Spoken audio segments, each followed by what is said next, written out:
I don't suffer, no be small. But say I get sense.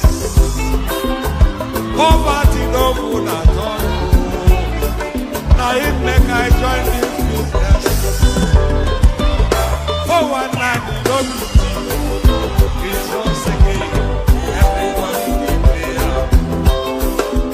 If anybody follow move, my brother, I go chop back.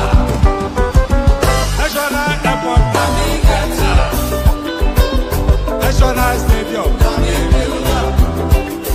President, my sister, brother, we be the Mogo, I be the master.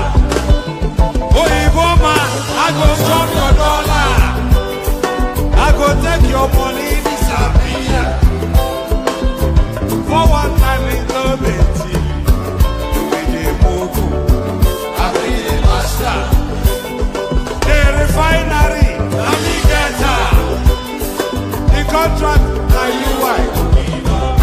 But you won't pay me some more money, make I bring ya. You will be move, I be the master.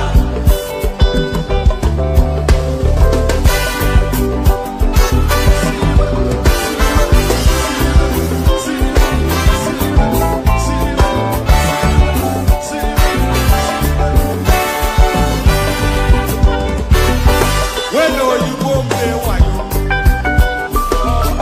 They go say that you style. What countryman do we go? They know the shot. All I kill I die. Whatever you go back is I say I don't see them fire. That's why when they ever enter my terrain, I go show them fire. National airport, National stadium, President, my sister, brother, you be the Mogo, I be the master. The refinery, the contract, now you wife. But you won't pay me some more money when I bring up.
Well, here's the video of Bola Ahmed Tinubu muttering those unintelligible words which have since gone viral. Let's take a look. You see the innovation. If we lend ourselves to innovation, we can create wonders. Yeah, it's a successful again, a town hall, different from Blue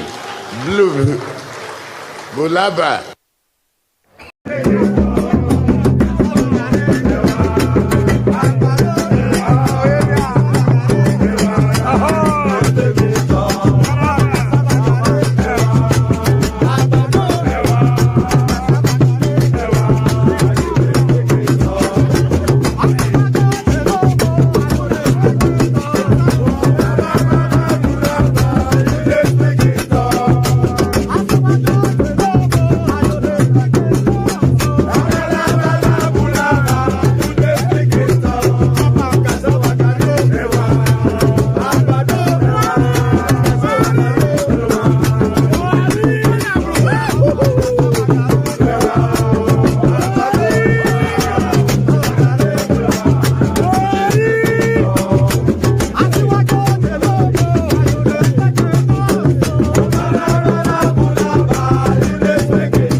mi máa ń pẹ́.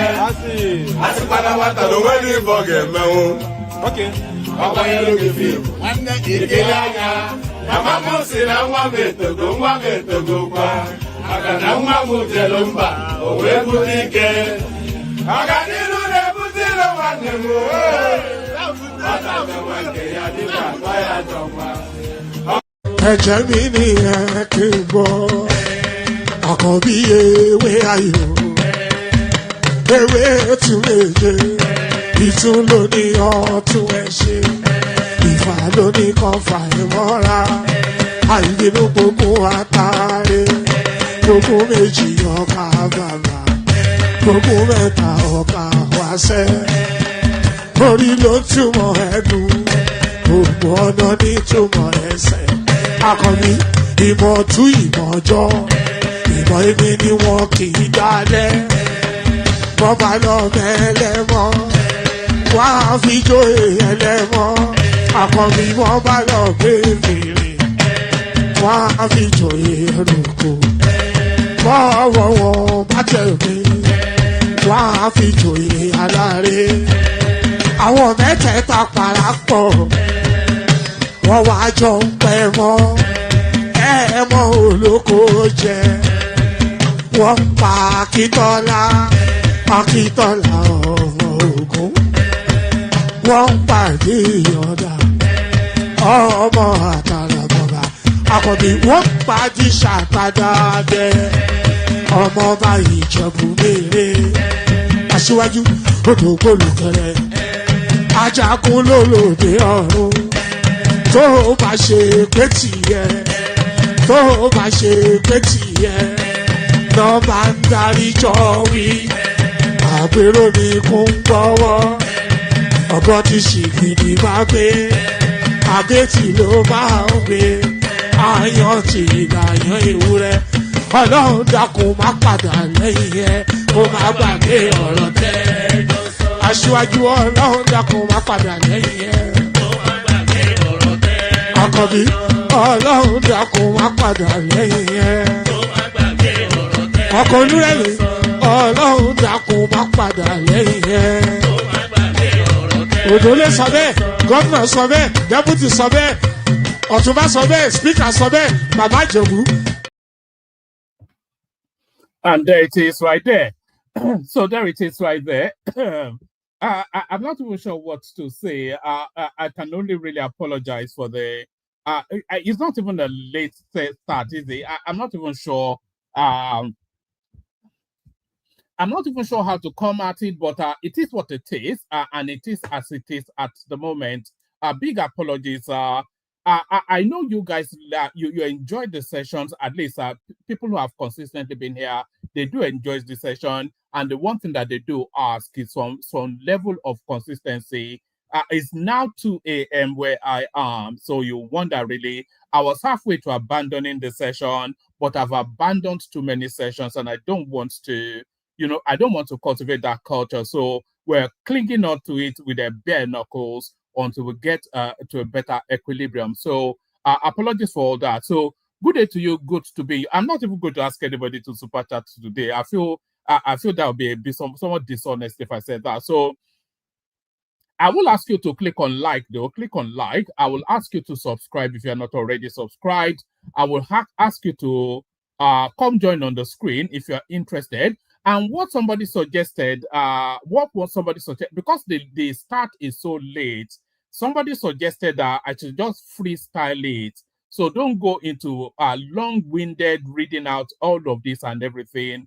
Just start the thing. If people turn up, they turn up. If they don't turn up, they don't turn up. So I will just start it. I will give you the headlines and maybe 2-3 paragraphs of the talking points. I'll play you a few clips. And then if anybody turns up, we have a session. I have no anticipation that we'll have a stream of people coming in because it is ungodly hours wherever it is in the world that you are.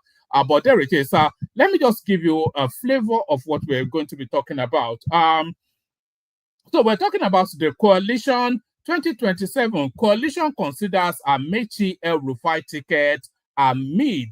That should be amidst, by the way. I'm not quite sure why they always write. Anyway, let me not do that.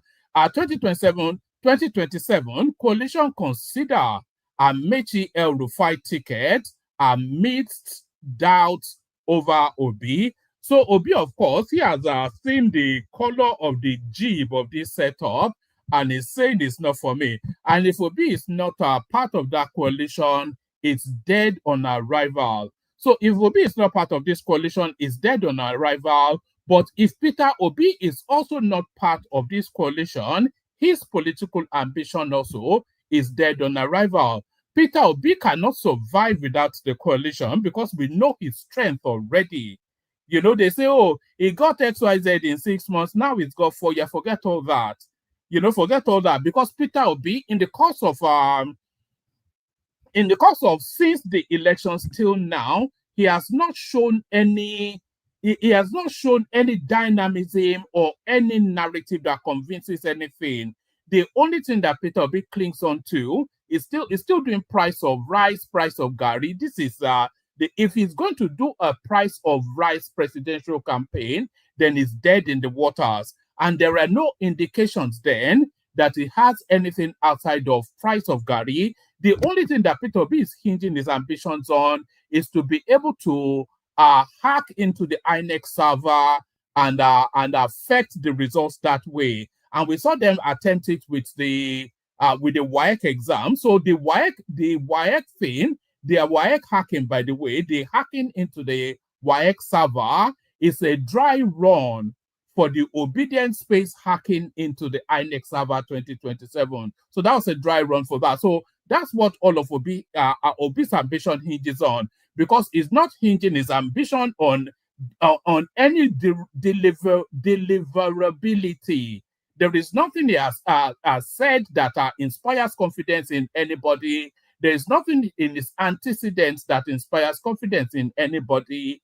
And even the ethnic jingoism will not be enough. He cannot play the religious. So there's nothing for Obi in 2027 unless he forms that coalition. But then, of course, even within that coalition, it goes back then to what chased him out of PDP, because the players in that coalition, they're too strong for him. They were too strong for him at the PDP. That was why he ran. And they're still too strong for him in the coalition. That's why it's a bit reticent to join them. 2027, coalition considers Amaechi El Rufai ticket amidst doubt over P to B. Just a few paragraphs. Emerging signals. I'm only going to give no more than 3 paragraphs. If anybody wants to come in, because I want to make it brief, and then if a conversation takes place, we can have it. Pardon me.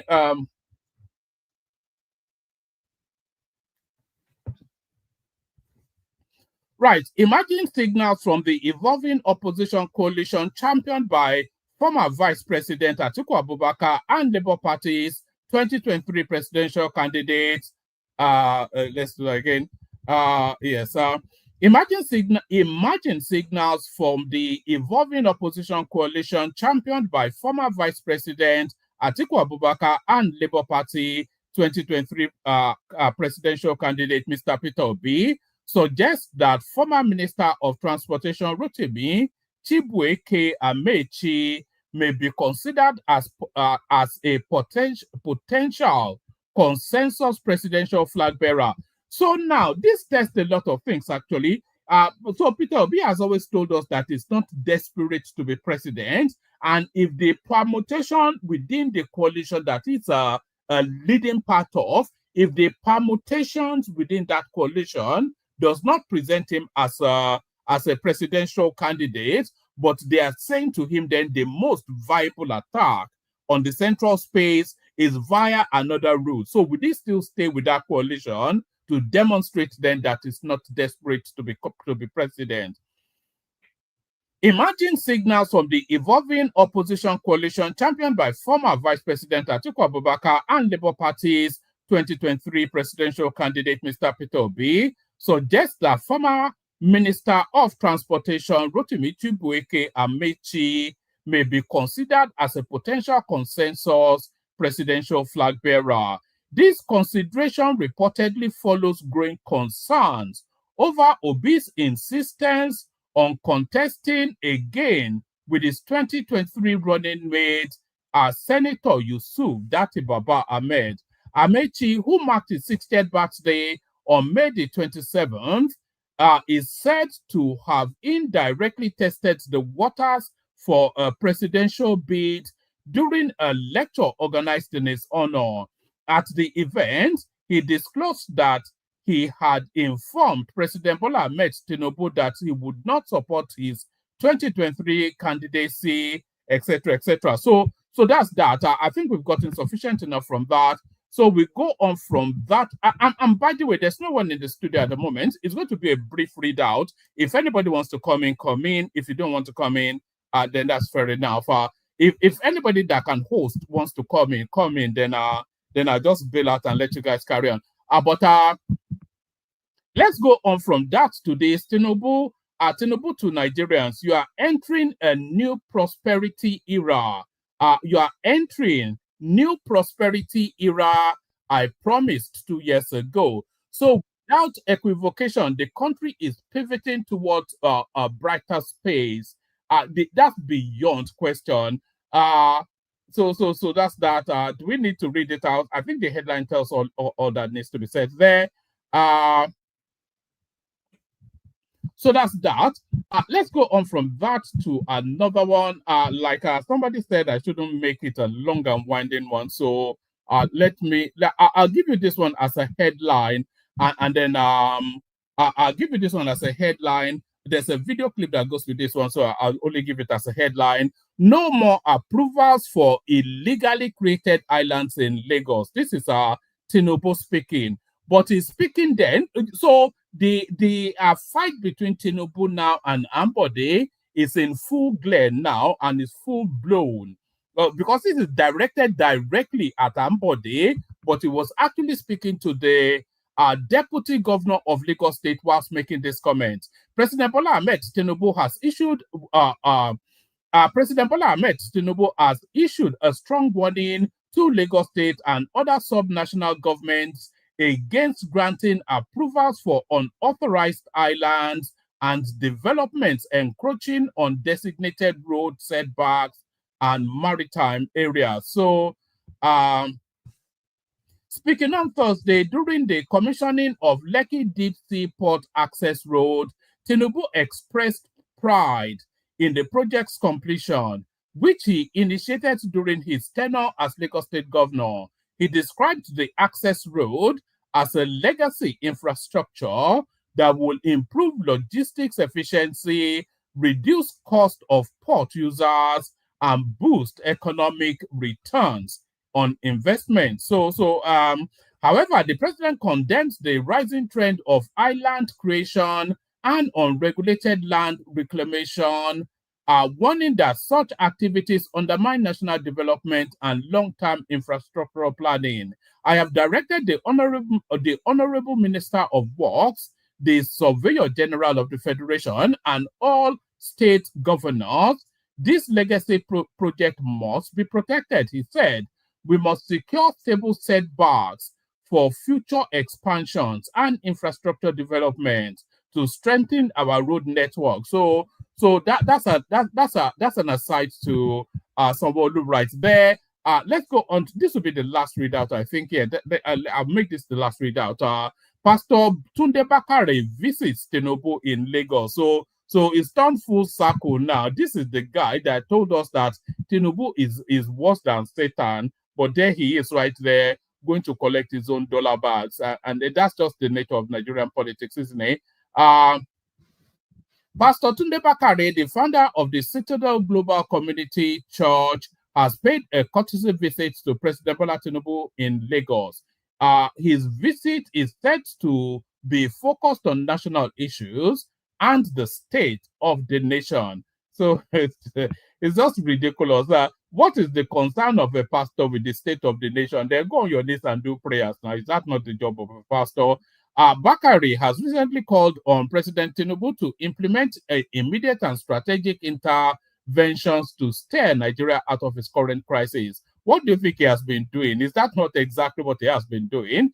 the former vice presidential candidate to Muhammadu Buhari during the 2011 election under the Congress of Progressive Change, said Nigeria needs a coordinated program to restore stability. Whilst delivering a State of the Nation broadcast at his church in April, Pastor Bakare warned the president against playing God, adding that his administration is steering the nation off course. He advised the president to adopt a more humble approach to governance. Stop playing God, Bakare said bluntly, emphasizing that whilst he disagrees with Tinubu, he does not wish him to fail. The current administration is steering the polity adrift, he continued. It is time for this government to embrace humility. So, and there he is right there, and it turns full circle now. It's just Nigerian politicians are the biggest clowns going. Let me play you the clips I have. Let me play you the clips that I have, and then we'll see if anybody turns up for the convo. Let me play you the clips. I've got a treat for you, by the way. I've got a little treat for you. Let me. Should I start it off with the treat? Let me start it off with the treat. Let me actually save the treat for you till later.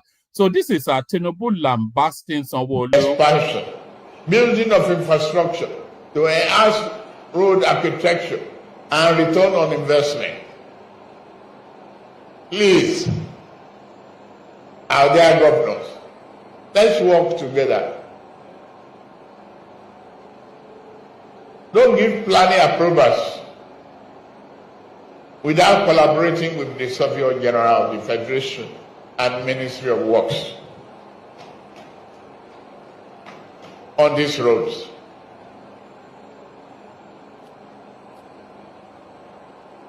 Please, I appeal to you. And I'm glad the Deputy Governor of Lagos State is here. Take it that we will revoke all those approvals given on the setback already given.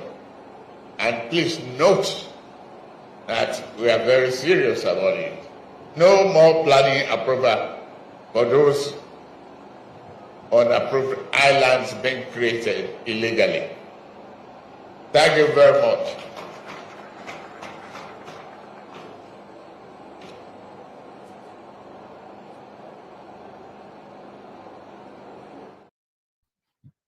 So now there are two things happening in that clip. So there is a Tinubu frontal. You'll notice that he was referencing the Deputy Governor of Lagos, and for all of the reasons that the Governor of Lagos State was not invited, there is nothing that Sanwo-Olu is doing that Tinubu will be in attendance in Lagos and is not present.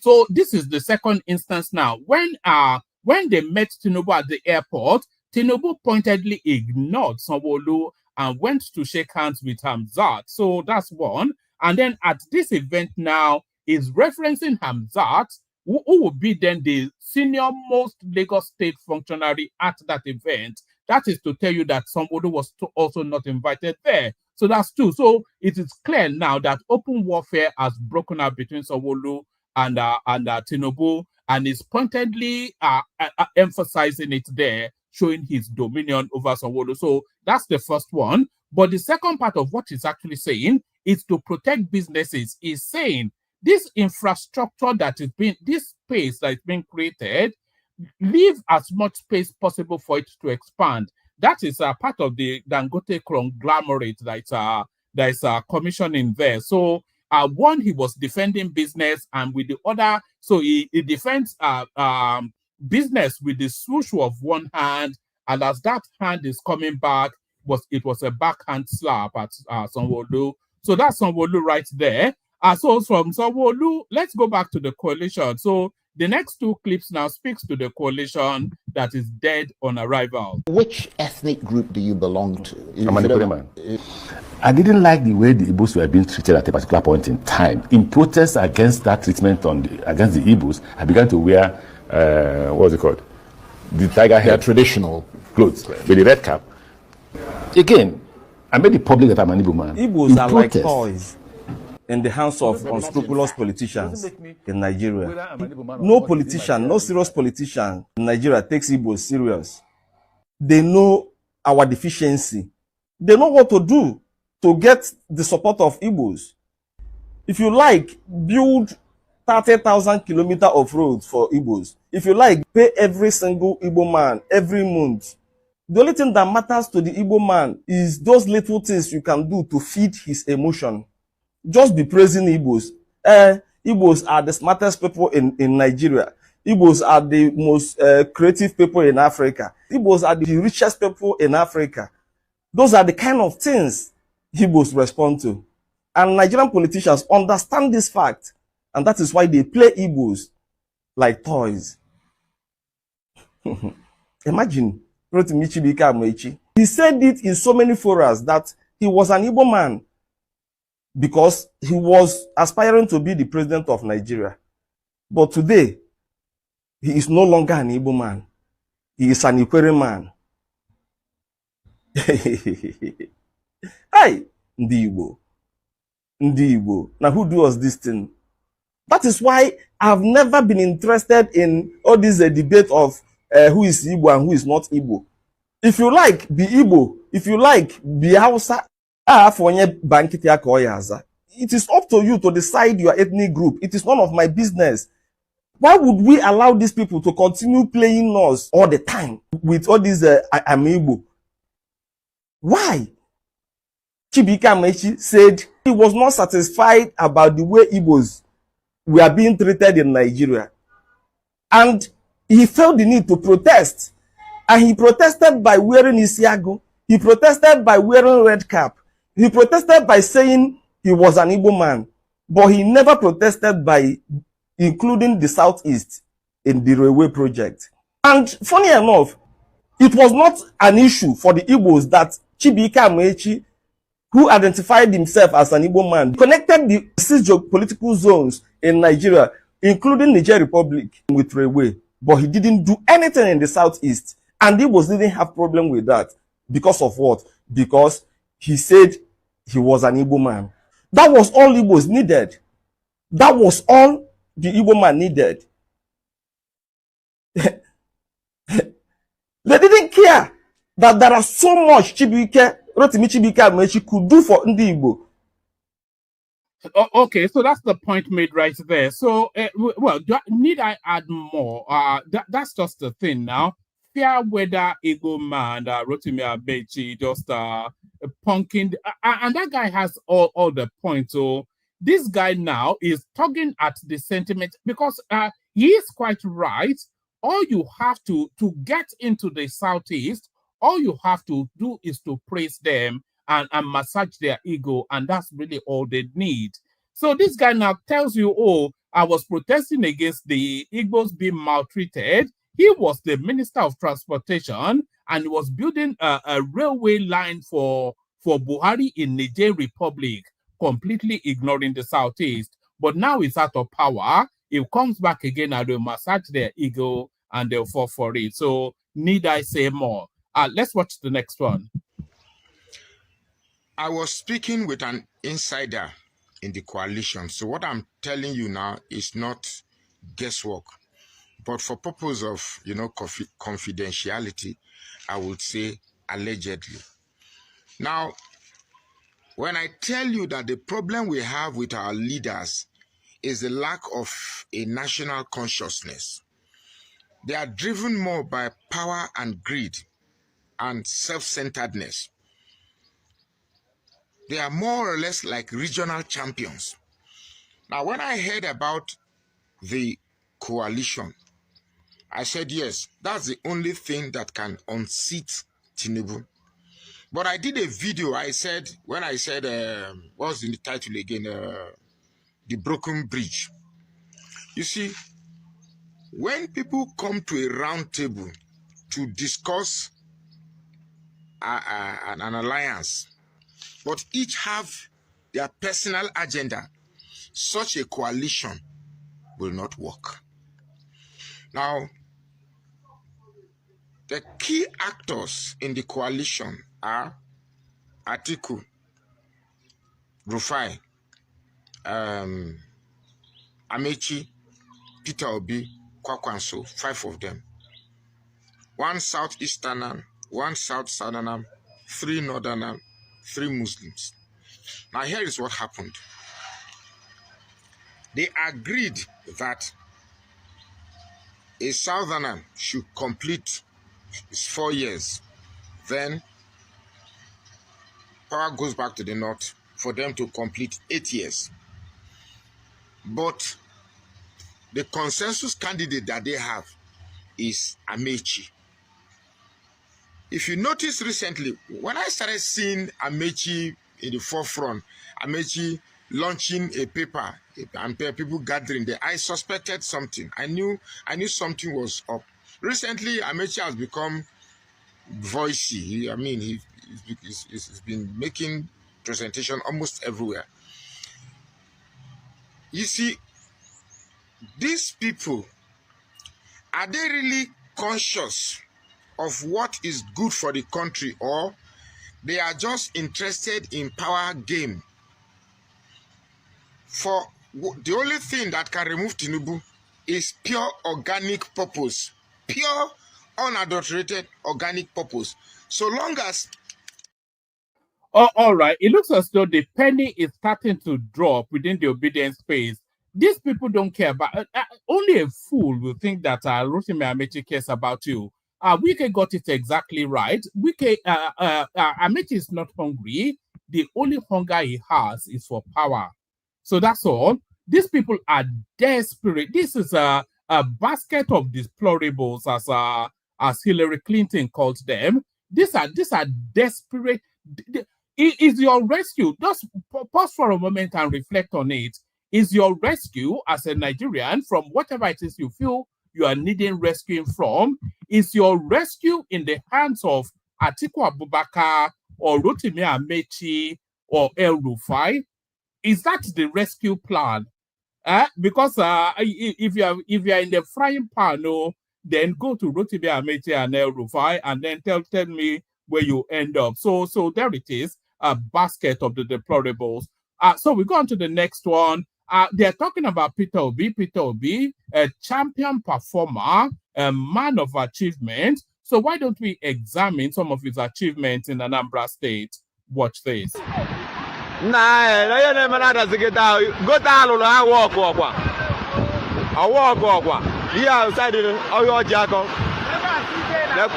since you are going to log, you so good. Why the baby singer? Go to Jukwaleju.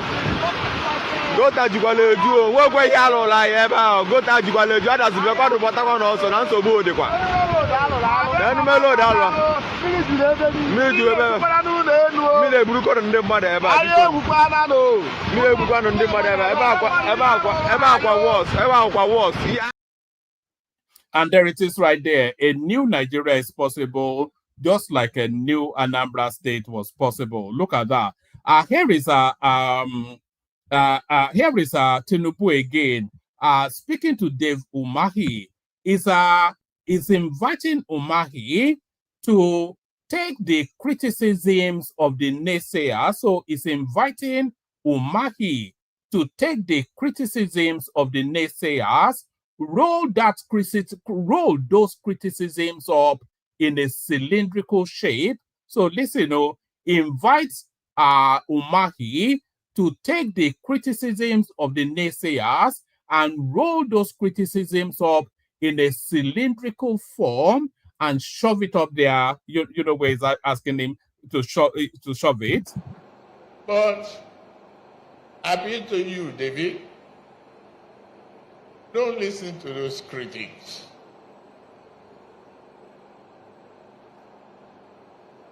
They don't know what they're talking about.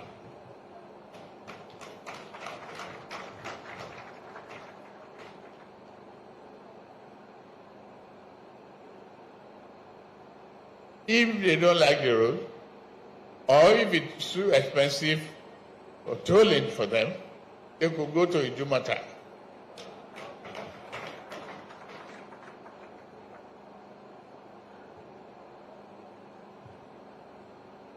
own is to affirm our commitment as an administration to deliver enduring infrastructure across that great nation. Forget all the misconceptions. You are a thinker and a doer, a great professional, David. So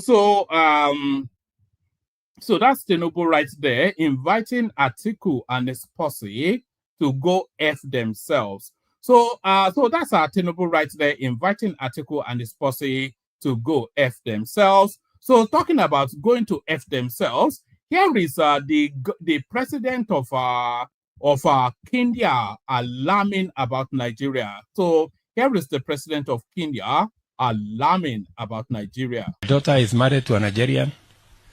This one now, again, is married to a Nigerian. And our guys around, I don't know. Sijui wako slow ama. So we need to balance these scales. Because at this rate, we are going to have a brain drain from Kenya. I think there is something between Kenya and Nigeria. Yeah? So we should build it further.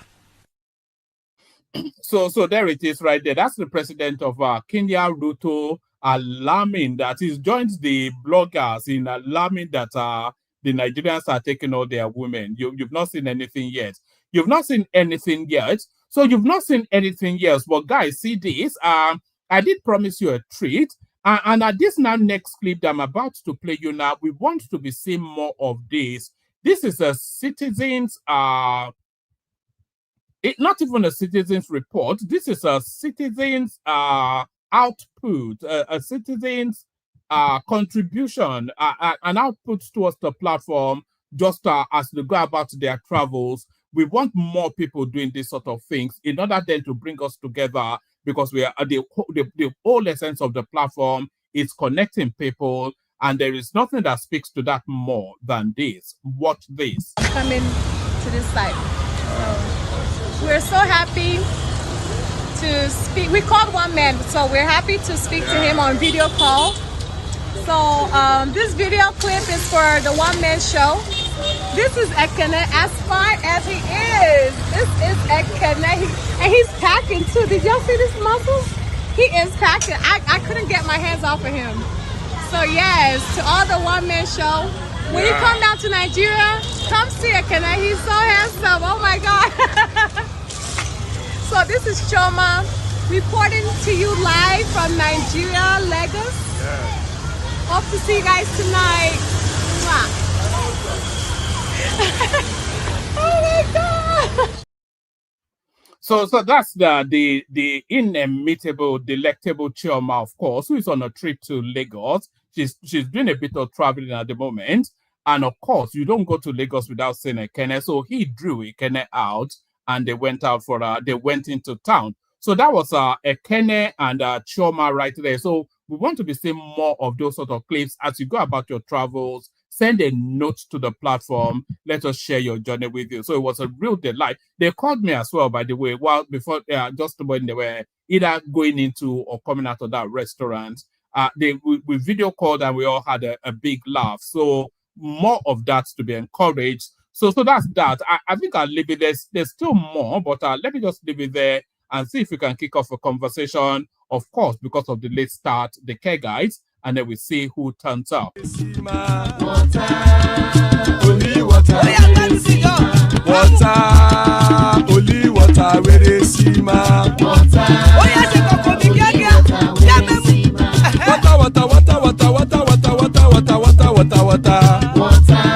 where they see ma. Hapa o naido.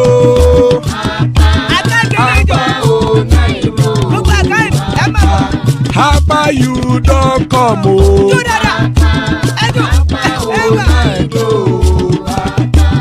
Hapa o naido.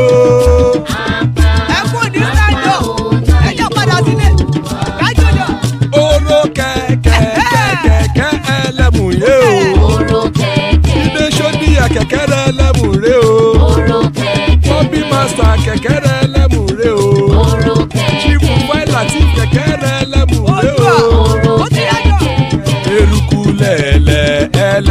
dé. Eruku lẹ̀lẹ̀ ẹlẹ́mu dòde. Eruku lẹ̀lẹ̀ ẹgbẹ́ ẹlẹ́mu dòde ó jàre o. Eruku lẹ̀lẹ̀ ẹlẹ́mu dòde. Eruku lẹ̀lẹ̀ Ghana ti dé ẹgbẹ́ bọ́dì o. Eruku lẹ̀lẹ̀ ẹlẹ́mu dòde. Ọmọ ẹlẹ́yẹ ẹyẹ o ó dilé o. Ọmọ ẹlẹ́yẹ Odúyẹlá ẹyẹ o ó dilé o. ọmọ ẹlẹ́yẹ Petrosonama ẹyẹ o ó dilé o. ọmọ ẹlẹ́yẹ Petrosodúnkẹ́ ẹyẹ rẹ̀ ó dilé o. ọmọ ẹlẹ́yẹ Ẹlẹ́kọ̀ ọ̀run mú ìní o. ìgbàlà tí ẹlẹ́ Àkùkọ ọ̀run mẹ́kọ̀.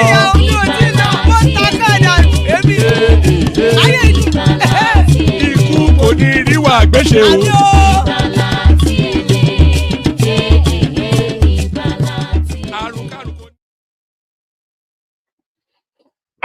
And there it is right there. Kuku Niru Agweshime just have nothing to do with us. Amen to that on behalf of myself and you, my friends. The artist formerly known as Hassan, now Amaechi 2027, is going to explain that to us in a moment. Good to see you. Always a delightful session whenever Hassan is around. The elegant man, of course, not Oba of San Diego, but man of prestige. Always a delight. Good to see you, Prestige. And Akim makes up the list. There's Akim right there. What's he doing up so early? So that's the list so far. If anybody else wants to hop on, hop on.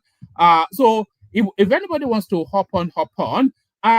Because it's so early, we do like a 5-7 minutes monologue just to whiz it around all the voices quickly. And because we've not heard from Hassan in quite a while, we kick it off with Hassan. We go from Hassan to Akim. And then from Akim to Man of Prestige. Akim, I do know that you came in first, but Hassan has not spoken to us for a long while. So Hassan, did you see that clip of Choma and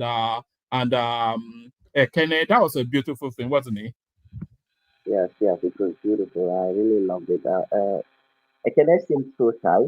I had, I've been hearing his voice. He was intimidated now by the girl. You look all this shouting and showing muscles. Yeah, where's all the shouting now? He turned into jelly. I think it's his wife, you never know it. It seems like his wife would not like that kind of thing. But yeah, they look good. They look wonderful. It's good to see Choma too in Nigeria. It's good to come back home. Like you'll be in your natural element here. I welcome her back to Nigeria. I know she doesn't look like someone that will stay for long. So I hope she enjoys her stay. It's also good to If see only you Ekene. were in Lagos, you would have. I'm sure she'd have met up with you as well. But maybe next time. Yeah, maybe next time. Good to be back here. Saying hi to everybody. Salamu alaikum. So today is Arafah. Tomorrow is Salah. There was no mention of that in any way here. So anybody that is going to celebrate that, I wish you the best that life has to offer. I wish peace for our people, for our country. Is it Baraka de Salah? Is it Baraka de Salah we're meant to say? Yes. If you say Baraka de Salah to our Muslim followers. Yeah. Carry on. Yes. Baraka de Salah to everyone. And I kind of get excited every time when tomorrow is Salah. I cannot sleep. And I've been doing some chores that I was supposed to have done like last week, but I couldn't finish them because of work. I just did a lot of things today to the point that I couldn't just sleep like just a few hours in the morning, and in the morning I will have to go to the mosque and all that. So yeah, I'm very happy to do, and happy to join you guys. So by the Salah again to everyone. Now to Nigeria, it's never ending drama. So let me start with the Amaechi thing. You see, I've always said that I do not like um the minister of the FCC, what's his name, the drunkard, Mr. Wiki. I don't like him because of his antecedents. I know he provides a lot of drama, but Wiki is not a man that can be trusted with too much power. I cannot trust Wiki. And I'm happy for one thing that Amaechi is now back from his political hiatus, and he's now beginning to display the backbone that he deserves. I mean, he's literally his boss. He knows him in and out. He's a boy of he's a boy of Amechi, whether Wike likes it or not, he's a boy. And if Amechi had wanted to squash him, he wouldn't have a political career. So I'd love to see how that drama unfolds. You know, with the way he's been running his mouth, all drunken with Hennessy and all those expensive our money that is using to buy all those things. For one, he will have somebody that can answer him. So I like to see how that angle plays out. I'm very sure Amici will probably emerge, as the top contender. And I think Peter Obi too will be wood.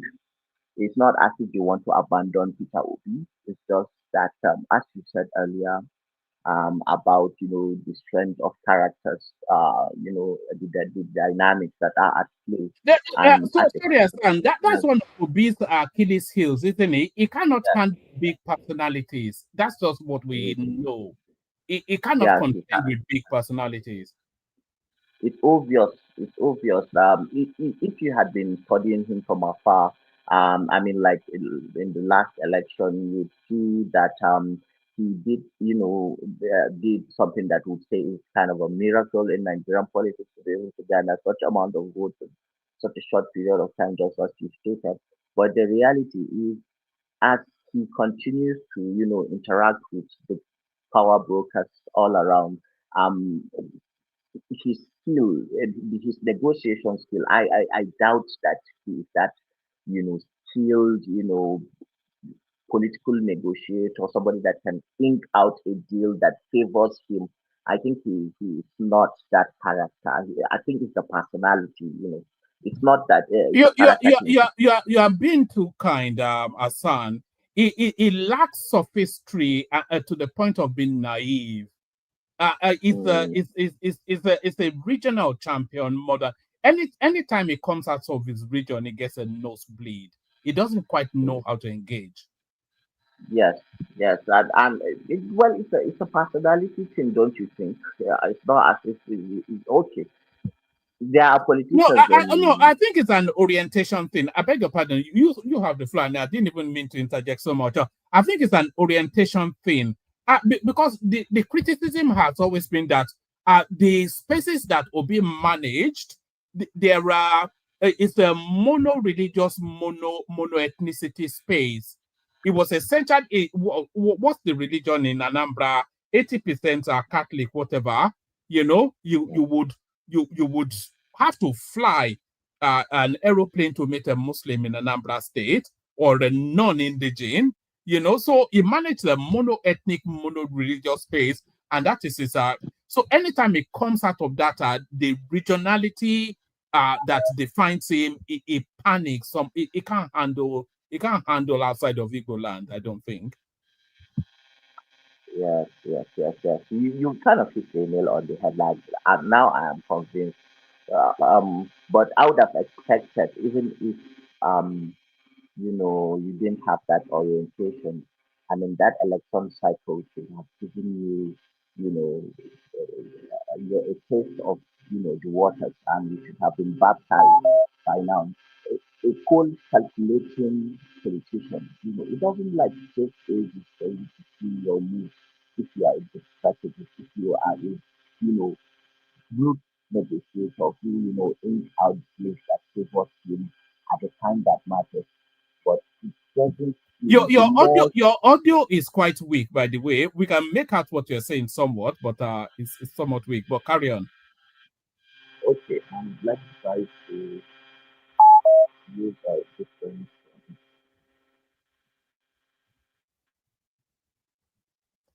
Carry on, carry How on. about now?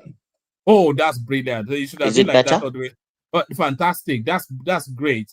But speak to us about the permutations of Amechi El Rufai.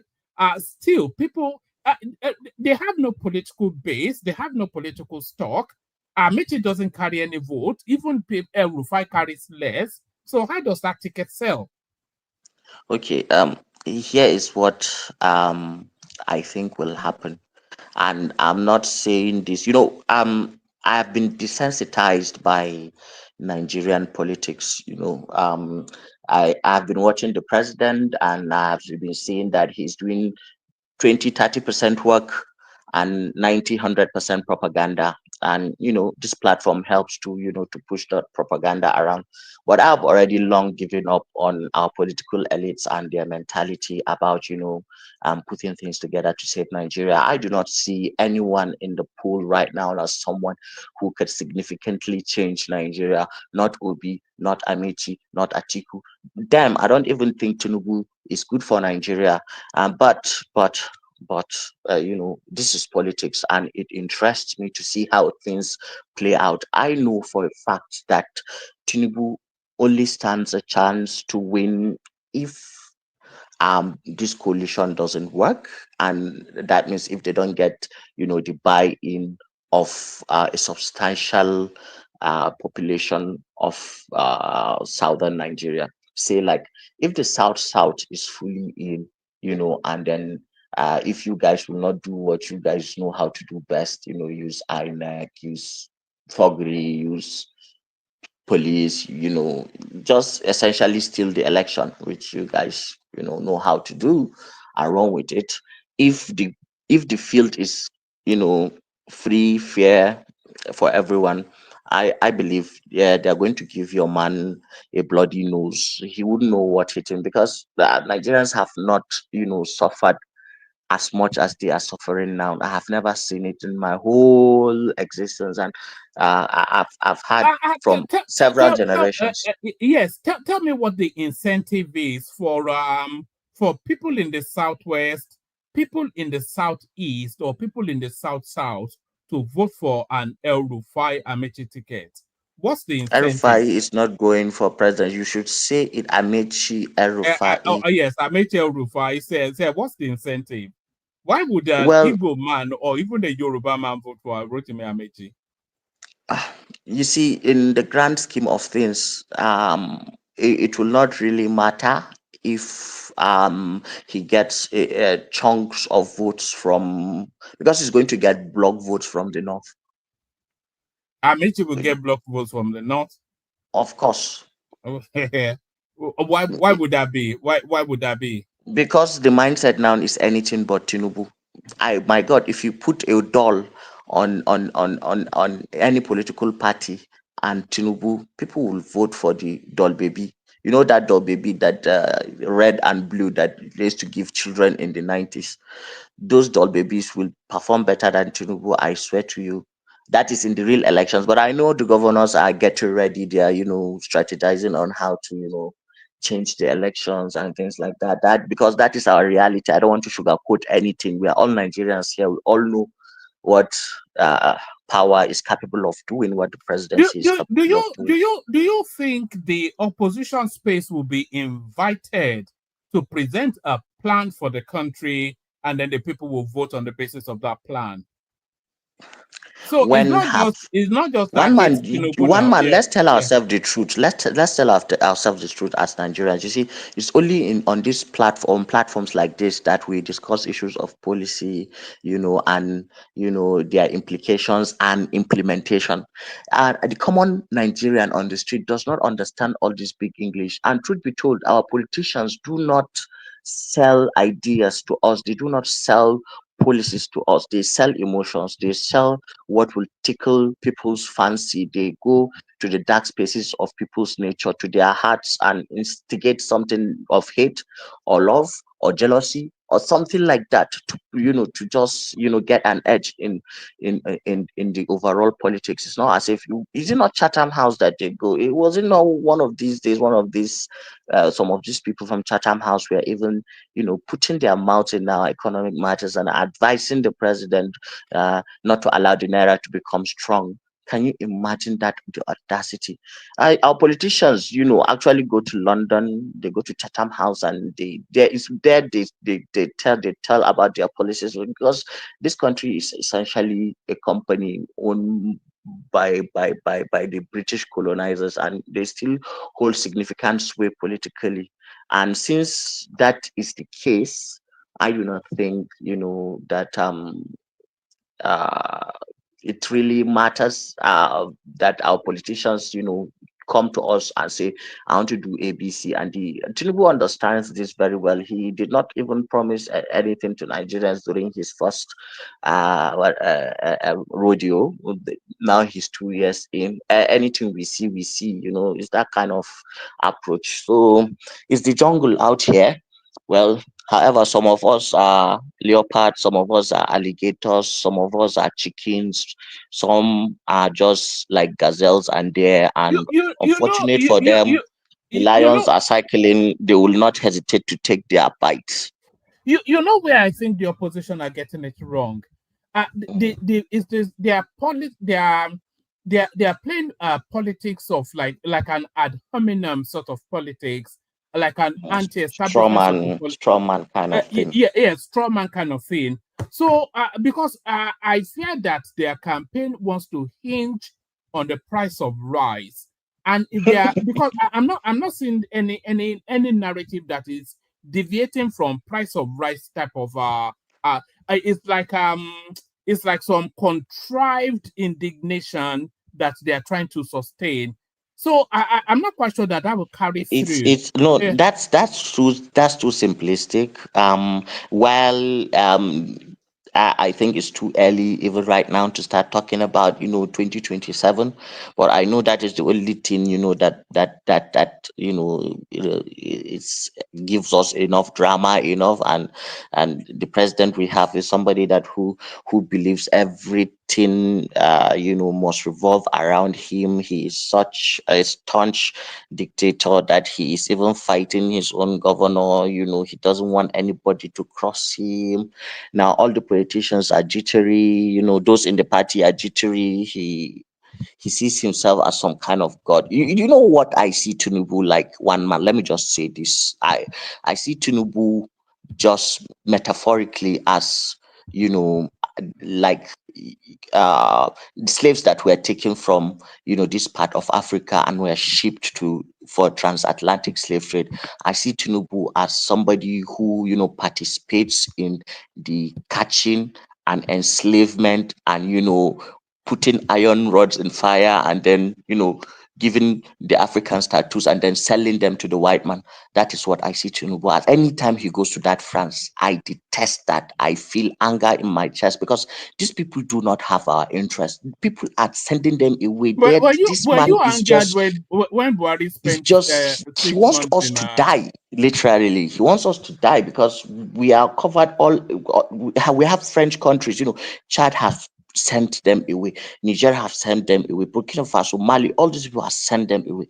But this man is he just wants to dine and wine with Macron to the point that they are carrying him to private galleries and giving him private towers as if just the way their ancestors brought mirrors and gave to his own ancestors. It's unfortunate what is happening to us in this country, but God is watching. Hassan, God is watching everybody. God is watching all of us. Were you equally angered when Buhari was ruling Nigeria from England for 8 years? Were you Yeah. angered as well? Let me say the truth. I will not be a hypocrite. I was not really angered. I was mostly praying for him to get well because I believed it was not like Buhari was going to. The English have never been our enemies to the point that they want to take control of our resources and kill our people. The French have been several times. They have shown their hand several times. We've had invasions from Chadian forces in the 1970s that crossed, who were carrying French weapons. The French literally supported Biafra and shipped weapons to them. The French have a map that they use for the Sahel and its resources, and they have a plan on how to dominate this space that we are on.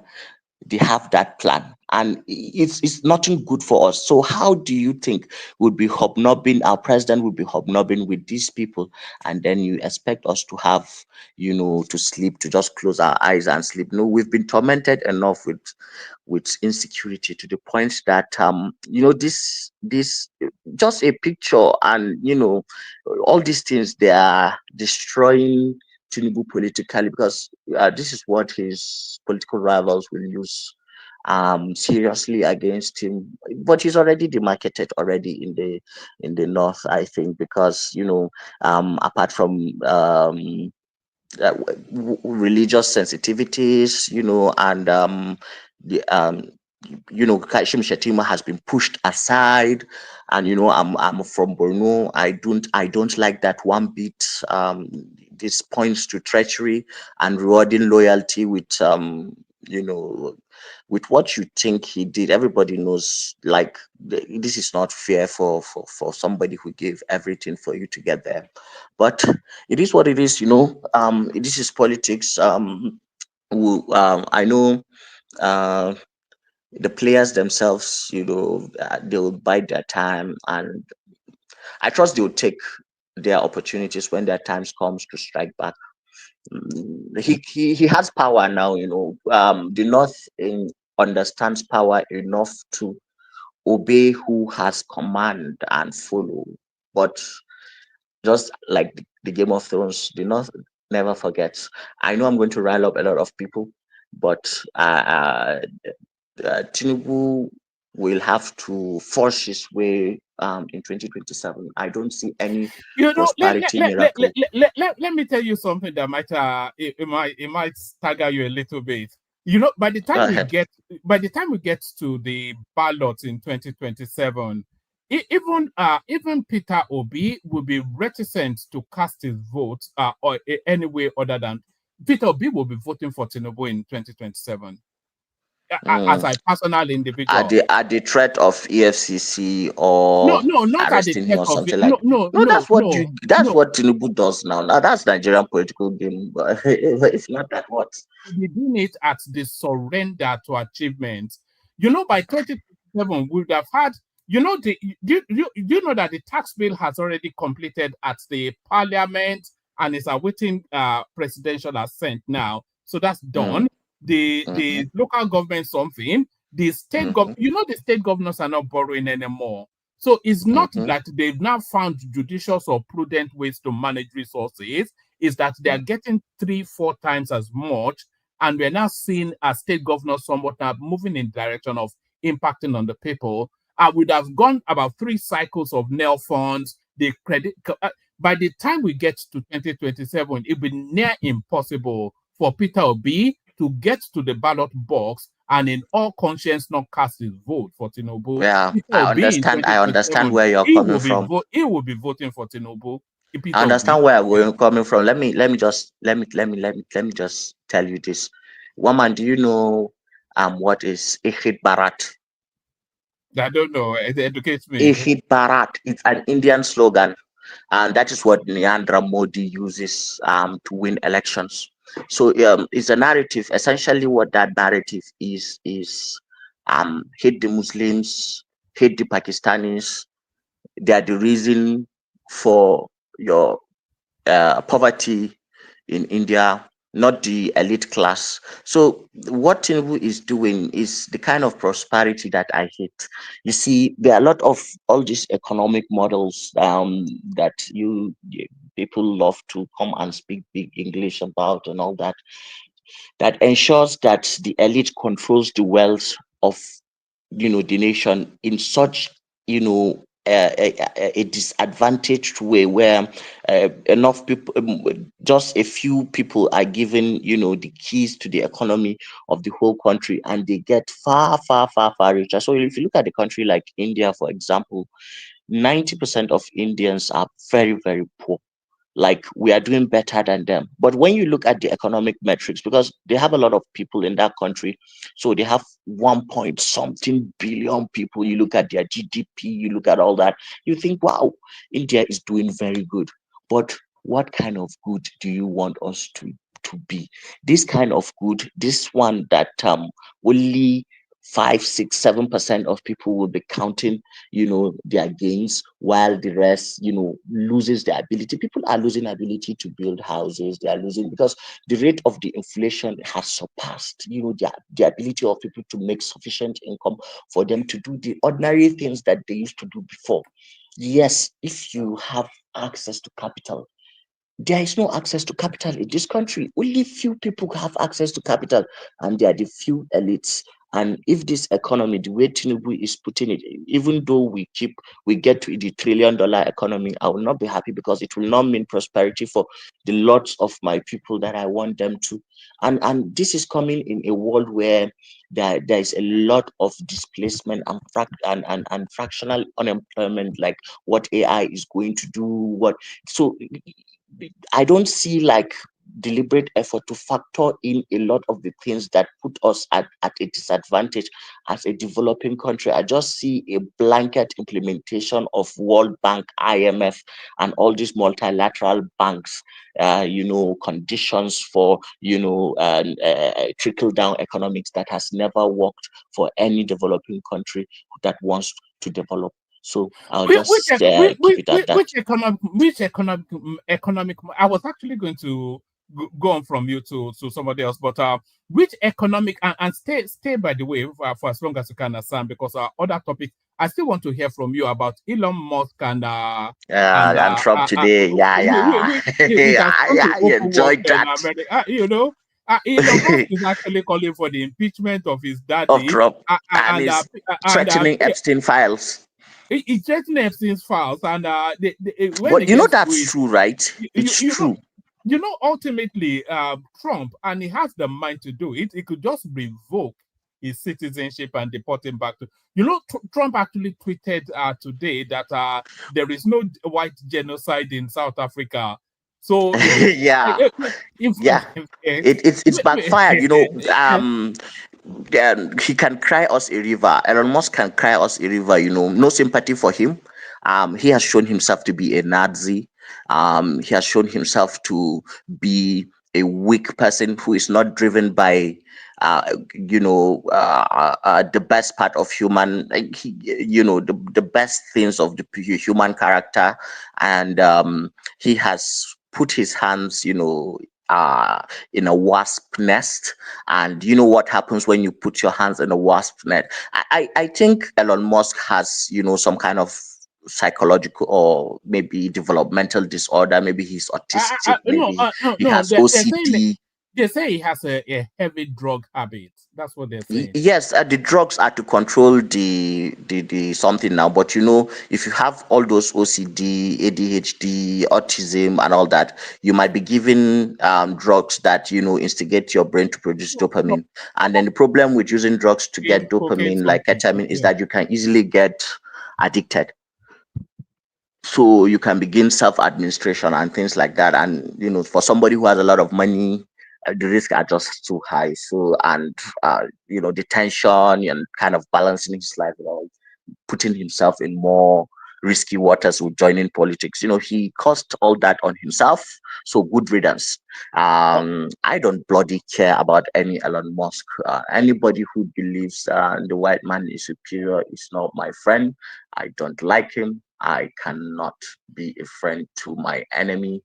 But what if a white person says that about you? You end up in jail. You can't be. That's almost racist now. But the one thing that you did say there, that I've always had the thought, and you've just it's been at the back of my mind, but you've brought it to the fore now.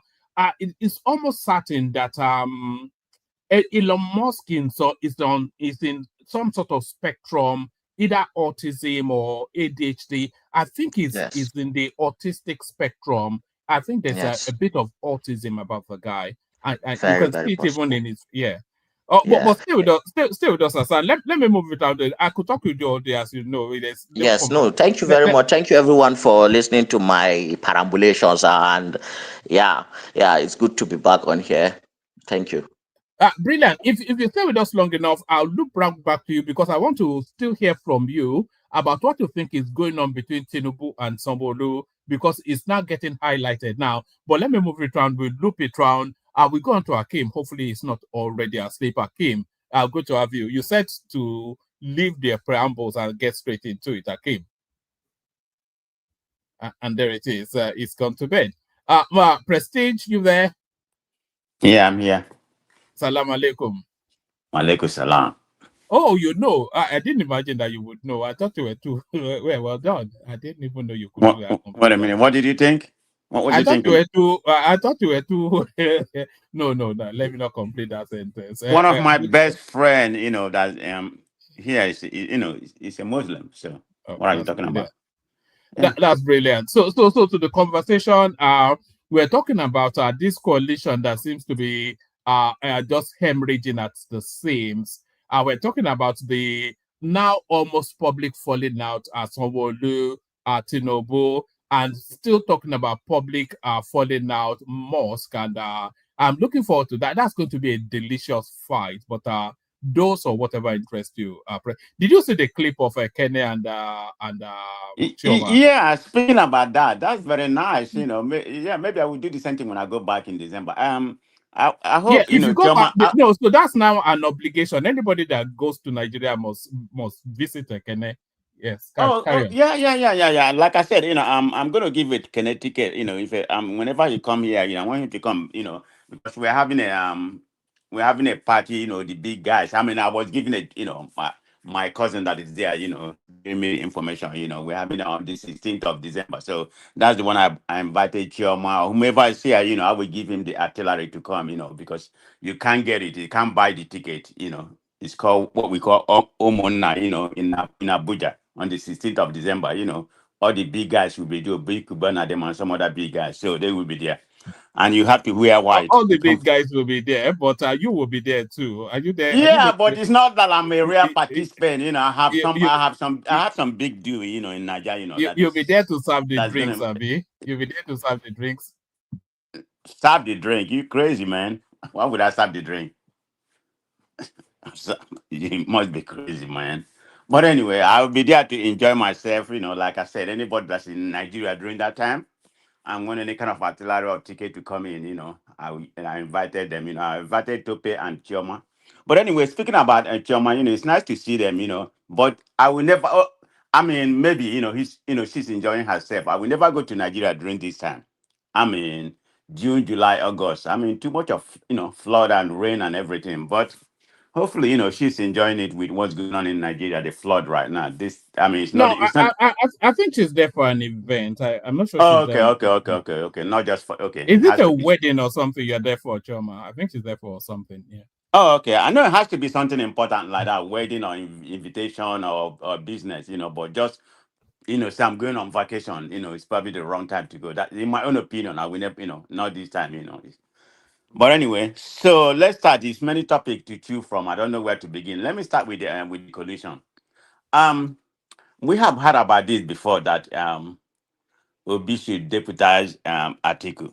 We don't really know what is the fact or whether there's any fact to it, but if there's any fact going by what they said, and I'm gonna say it here right now, is if that actually happened, what they said that Obi said he's not gonna deputize anybody or be in that ticket. He want that year made to be his vice president. I mean, that doesn't even make sense. I mean, when you come to a collusion like this, you have to give and take. I mean, you're not the only one. So I'm just saying, if it is true, we don't really know if that's the truth. If that's a true case, because like I said, we have heard about what actually happened before. It never come to fruition. Maybe they're still working on the whole thing. For them to remove Tinubu in the office, it have to be a one coalition party, and Obi has to be the leader of that party. Has to be the president. Amechi, who is Amechi? Amechi doesn't even have any block vote. Even in the South, he may win River, that he may win River. I don't know. He He will may even win River. struggle to win Rivers with Wiki Yeah, he's then. gonna struggle Yeah. to win River to begin with. Which part of South is he gonna win? He don't have any political capital. So that they just like it was Hassan stated right now that the North will vote. It doesn't matter; they're going to vote for them, but that's not going to be enough. People in Benue State in the middle belt, and they're not going to vote for them. So that's an automatic ticket for Tinubu. That's where I see it. But regardless of what happened, if anything coming from this meeting is anything to believe, so are we saying that Atiku has given up, ambition to be president? Okay, if that's the case, that's a welcome development. But because it's about time, he dropped his ambition to be president. I mean, how many times has he contested? You know, so having said that, maybe things will self correct itself as they go. You know, maybe they don't want to show all their card right now. They are still working on it. But for Obi to say that he has to be my deputize me, if not, I'm out of the coalition. That doesn't even make sense. You know, Obi is smarter than that. He can make that kind of statement. You know, I mean, look at what happened to the how APC come to fruition during a Buhari time and the Tinubu their own party, how they come together. It has to be give and take. So you can't just say, I mean, after all, that year made doesn't have, you know, I mean, I like the guy that year made, but he doesn't have any kind of political capital. He even lose his polling, you know, his polling unit. So why would Obi even say that? But if that may be the case, so let it be. It's going to be Tinubu in as far as Tinubu has not performed anything. I mean, I share with what Hassan was saying. You know, the only way, because of the way the North feel about him right now, the only way Tinubu is going to win any part of the North right now is they ring the election. We know in Nigerian politics, you know, the governors are, you know, they are the infrastructure when it comes to that. You know, they use it to ring election. That may actually be what happened because right now, what I heard, I think it was Amechi that stated, and that the INEC refused to register any political party. That's what he's saying. So, I mean, INEC is in the bag of the president already. So, what can we say about that? So, but that's what I'm going to say about that. You know, I'm doubting if Obi will make that kind of statement and said, you know, I have to be, you know, that I may have to deputize me. I don't care if Rufai, you know, being there. It doesn't matter. I mean, and Obi be the president, Rufai be the vice president. That would be the only, you know, acceptable thing in Nigeria right now. And if that happen, they're going to give Tinubu money for the run. That's the way I see that. All right, brilliant. You see the way it's permutating. If this ticket comes to life, Amechi Rufai, and we know that even if he has to go as a solo agent, Atiku will find a way to wangle himself onto that ballot. So look at the field we're looking at. We're looking at Tinubu Shettima, Atiku one other. Amechi El Rufai, Peter Obi, Dati Ahmed, and then we have the slew of Shorej. Come on, I Prince stop mentioning Adebayo, Showore. etc. Showore is nobody. I mean, I'm just tired of Showore. Showore, from what I learned about Showore, I've been reading about It's Showore been recently. fighting Obi recently now. Huh? Oh, I it's said not he even has been. about that fighting. I'm reading about his history. You know, who has been funding him and everything. Oh, I mean, Showore, I'm beginning to think. I mean, I like Showore, you know, but I'm beginning to think that the guy is a scam too. I mean, because when I start reading about, you know, when I have a dossier on him, you know, when I start reading about his profile, how he's being funded by the Marketing Foundation and some other things, you know, I mean, all this much and he's being funded. So just that Nigeria has become so a scam. I don't even know who to believe in that Nigerian space. So I mean, what we should stop mentioning Showore when it comes to Nigerian politics. He's not, you know, he's not a politics. He's just playing his own role. For whatever reason is, you know, that he's playing that role. Maybe for monetary purpose and other kind of things. You know, that's the way I look at him. I mean, that's my conclusion. The way I have read about him, right? What I have in recent days, you know, I've been reading about him, his profile. It's not anything welcoming. That's the way I see that. But like you said, this coalition, you know, it's going to be a one-way ticket for Tinubu victory. Is Tinubu doing the right thing? No, I mean, they're just ruling that country, you know, out of propaganda and everything, you know, emotional. I mean, look at what happened. You went and commissioned 40 kilometers. If my memory serves me, if I convert it, 40 kilometers, it's not even 40 kilometers. No, 30 kilometers. Yeah, that's what they say they commission. But in actuality, there's one guy that when I measure it, it was actually 26.8 kilometers. But that notwithstanding, you know, 26, 30 kilometers, where it's give and take, you know, maybe it's close to. But how can you go and commission 30-kilometer road out of 700 kilometers? How many miles is 30 kilometers? That's like about 24 point something mile. And you commissioning that. Does that even make sense? What are you commissioning? The money you waste and go over there to commission, you know, is that not a waste of money? People fly and you go. According to what they even stated, that road is not even a straight road. That 25 mile is not even a straight road. It's like patch here, dirt road here, and go there. It's not even complete. So what are we being served in this country right now? Is it not matter of graduate scam? That's just the way I see it. Even I thought they said the government claimed they are financing they are financing I think about 30% or whatever. The other company, I think EPC plus F, they are taking over the 70%. So how are they going to be able to recoup their money? Are they going to? I mean, how many people is going to be flying? I just find that to be. I'm not saying it's not a good thing, but that shouldn't have been the priority. And then I don't think that's gonna be completed. How long that's been? When did they started that project?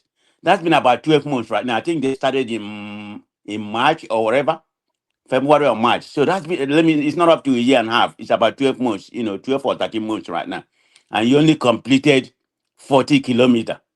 So how long? We know the next 2 years is going to be about politics.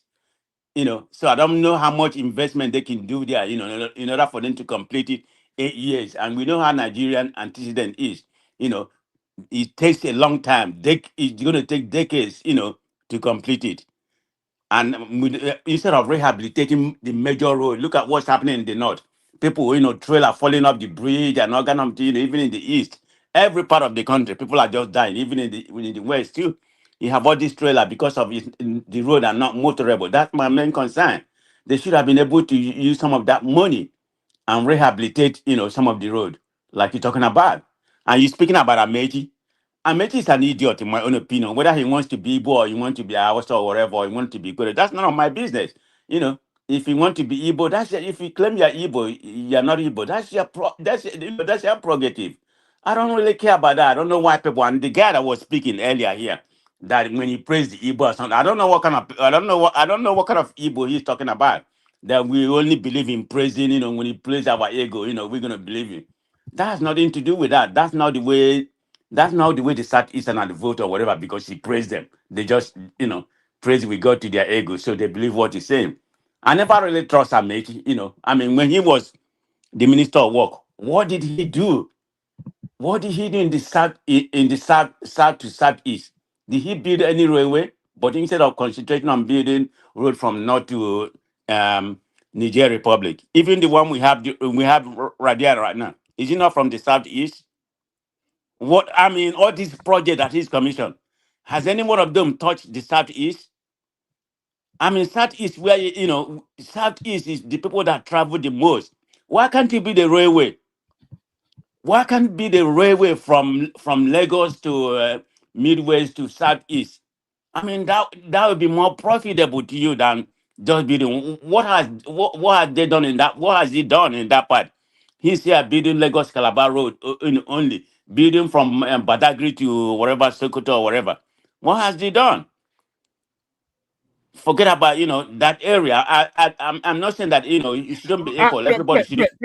Prestige. Let me play this 1 minute clip that speaks to what you're saying, so that your audience understand where you're coming from. Finally, which ethnic group do you belong to? I'm an Ikwereman. At different times you have said you're Igbo, and other times don't bring that controversy. Don't bring that controversy. I don't know why you want to go into that controversy. Well, because it's interesting to know what your position is on that. No, it's not. So if you ask an Ikwereman, who are you? You say, I'm an Ikwereman. So what you can say is an Ikwereman and Igbo man. There are those who have divergent views. Majorities will say no. In all honesty, majority will say no. There is a very tiny minority which includes me. And why do I take that position? It's political. And when I say political, it's not to win the votes of the Igbos. I didn't like the way the Igbos were being treated at a particular point in time. In protest against that treatment against the Igbos, I began to wear, what was it called? The tiger head. Traditional clothes with a red cap. In protest, asking Nigeria to address their problem. Again, I made it public that I'm an Igbo man. In protest. But not in fact. It doesn't make me, whether I'm an Igbo man or not, is immaterial at this point in time. There it is right there. You see, this the Nigerian people, man. This Nigerian people, the way the Nigerian behave. So you did it at that particular time for political capital, that you get support from that part of, whatever your ambition is, I mean, whether I don't quite get it. So, but anyway, that doesn't put food in my mouth. Whether you're Igbo or whatever you want to claim, that's your own business. I don't really give a shit about that. Okay, I mean, that's not where I'm coming from. It is very, very stupid of him to, to be making that comment right now. But the other time he claimed to be Igbo, whether even at time when he came to be Igbo, that doesn't mean anything to me. And I don't think most Igbo people care. Okay, forget about the political people that come on space, and try to say, you must be Igbo and all that kind of nonsense, which I don't really buy. So that's the way I see that part of it. So what's going on with Showolu and the Tinubu? I've not been following that space that much, but I know. They seem to have fallen out somewhat. I think it all traces back to that tussle for the Lagos State House of Assembly. I think it's a spillover from that. When Tinubu came to Lagos, apparently, when the president goes to your state, everybody lines up at the airport, and he pointedly ignored Sanwo-Olu to go and shake hands with the deputy governor. And then at this event now, the Dangote event, the deputy governor was there, Sanwo-Olu was not there. So Sanwo-Olu could not be doing anything that would prevent him from. So clearly there's a gulf between them. Yeah, it's definitely something. It's definitely a gulf between two of them. But I mean that. I don't. I don't think Showolu is not running for re-election again. So I don't know if he does care or if he has political ambition, hoping that, Tinubu will be on his side. But I don't understand, but yeah, this is one man, this is your man, Tinubu, okay, I don't know why he, takes something political like this and and bear grievances against it. It doesn't make any sense in my own opinion. But that's who Tinubu is. If you don't worship him, he's gonna kick you to the curb. That's just his personality. Yeah, but so let me speak so other people can speak. Let me speak about what's going on in USA. I don't know if you know what happened today. So the glove is off between Trump and Elon Musk. I didn't think they was people really expected this to happen, but I didn't think it was going to be this early as it is happening right now. So if I have to form my opinion, I would say Elon Musk is the one that's going to lose. Believe me, he's the one that's going to lose because he started the whole thing today. I mean, look at what he tweeted, almost about 10 times that he tweeted.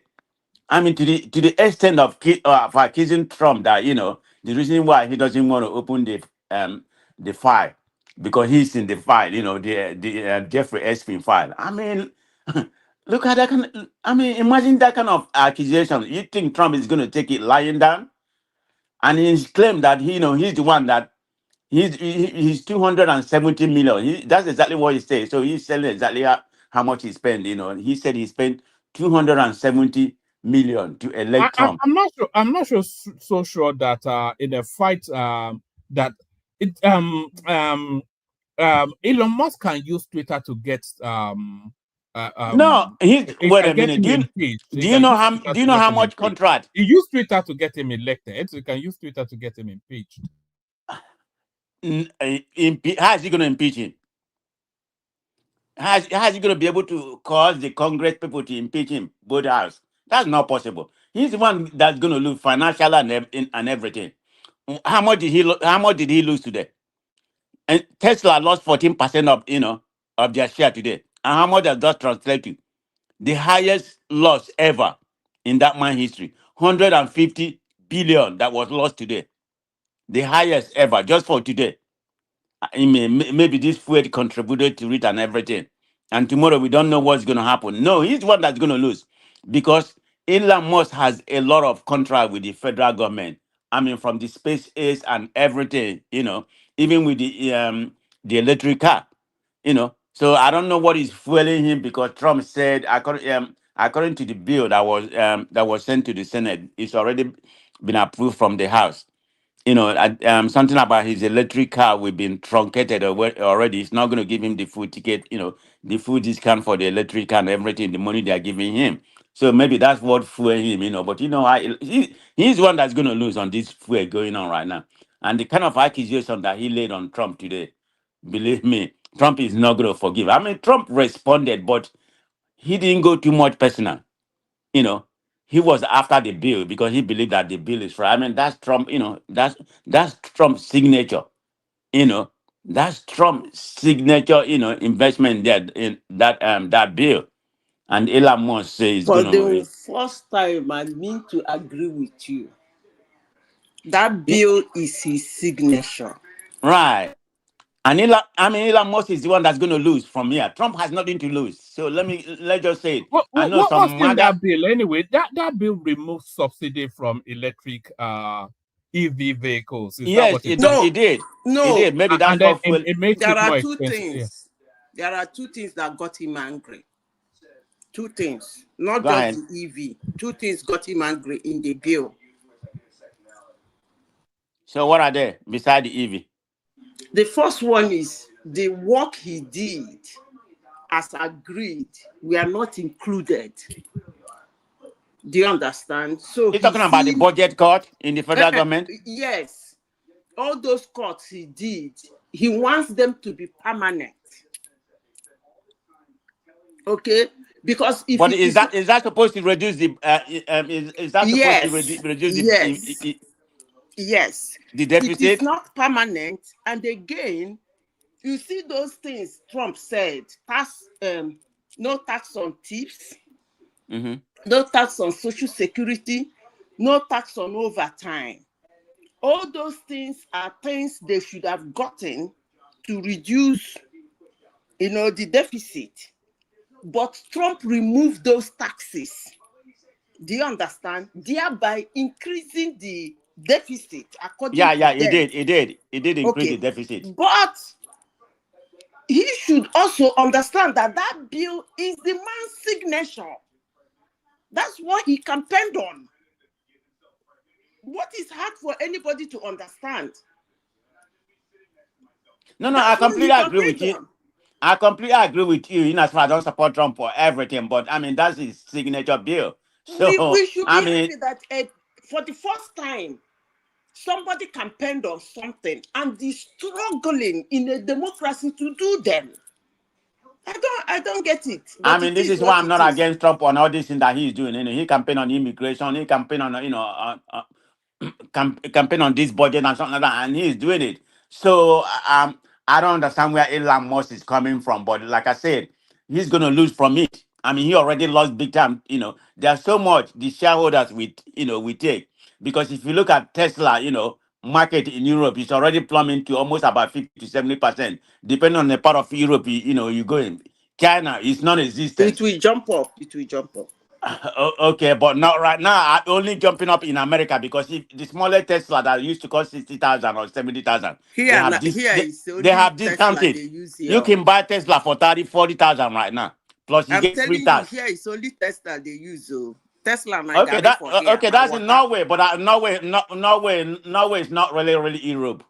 Norway is like Norway is not. It's not. I mean, it's in European, but they don't behave like other European Union. So that's the only place Tesla may still be selling. That should be Cybertruck. That motor. If you enter Cybertruck, that motor, Muna dash me now. If you not Wait, the one. what is so good about the Cybertruck? I mean, I guess I'm saying here, maybe that's your own liking, but you know what? There's nothing good about it. I find it quite ridiculous, that Cybertruck. It is ridiculous. All the whole Tesla is not like even a luxury inside. It looks it's like not a luxury car. I mean, normal. it drives pretty good and it drives very fast. All the whole Tesla car. I mean, I can't have it because I like luxury inside. I mean, inside means a lot to me. So none of the Tesla, is kind of luxury inside. I mean, it looks very empty with that big old, TV stuff or whatever. That's why I call it Say TV. me, I know they talk too much. If you think Cybertruck is nothing, all you need to do is to walk into a Tesla shop and tell them you want to buy it and take a drive. No, people like it, but I'm talking about my own personal view. I mean, I'm not good. I don't care for it. It's just nostalgic. It's just nostalgic looking, in my own if opinion. I cannot get complete effigy, I know they drive. But how many? When I Okay, enter that car, I see a fizzy die. Madam Zita, how many people can afford it? That's a car of 100 plus. Tell me how many people can afford it. Bros, it's just like telling me how many people can afford Mercedes Paco. So what are you talking that about? car is It's about meant for a 100 and particular something, class. 160. So let them afford it. But okay, how many people can afford those Mercedes you are talking about? Maybach or Mercedes S or whatever. How many people can afford it? Come on now, maybe you can. Can I But answer how many you? people? Can I answer Come on you? now, talk sense. Can I answer you? Yeah. You know, there's a way I answer questions. That's fine. I know the way you answer, you know. Go Okay, let ahead. me answer you. I have a very smart nephew. One day they were watching television with his young ones, and they advertise Mercedes. And one of them asked him, Prince, why don't they advertise things like Bentley, Rolls Royce? You know the answer? What? Because the people who can afford it don't sit in front of the television. So those cars are meant for a particular class. It doesn't matter how many. Yeah, buttressing what I'm saying. Yeah, Few so people. it's meant for cars are meant for particular class. For those who can afford it, let them afford it. He Okay, has cheaper how many ones. percentage is that particular class you are He saying has right now? cheaper ones that other people can afford. Classes and cars are made in classes. So the highest class is for the highest people. It's a simple and short period answer. Come on now, we should argue for something without that. You're breaking off our prestige. You're breaking off. Oh, I'm breaking up. Okay, maybe you can go to another you're person. back now. You're back now. Okay. All Yeah. right, bring it to and then we go on to rational mind. As soon as you're ready, let us know. Okay, so the point I'm trying to make about what's going on in America, you know, Trump campaign for what he's doing right now. I don't know what is Elon Musk. Even I thought he may have a valid point about the deficit and something like that, you know. So you can't go against Trump. Are you the one that's going to lose? I mean, most of the a lot of the Trump supporters right now, some of them, you know, like Steve Bannon. I don't know if you heard about it. He want Elon Musk to be deported, but we know that's kind of ready. You know, it's gonna be deported. But yeah, he said it. He was saying it today. He should be deported, you know, and revoke his citizenship or whatever he has. So this is the fuel we're having right now. I don't think that's going to subside. And the Republican, because they interviewed some of the Republicans today, they don't like what's going on. I think there's about 2 or 3 holding in the I Senate, think you right? should do more to talk about your press secretary that has decamped from Democratic Party, who had swell for 3 years talking rubbish about Joe Biden, that decamped, that he's no longer a Democrat. I think you should do more in talking about it. What has that concern me? If you like, make it decamp go anywhere. All right, it doesn't concern me, but anyway. Yeah, bring it on prestige. Apologies, rational mind. Let me go to Ekene before you. Go ahead. Ekene is here. Ekene, lover boy. I see you with you and Chioma. Go ahead. All right, brilliant. So Ekene, yeah, you've been pushing, so you're up next, Ekene. One man, Alpha. Waiting the Alpha. We have been exposed now. All these ones when they come here, they throw muscles. You know, go fit. Nobody can talk when you're talking. We've found the kryptonite to you now. Explain this, Ekene. Coming to this site. So we're so happy to speak. We called one man, so we're happy to speak to him on video call. So this video clip is for the one-man show. This is Ekene, as fine as he is. This is Ekene, and he's packing too. Did y'all see this muscle? He is packing. I couldn't get my hands off of him. So yes, to all the one-man show, when you come down to Nigeria, come see Ekene. He's so handsome. Oh my God. So this is Chioma reporting to you live from Nigeria, Lagos. Hope to see you guys tonight. Oh my God. So what if this one now, Ekene? When you could come here, the whole muscles, everything shout. where was your voice? Look at you. Look at that. So that is it, Abi. So now fine girl be your poison, Abi. We don't catch you. Wait till they happen. Look at this guy. Look at this guy. You look at you. You turned into a shy school boy. Look at that. What Good do you to want see me you. to do, John? Thanks for meeting up with that Chioma. She was really happy to see you. Yeah, it's a very nice experience. You know, I never knew she was in Niger, so when she alerted, I said I must go meet her. Well, I couldn't meet up on time, but at least I meet her today, and I'm very happy to see her. So it's a very nice experience. So at least, Shaman a fine girl, yeah. Shaman a fine girl.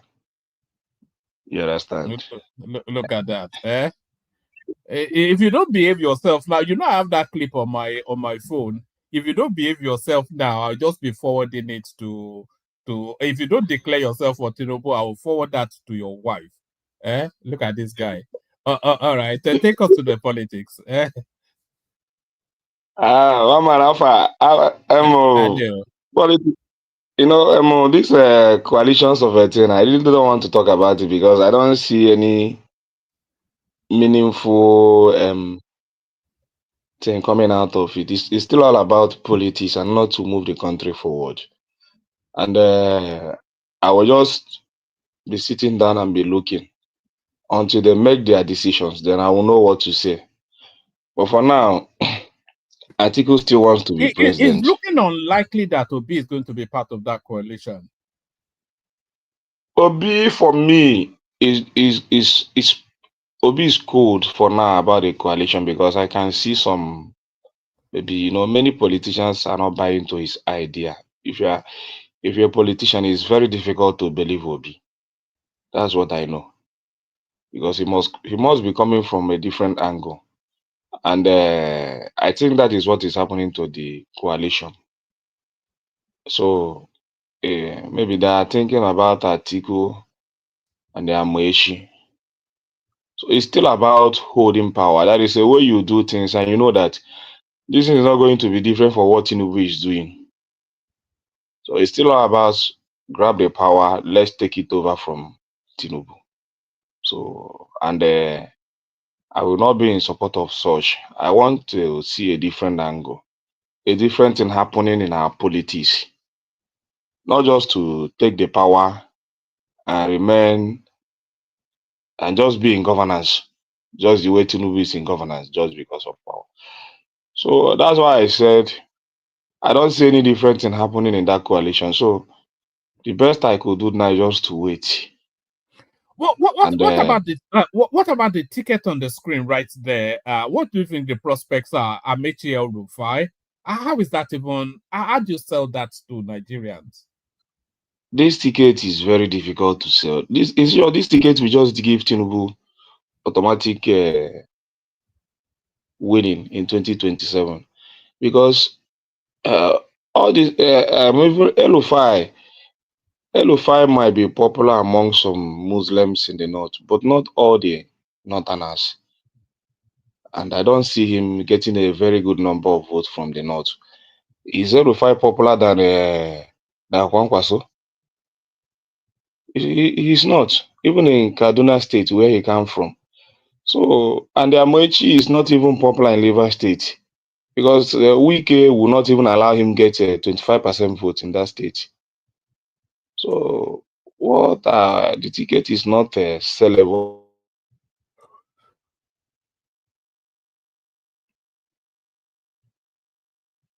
Are you there? Yeah, go on. But you can see, no matter how you might not like Obi, he has been in the public space after the election. So, you are deep in Ekene. Are you there or am I not here? You can vouch for. Yeah, you can vouch for him that he can still win some state. But all these ones, what can you say about them? So the coalition still need Obi more than they need themselves. So that's what I see. But if they don't want to do it right, does they Obi can. not? But can you hear me? Yeah, I can hear you. Does Obi not need the coalition too? Because we know the strength of Obi. Obi got 6 million votes.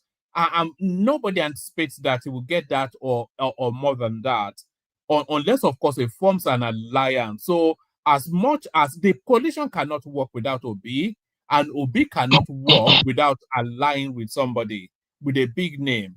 Yeah. Obi cannot work without allying with somebody with a big. But I don't support that Rufai, just like Prestige said. Rufai will not sell Obi ticket. Just mark it. Rufai will only dent that ticket. So, but and it will be easy for APC to run against it, just because of his antecedent when he was the governor of that state. So, and the middle belt region will not buy that ticket. So, Rufai Obi ticket will not sell to me. So they should have agreement that is to the best interest of the Nigerian people. If they really want a ticket to sell, it's just for them to support a particular candidate that has maybe that a lot of Nigerians have in mind to govern them. It's just what they should do. But if they don't have, if it's all about politics, even if Rufai Amaechi or Atiku Amaechi, there is no way people are going to fight for that ticket because they don't even have the money more than the government. But when you have a ticket that have the interest of the people might decide to fight for themselves, even at the polling unit. That's how I think it will work. So, but for me, let's keep that coalition for now and talk about the ongoings in the country. You know, one man, I sent you a lot of clips. I wanted to talk about it a few days ago, but I don't have the strength to come here. You know, the reason is that when I was talking about the achievement of Tinubu, you people were trying to say that I don't know what I'm saying. Tinubu paid 3 point something billion loan.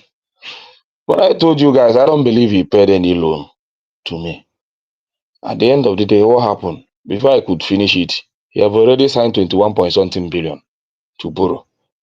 So I think this government is predictable. Are you hearing me? One man. No, we're all hearing you, but the Minister of Finance has come out to debunk that. So I'm not quite sure why you're still going on about it. But the Minister of Finance. No. I didn't see the Minister of Finance didn't debunk it. He already said that the money they are borrowing will not bring Nigeria into more debt. As in, he's not saying that they are not borrowing the money. I read his comment. He was only trying to maybe the fear that the money is too much. So he was trying to put it that this money will not plunge Nigeria into much debt. So, but that's by the way. But I just want you to know that the government is very predictable. How can you pay off 3 point something and go for 21 point something? More than how many times more than what you just said you paid off? So when I say APC, especially this Tinubu government, the propaganda they use for Nigerians, it's only the people that maybe, and many Nigerians are not understanding it. But for somebody like me, if I say I don't believe this government for one reason, even though I might not like Showore, there was an interview he had a few days ago, I think yesterday or day before yesterday, and I totally agree with him. If you're expecting anything to change or any special achievement to come in this government, you are just wasting your time. Just go there and fight for yourself. You are not expecting anything. When are they going to do it? Is it next year? They already started their campaign. And all this money they want to borrow now is to boost their finance for the campaign. So when are you going to get something tangible? When are you going to get the electricity? When are you going to get the road? When they commissioned that 30 kilometers, I was the first person that in my mind I said, this kilometer might not even be up to 30. At the end of the day, I saw an investigator that went there and they check it, and it's not even up to 30 kilometers. So, to say that you want to build several and something kilometers of road, and after 2 years you went there to commission 30 kilometers, it's a very derogatory to the Nigerian people. What are they taking Nigerians for? Just imagine the country where you are. A government came out and said, we'll do several and something kilometers of road, and went ahead to go and commission 30 kilometers. Will the citizen not stone them? It's just that they're taking Nigeria for a ride. If not, in which country does that happen? It's an uncompleted project. The project has not even started, not up to 4% of it. So the project has not even started. So what are they trying to prove? You would have done a project, finish it before you commission it. So let them continue be doing whatever they want to. And the people that is defending them will continue to defend them. But for us that lives in Nigeria, we know they come out and we will fight even in the next election. We know what is going on. I've already mastered their game and I know what they are doing. They are trying to buy validation from every corner, which they are not getting. The economy has not boosted. Nothing has happened since everything got worse. And I have every indices. It's only people that say, he gave government more money, governors more money. In what regard? At what inflation rate? So I just understand Tinubu game. He just came to Nigeria government and they just decided to get Nigerian people more poorer and fill his own pocket. And they added some numbers to money he gives to governors, added some numbers with the minimum wage and the other stuff without the money having any value. And Nigerian people are suffering it. Nigerian people are suffering it. But that's by the way. It's for the people that love him. I wish you guys the best. If he thinks he's doing well, I think the first thing he should do is to put up an electoral reform for 2027. But I just pity the people that goes to the INEC office and say, a National Assembly to say, we want an electoral reform. That they will not get it. I even said it, even during the time of 2023 election. I said to the APC member that my greatest fear is that if Tinubu came to government, even this little reform that Buhari did, he's going to truncate it. I said it. So the best for Nigerian people is to put out a candidate that the people are willing to fight for. Apart from that, Tinubu will continue. But if they're able to put out a candidate that majority of Nigerians want to fight for, then we'll fight for it. We do all our best because we know the strategy they use in the last election. So we're going to put out all our muscles. We're going to put out all our fight to know if we're going to grab it from them. But not to grab power and give to Amaechi or Rufai or Atiku. At least Atiku, I still have a little bit of trust where he is. But the only reason Atiku might not fly is because it's still the turn of the South, just the way many Northerners want the South to. And then any candidate that is coming from the South, also we also have it in mind. He's going there for just 4 years. Without that, I think that coalition will not also work. So Atiku coming out, any candidate coming out from the North knows that it will not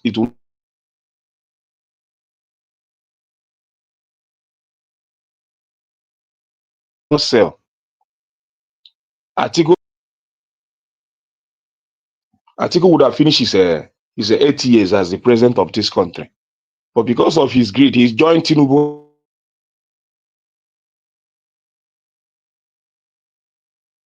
and Buhari them. I remove Goodluck out of that article. Whenever he's talking about coalition or whatever, I still remember what he did to Goodluck Jonathan, because I still remember that this man would have served as the president of this country and left. But he decided Your because of system is greediness. keeping quite heavily. I'm not sure. It keeps going in and out. But carry on. So Atiku Naim shoot himself. Atiku shoot himself. Atiku would have governed this country if he had supported Goodluck Jonathan then. But that's by the way. So one man for me, Tinubu government should reduce this propaganda. It's too much on the people. Let them give the real governance. And I think I've been a little bit vindicated because I've told you people, I never believed that man paid 3-something billion. Immediately I finished it here, the next day, they went for 21 billion. And let's see how it goes. Oh, man, thank you. I don't have much to say. Sorry, what is your understanding of that 21 billion? Do you want me to go and bring the clips that explains it? But do you have any concept of what did they borrow 21 billion? Is that what you think they did, or you don't understand what's going on? Or well, I don't really actually want to understand much on it. No, that 21 billion is a loan facilitation available to the entirety of the Nigerian state, including the states and the local governments. It's not a loan that has been availed, but a loan that is available that can be accessed. I send you a video clip, and you cannot explain it more than how Senate President explained it. You can play it here now. He gave details on how they are going to take the loan and what they are for, the Naira terms and the Euro terms and all that. So what are you trying to explain to me? Are you the Senate President? And he said that the President wants them to approve it, which they will. So what, I don't even know what, is it Babatunde somebody want to come and claim here that he knows more than the Senate President? So I cannot believe what Babatunde is typing or whatever you are telling me here, more than what I saw and watched on a video clip. Which means that the Senate President is supporting the loan and wants the loan to be taken, and he's giving the details. You want to borrow all the Nigerian money at once and use it for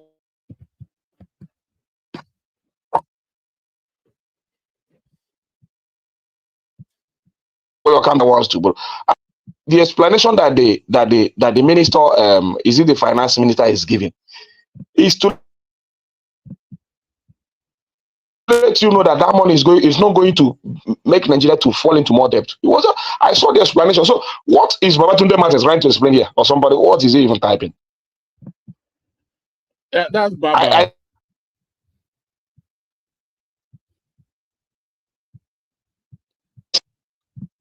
I also said I wanted to talk about. Babatunde Martins is Baba. Okay, now Baba. Yeah, Baba be that. Yes. Be that. Yeah. I know, say now the kind of people go to support. But I wanted to talk about also the what is going on with the Senate and the Southeast in this present administration. I send you a clip of that, but I don't have time for that now because I don't want to go tribal now. So let me just leave them the way they are still treating the Southeasterners, even in their budgeting and whatever they are doing there. But I think I have a senator there that stood up to spoke for the Southeasterners. Now the Southwest is having the line. Is it that clip that they are saying they are not getting anything? Is it that one that was saying it wasn't? Yes, guys, man. So, but for me, let me just leave it there, one man, and be waiting for people that will explain that I don't know how the government works. Now him know. So when I listen to the Senate President and I give explanation according to what the Senate President is saying, you are telling me I don't know how the government is working. Now you know how the government. Now you be their spokesperson, and you know their explanation. Come and explain to us. You are telling me to learn. What have you learned? You also. Did you listen to the Senate President giving an explanation? Could they use propaganda? They govern Nigeria, and you are saying you are governor. You pay to. You paid there? Can you hear me? Can you Yes, hear me? I I beg, can borrow hear me you. 2 seconds. Sorry, please borrow me 2 seconds. About that loan, I don't know why we're talking about it back and front. Like you likely said, and other people are saying, people are trying to play politics with it. They have not borrowed the money yet. They're still going to borrow that money within 2 years. Within 2 years, they'll borrow that money, and they might not borrow up to that amount. But this is what they are budgeting. Things they're going to do, infrastructure, blah blah blah blah blah, from a local sector to national sector. As both the government, local government, and everybody that needs money, they are borrowing money for all the sectors. But my question is, why borrowing so much money if it's not towards the development of the country? What will create job for the country? Borrowing such money is very good, I mean, but it's a big risk too. The kind of Nigeria we live, we know that there's still whatever in their hand. They will loot it, squander it, and it will be our children that will come and pay for it. And people will still come out and defend them. Yes, it's good though if you are borrowing that money. If you are telling me you want to borrow that money, you want to build a train from Nigeria to the Republic or to Ghana, I will understand. That is economic viable. We know the return. Probably 5 years or 10 years, there will be a huge return. Or you are borrowing that money, you want to build, let's say you want to buy, the government want to embark on building 3 standard refineries. Well, of course, we understand, like, okay, that refinery within 3 or 10 years can pay back that loan. Worst come to the worst, the people that borrow that money can take the refinery as collateral if they fail to meet up for their payment. But people coming up to start talking both ways is understand they are right, but we have to criticize the loan very well due to our nature of bad governance, looting. Such money is supposed to be criticized, scrutinized, and should not just condemn it totally and do not just praise it in totally. That I should have been following it keenly, but I know that 20 billion they're going to borrow, misappropriation will go up to like 10 to 15 billion. We can only see 5 billion. Don't you see what's budgeted for street light? Don't you see it? You know, so is the idea is good, the initiative is good, but it's the execution that was implementation. That's what I fear. Bringing all this kind of good theory based economic plan is very good. I have no problem against it. Actually, uh, Dubai, I think China budgeted 50 billion to to move themselves out of poverty line in the 80s, and today they are benefiting it. Dubai budgeted 20 billion to build All right. themselves. What please? Let Ekene bring it home so we can move it out. The people have been All waiting right, for thanks. a good while. All right, thanks. Sorry for taking time. One man, can I give me a minute? Can I let me buttress about what he said? Let me give you this figure to be more careful about what you and what piece is saying. Like, it's not about borrowing, like Nigeria is not even in the top 10 in terms of borrowing in Nigeria. It's what you use with it, how productive what you borrow. Okay, you're talking about the street light. The street light was budgeted for 393.29 billion. And do you know what? One street light supposed to cost 266.5 million. That's how much they budget for one light. Do you know how much it costs for one light in Nigerian space? It's supposed to cost. It's supposed to cost only 8 million.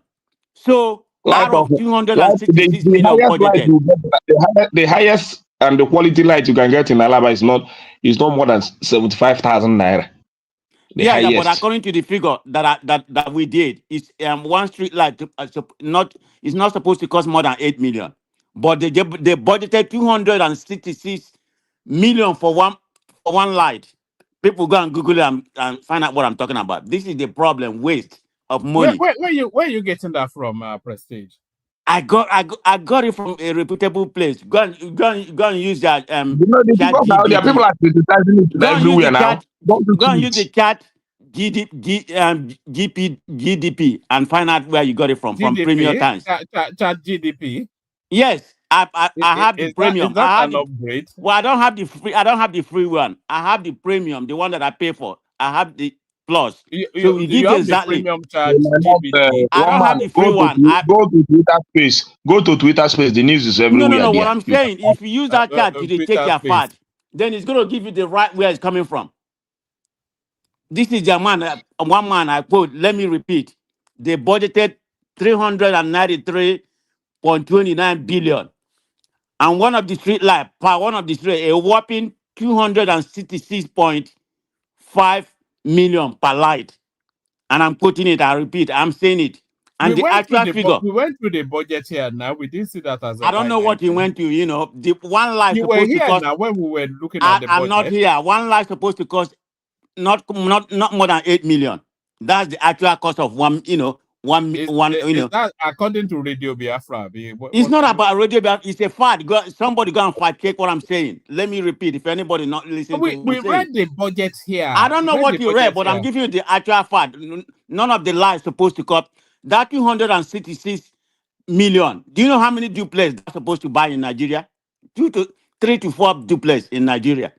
And that's how much you budgeted for one street light. That's supposed to cost 8 million. I don't know. So you guys make up storylines and then I'm not making up storyline. Well, if I'm making up storyline, go and fight. It was not in the budget. So where are you getting it from? This is how much that was budgeted for the light. It was not for the street in the light. budget. It was not in. We went to the budget now. This is how much they portion for it. 12% Prestige. Pay attention now. It was not in the budget.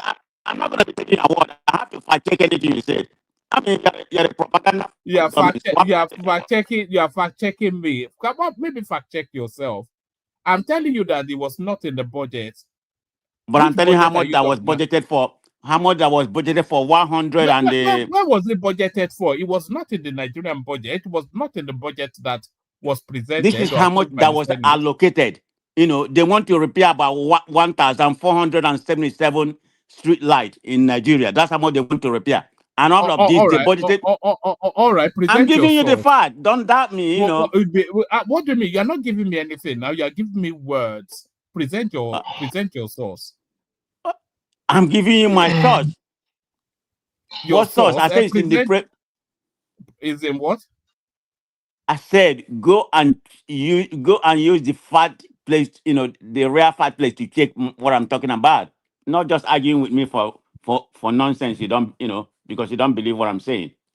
I'm giving you the fact. I think we've had our first Naira super chat. Look at that. Well, I didn't even know you could super chat in Naira, but that's a Kene. Kene, that one was for you. It was nice meeting you, Kene. You're a good man. Thank you. Who paid for lunch? Did you even buy a meal, Kene? Don't tell me you didn't buy a meal. I hope you did. But Choma supposed to buy the meat. Choma is from diaspora, you know. Choma supposed to buy meat. No, what do you mean from diaspora? When did the Kene stop being a gentleman? Kene is old school now, and he's a billionaire as well. So okay, but it does whatever. You know, it's a very good experience. I mean, how much is $5, $10 to spend in Nigeria for you know, for food? Yes. What meal would $5? How much is that in Naira? Times it by 160. I mean 1600. It's 1,000 to $1, is it? So that's about $5,000. That won't buy you a meal now. $5 won't buy you a meal in Nigeria. What are you talking about? Is that not 5,000 Naira? How much is that? What are you saying? It's less than 10K now. $5. $5 won't buy you a meal in Nigeria, Kenny. How come $5 don't buy you a meal in Nigeria? Exactly. Did you see the place that Kenny and Chioma went to? $5 will not even get you into the door. Do you even know where they went? Are you saying a plate of food? And they showed me now. They videoed me live. What is the restaurant name? What is the restaurant name? Are you saying a plate of food? It looked expensive. Where they went to, you won't get in for $5. Never mind you could never mind sit down. There are places to go. One man, you are right. If you are going to restaurants in Lagos, you cannot get a meal of 5,000 naira. Like Soup is 12,000. from 10, 15 like that. Except you are going to a very local joint, you order your food how you want it. Give me this, give me But this, give me a body. you can get a plate of food for 4,000, 5,000. But if you are saying that if is there places or many places, even in our golf stack, a plate of food is 12,000 naira. Even in Agor, first stack, many But we are saying places. we are saying the same thing. If Agor is selling plate of food for 12,000, Because what do you think they will sell in? video guy that is showing us dishes in Nigeria here, and he's going around restaurants in Nigeria from Bole to this thing. We've been watching him here, and it's not This that one, price you people are calling. It's just Mazita, that guy is going to the lowest of the lowest. When I when it's was in lowest of the lowest now. Mazita, just hold on. Let me tell you where I went to. When I was in Nigeria 2021, I was staying in my friend's hotel, Press Ken, in Victoria Island. This place close to the embassy. Is this called Bishop? I've forgotten in the Bishop, whatever. I've forgotten in the military base not far from there. You guys are very close to that. Know Lagos very well. The restaurant I was going to oppose my hotel to eat. There's one soup I like. They mix with is a okra soup that mixed with seafood. At 2001, I was buying that plate of soup for 10,000 naira. Just a regular soup. And just a regular restaurant in Victoria. And opposite my hotel was Ikoyi Atlantic. I didn't. When my friend that was working in Shell, I always say that is the procurement manager took me there. I know how much you spend for just a meal. It was 100 times different from what I was buying. Let me show you where Ekene and then you know that you can't. No, get if not that one, even for hold on. You always try to take over some. Just hold on. This is where Ekene and Choma went to. So you see, you can't get 5,000 naira. You can't get him for 5,000 naira. But Ekene is here now. Can you tell us now how much food costs there? Because $5 equals to 8,000 naira.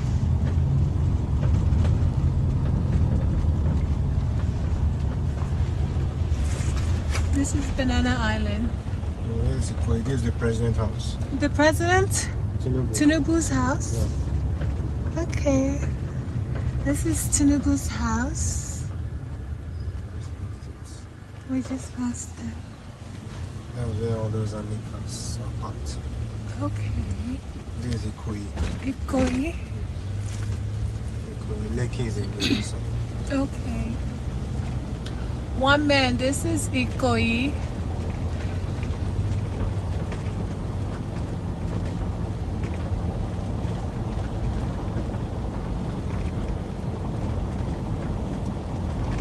The man that died in a plane crash, apart the access mall. Oh, okay. The owner of Access Mall? Yeah, this is his house. Okay. Access on Bank. This is his house. Wow.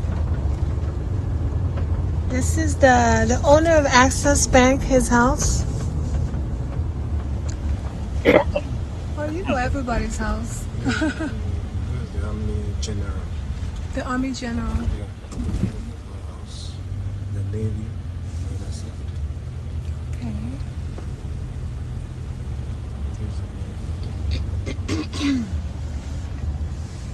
This is Ikoyi proper.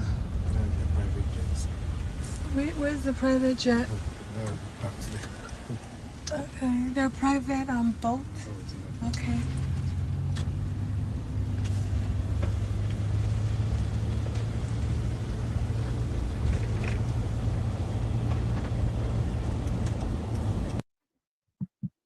So that's where they were hanging out. So you tell me if $5 can get you a meal there. It's not possible. It's not possible. No. It's not It's not possible in that environment. $5. They wouldn't even let you drive on the road for $10,000. Not even to drive there. Never mind to buy a meal. That's where Ekene took Chioma to.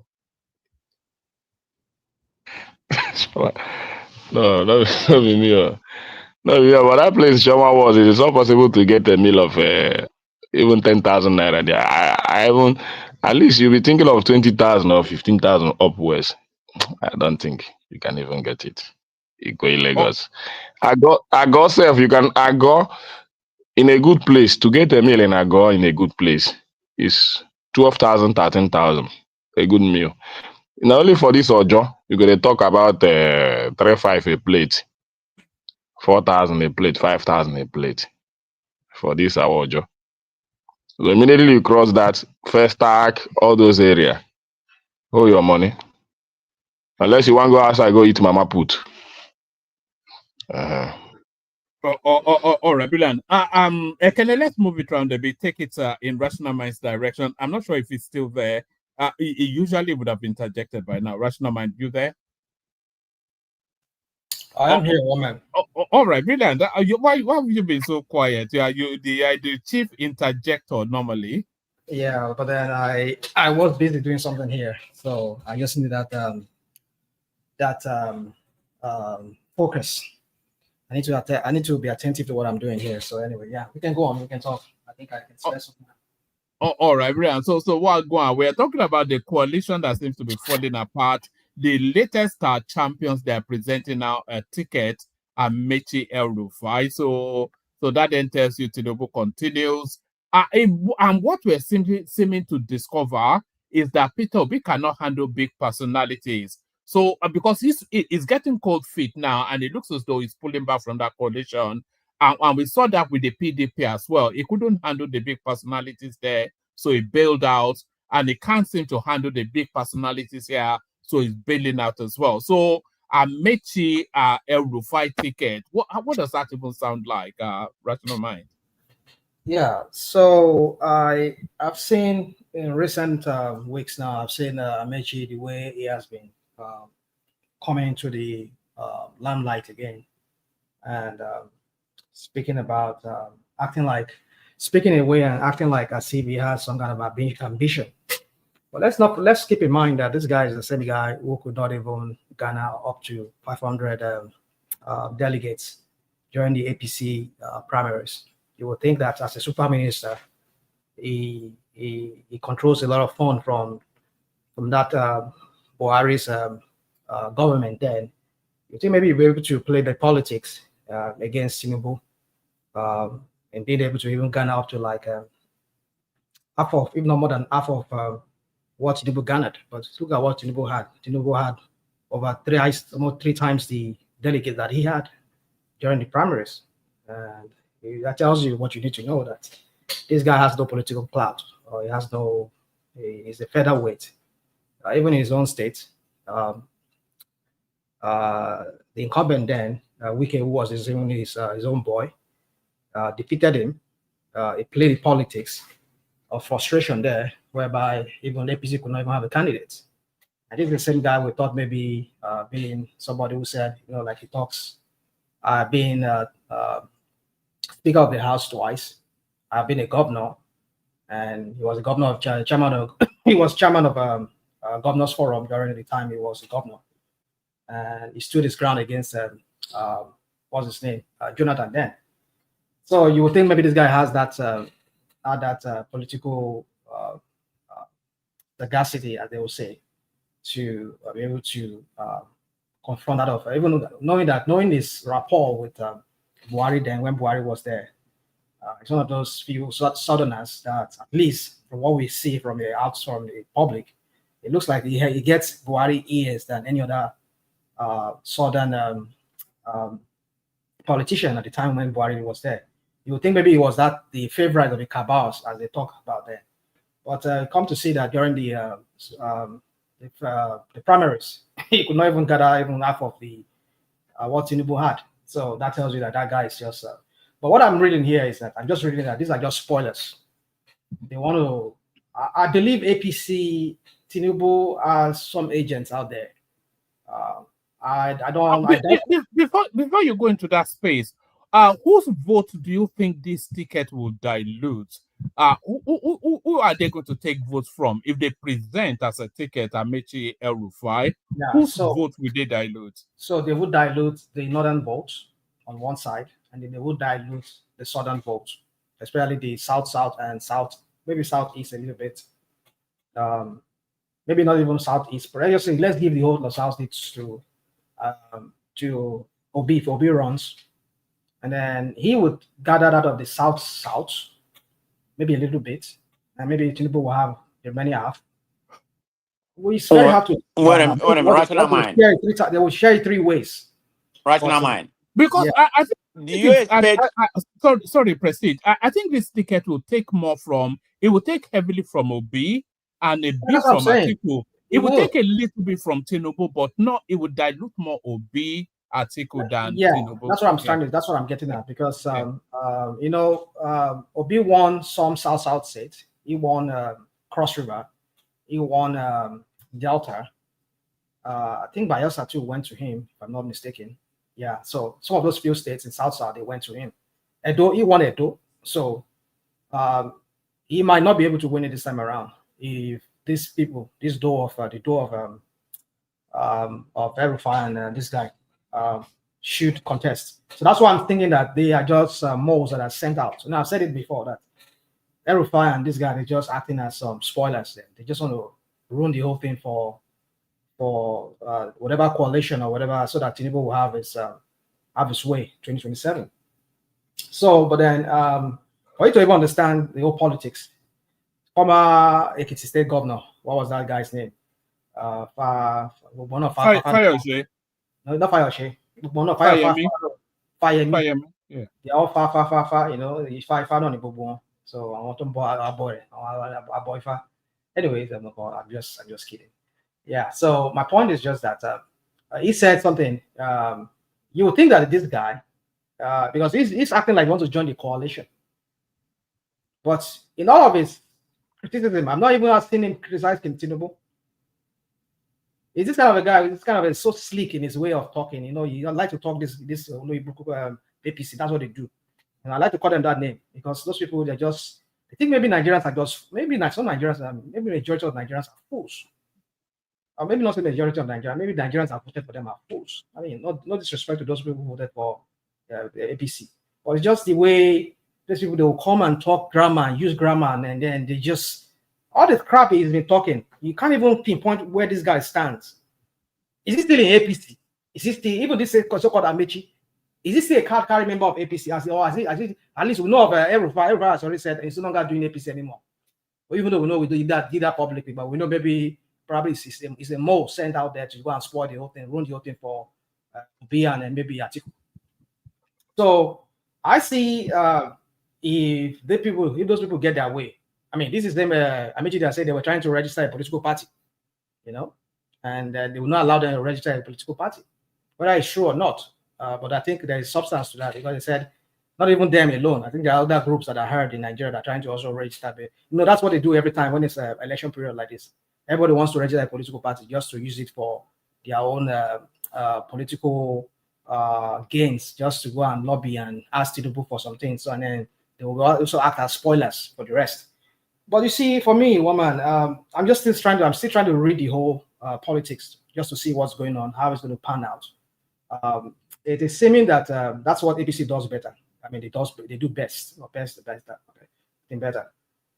They know how to, you know, that cast my mind back to what happened in 2019 when Showore came out. You know, we saw the likes of this guy, motivational speaker, and this my guy from my state, I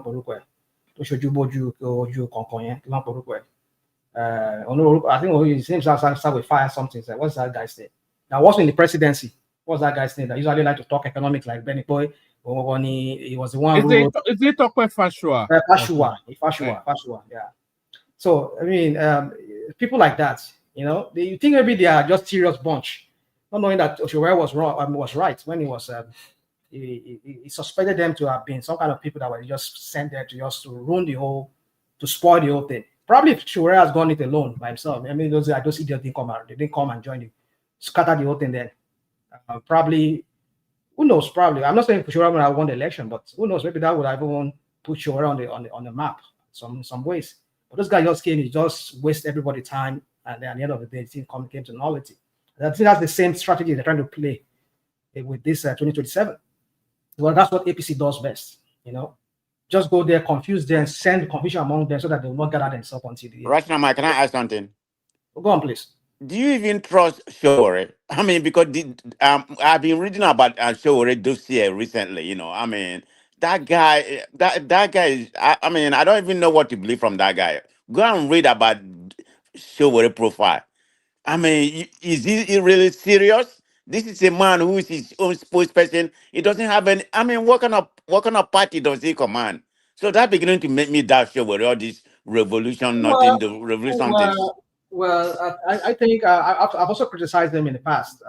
Until recently, It's not about criticizing. What's his main motive? I don't even believe his main motive. He wants to be a president. That's what I'm saying.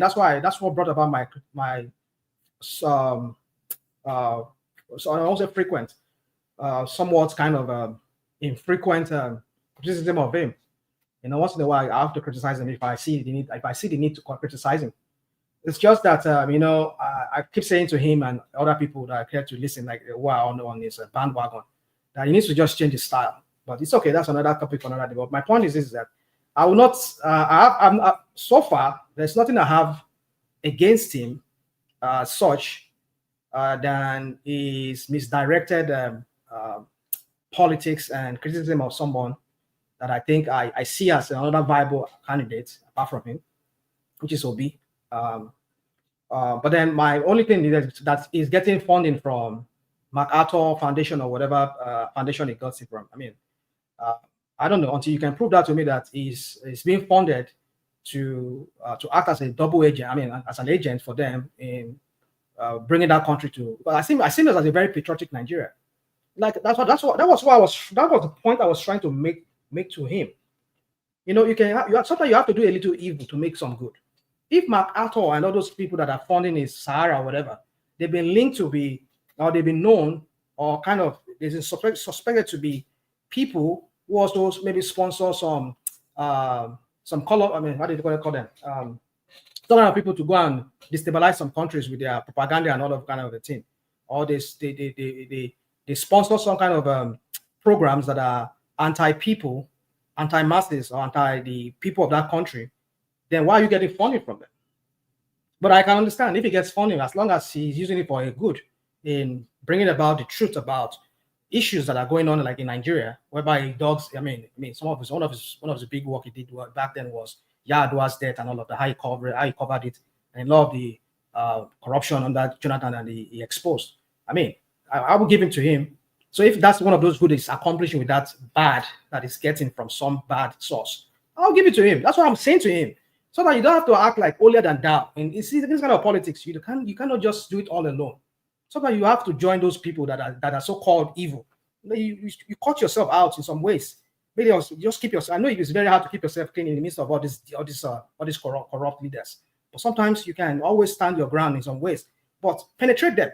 See how you can get into them. You act like them until when you get to a place in there. I mean, to a spot, then you can now make them understand that yes, this is what I have in mind. So it's a very complex thing for me to talk about right now. For me, I just don't see anything wrong with he getting funding from MacArthur or whatever foundation. Foundation or group that gives that bankrolls his program or his Sahara reporters. But my point is, what do you do with that? Yeah, but it doesn't make it public though. That's the thing. It tries to hide it somewhat away. And by the way, a few months ago, Emeka did an expose on him on this platform. What he brought all the documents. So we've always known it was being funded by documents. Well, I was there when people were discussing about the document. You see, forget it, woman. I'm not. You see, I'm not disputing anything about MacArthur or whatever group that sponsor him. It's maybe the Rockefeller group or whatever that sponsor him. But my point is that. He should understand that yes, if you are getting the funding from some questionable sources to fund your Sahara reporters that you are using for some kind of good, does that not tell you that you have to apply that same idea in wanting to run for politics? You cannot act like a clean person in a very unclean society where everybody is just so it's a dog eat dog kind of politics. And the people you are trying to fight for, they don't even see that your cleanliness as something clean.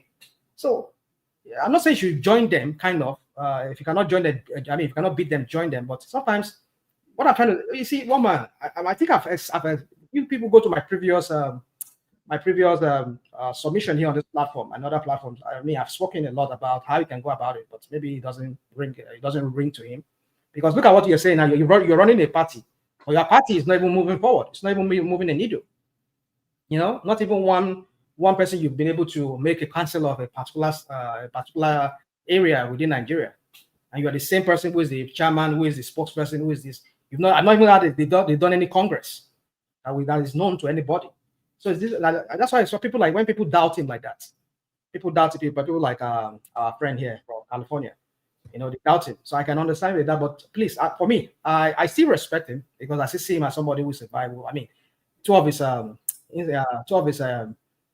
interviews that he did recently on channels. I mean, I gave him a thumbs up on that, and I made comments on some of his what's it called? I mean, two of those interviews. But let's see that one, man. That's by the way. So for me, Amaechi and all these people, they are spoilers. I just see them as spoiling something. But we'll see how Atiku and this guy Obi wants to go about this thing.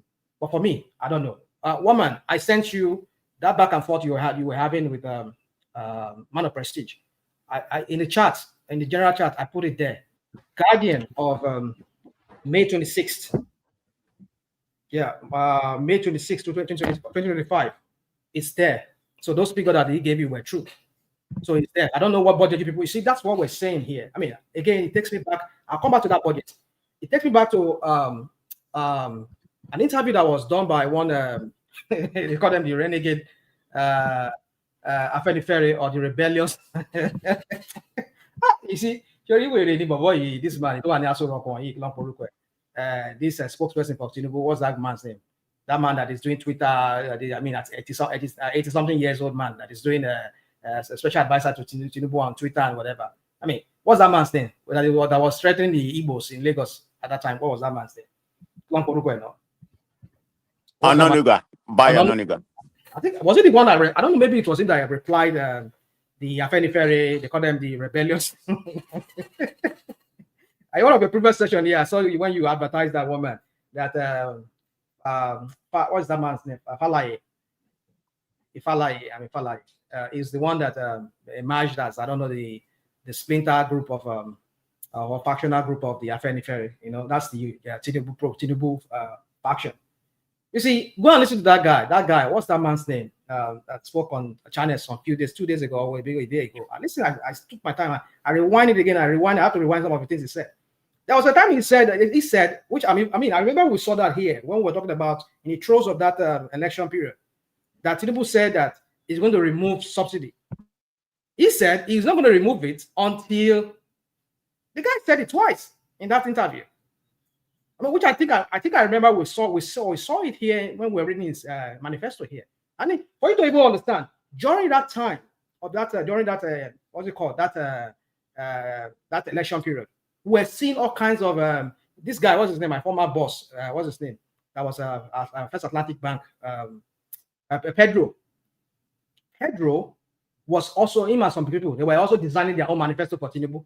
So they just flood the whole media space. We don't even know which one to even pin as Tinubu. That this is Kulata came here. Kulata then came here with some other manifesto that we're saying that. So I don't know which of them. That's what they do, just to bring confusion. The same way they denied the manifesto they produced in 2015, that they were saying they will be doing this, they will be doing these social programs.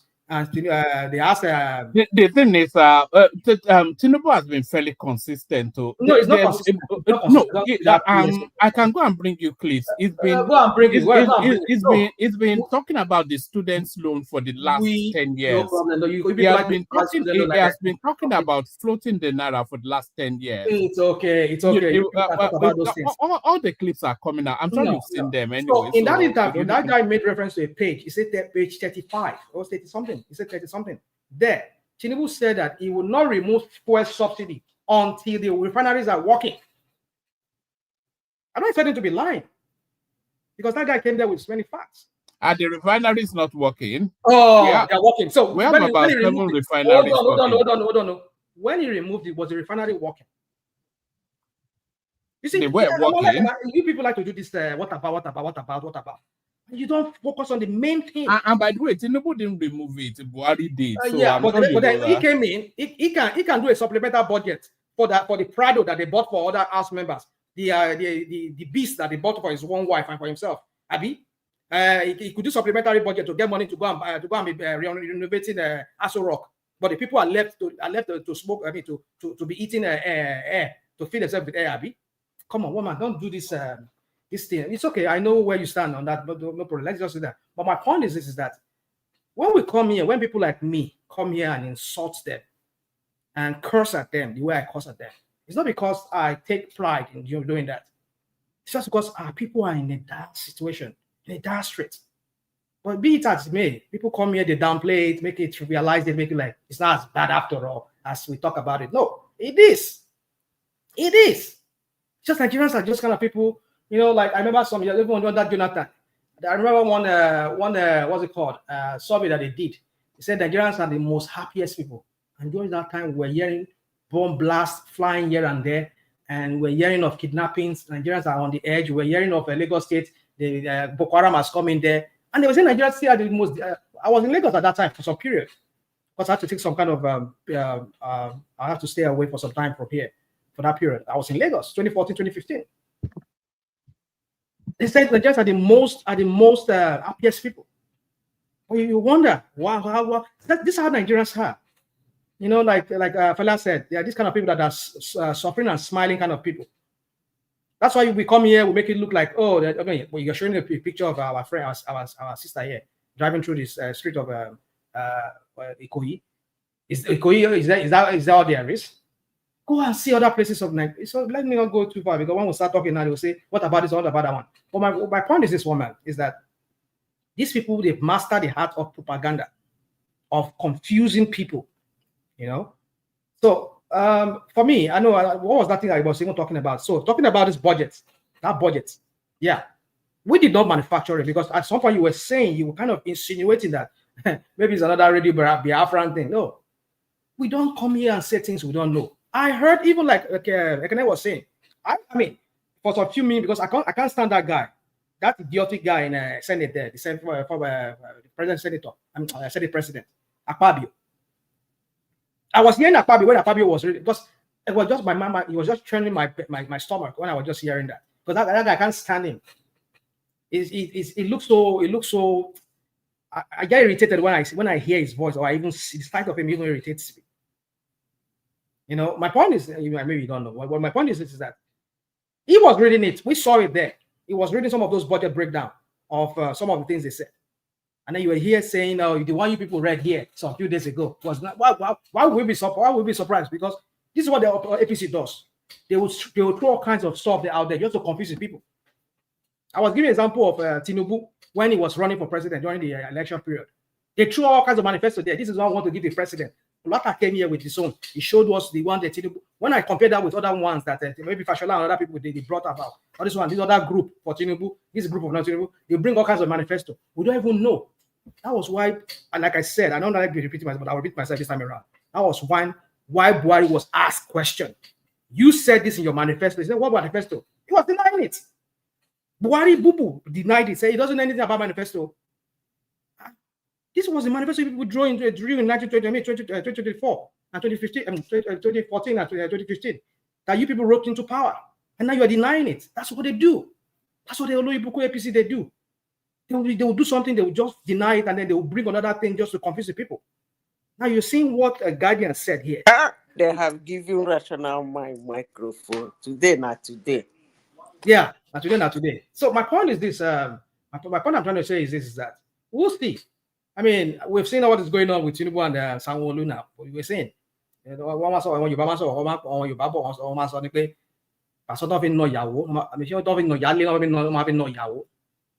the treatment they gave. I mean, remember, mind you, keep in mind, this was the same guy when what's his name? Ambode was there.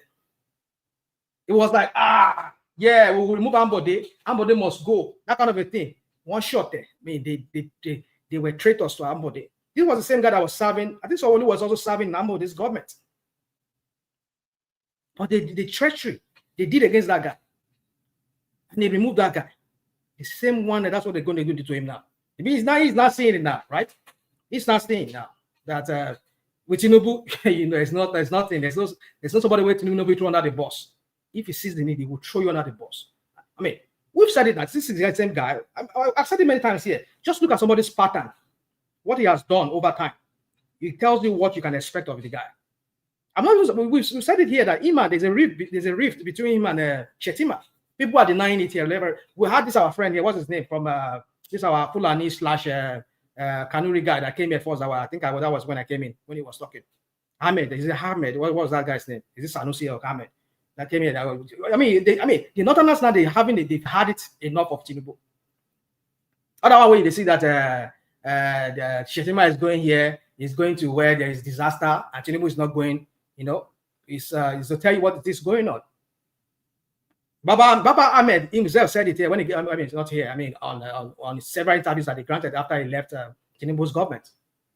He said he only saw Tinubu once, and you are an advisor to Tinubu, but he has his own clique within the presidency, and they push some people out of that clique, and the vice president is one of those people. He's an advisor to Tinubu sitting in the vice president's office. So what does that tell you? So we are people that read. When we read the politics, we can tell you what is going on. So when we come here, we'll talk. Some people say, no, we just talking here. But well, we see. This is a guy who is treating his own. This is the same guy when they went to Guinea. We saw videos of that when they went to see the former president of Guinea that was removed. We saw him, but Sanwo-Olu. I know one party deal.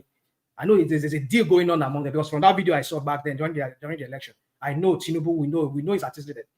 There's some kind of things that took him to Guinea, and we knew that guy, the former president of Guinea, and some people they are all into drugs. Well, let's leave that. I know we talk about the control. We're talking about conspiracy. Well, it could be some conspiracy. He knows where Tinubu's dead bodies are buried. He knows. But one thing about Tinubu is that he doesn't care.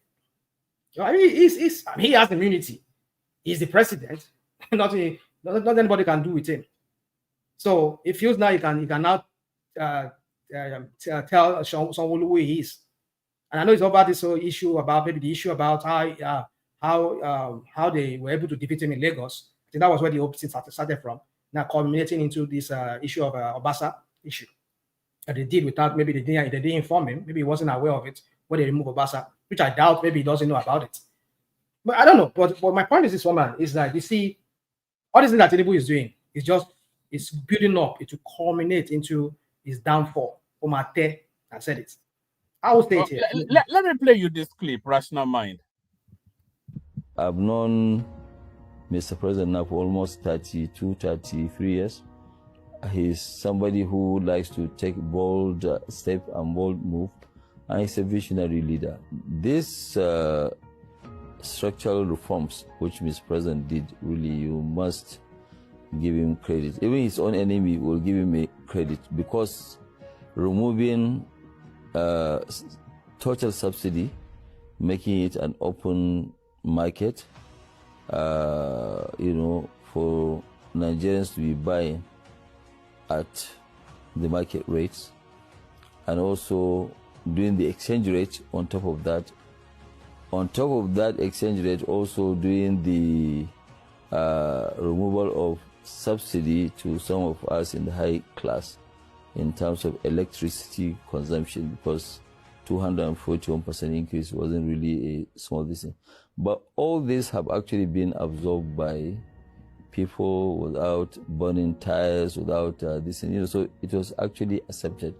And this has actually reduced the drain on government's resources. But on this one, really, I think Mr. President has actually done extremely very, very, very well.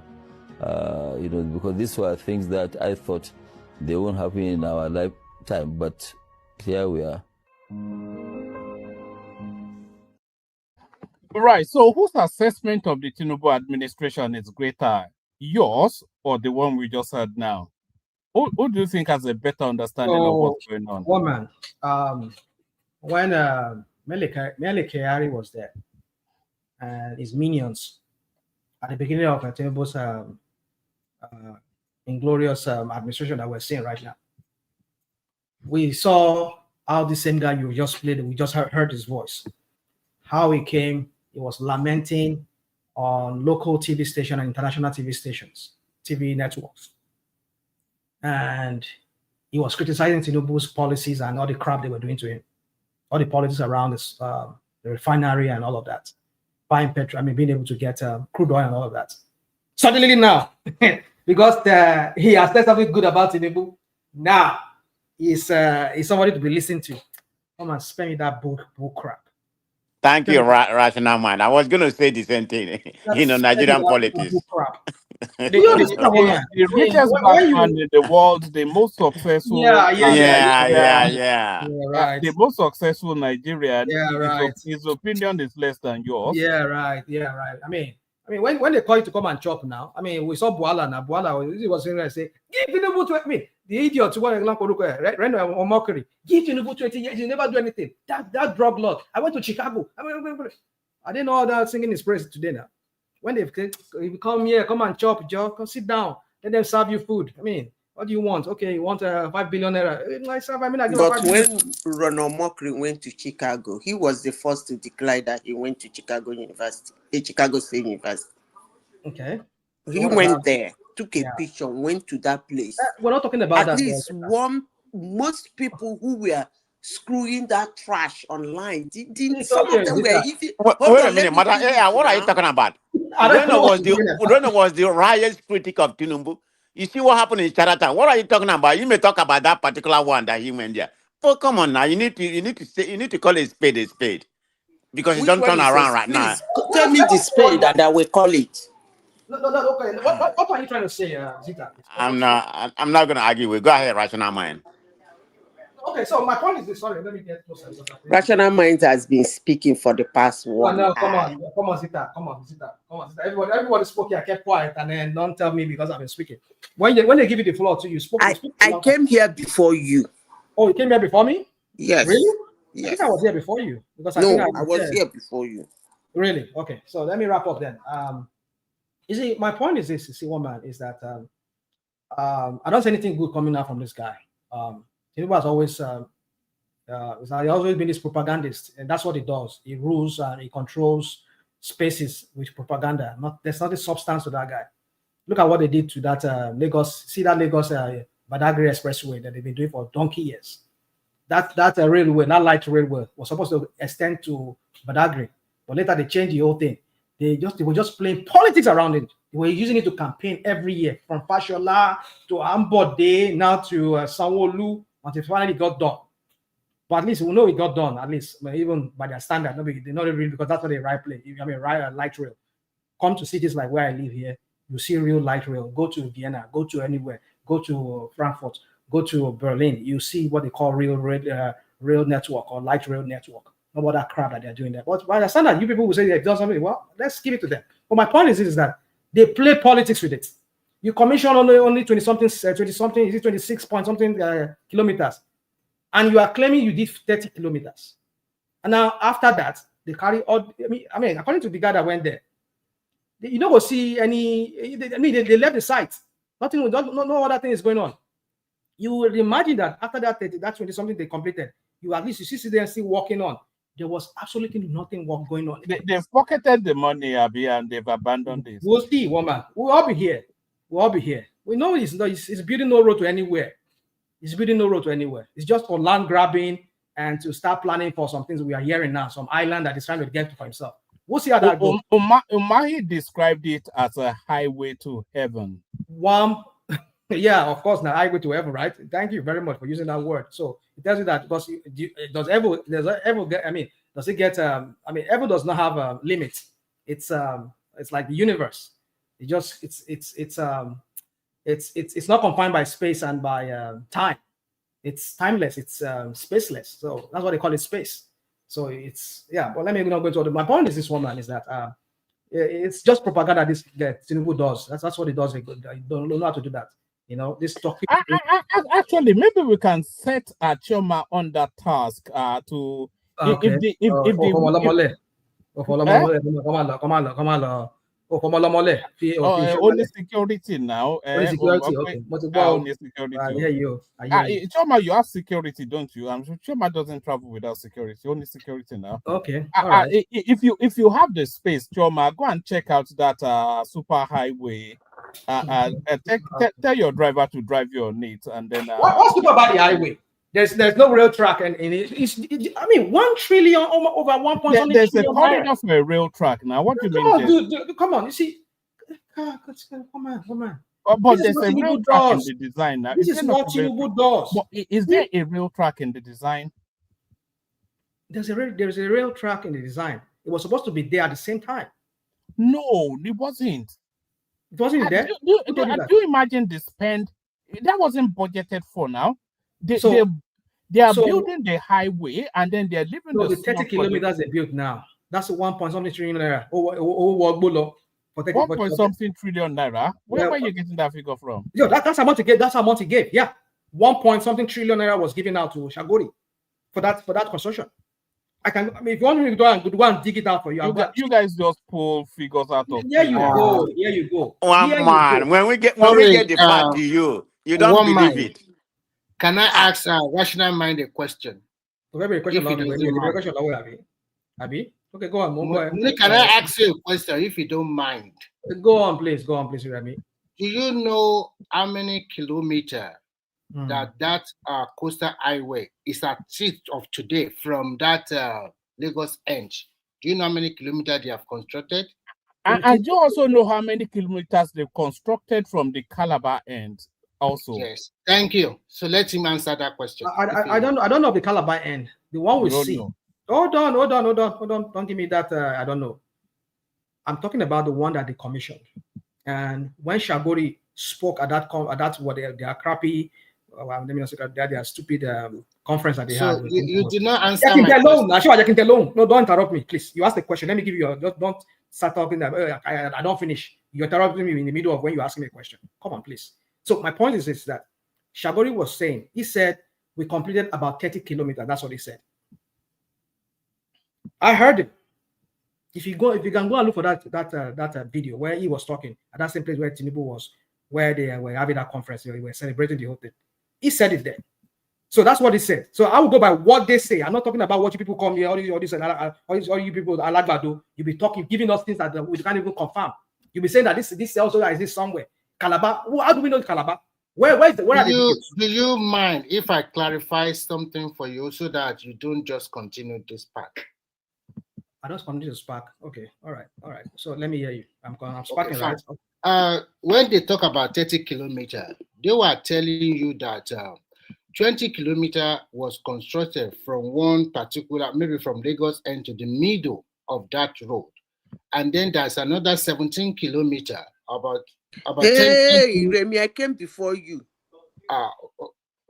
Do you? I'm not. No, he permitted me. I'm just interjecting you. It will continue later. So there was another about 10 kilometers plus from the other end, but they want to build a bridge in the middle. So that is why they left that part. They want to build a bridge in the middle because of that bridge is going to be in front of a Dangote refinery.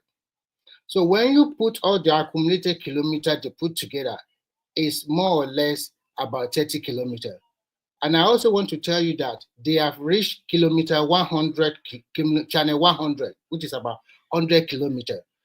This particular one has been gravel, but not yet concreted. The concrete level is about 9 meters from the base. So, and when you go, there's so many YouTubers. If you have chance, you can go to YouTube. They have also concentrated to let me give you a couple of names. Just on what you said there, Remy. There's a guy called Just OZ. Yes. So Just as in JUST, and then OZ is OZED. That guy documents every single grain of sand that moves on that. If drones, it will drive on it, it will walk on it, it will fly drones without equivocation. So there's that one, and then there's another one called I Am Bolahon, who does exactly the same thing. So this Gola Hon now is going to be documenting from the Calabar end and the Akwa Ibom end. And they will drone footages, video cameras, the guy on the walking. One man is so annoying. It's so annoying. What are you proud now? What are you proud about? For 26.8 kilometers complete in 13 months. What are you proud about? It's so annoying. Sorry, man of prestige. Rational in conclusion, they have constructed up to kilometer 100 already. So by December, you are going to have listen. Stop lying, man. Stop lying. Let us finish it. Then hold on, Remy. Actually, carry on, Remy. Maybe I'll just play the guy in the background. Don't keep saying just lying. So by December, sorry, Remy. Don't keep saying just stop lying. Prestige. No, I never said lying. No, not you, but Prestige. No, I said it because the construction guy said it's 30 kilometers. How are you going to come here and telling us you are not partially complete? That don't make any sense. It's only because you are not listening to what he's saying. In terms of the sand fillings, the heavy lifting of a lot of these things have already been done. The 30 kilometers that were ready to be commissioned were the ones that have been absolutely perfected. One man, that is called process. In process, there's a difference between complete and in process. All right, look at this guy. Okay, if everybody, sorry, carry on, Remy. But okay, so in conclusion, Rational Mind, you can take a bike from the end, the one they started from VI. You can take it to Ondo State now because they already reached Ondo State, kilometer 100. And they are trying to say by December, they will concrete it as in real concrete road up to that end. So if the pace they are working at, they continue and they put more effort, then we are going to have 100 kilometers in our hand by December. I hope they can finish it, including the bridge, because they have started working on the bridge also. And that bridge is going to be under the water that will connect to Sokoto-Badagry Expressway. Please let us always endeavor ourselves to look at information and to look at the pace of work.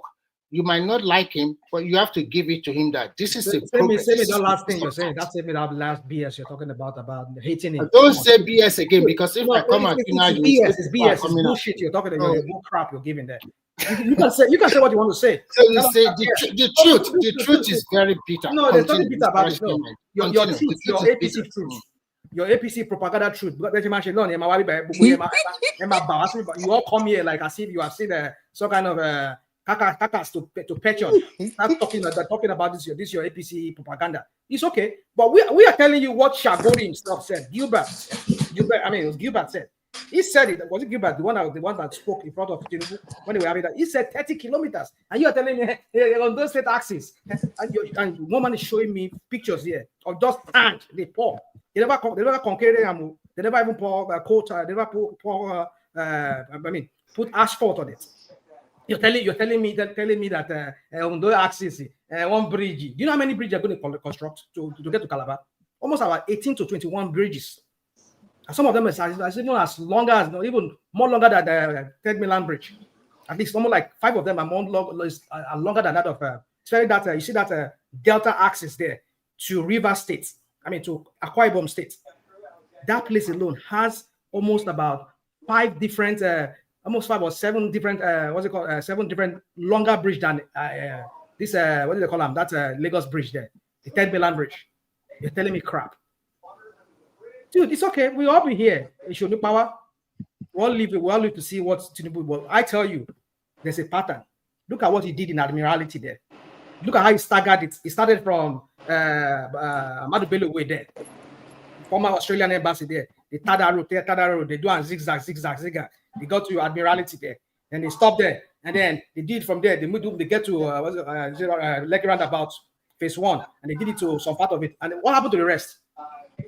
What happened to that rest from that? What's it called? Is it help me? I've forgotten my geography now. It's been a while. What happened to the remaining part of that road that they're collecting? They're already collecting toll on, but they did not finish the rest. That is how Tinubu is. This tokenism, that's what they do. Just have this taste of this thing. This is what we're going to do, and then the rest they will leave it after a while. It's okay. We know what you people do. Finally, one man. I know Zita wants to talk. This Trump thing.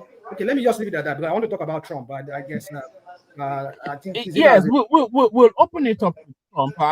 Like I said, just stay with us. We'll open it up to Trump. But like you said, Zita is I think she's ready to speak now. So Zita, the floor is yours. We're talking about this coalition that doesn't want to coalesce. We're talking about the beef between Sanwo-Olu and Tinubu, and then we also wanted to talk about what Rational Mind just referenced there.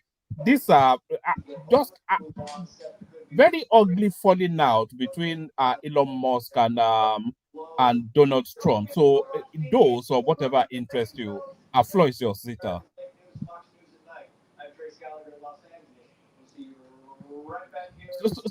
Sorry, Zita, you have to mute whatever it is you're listening to because it's feeding through. Oh, I don't think she's ready for us now. Do you want us to go to Remy or are you? Which there? Remy?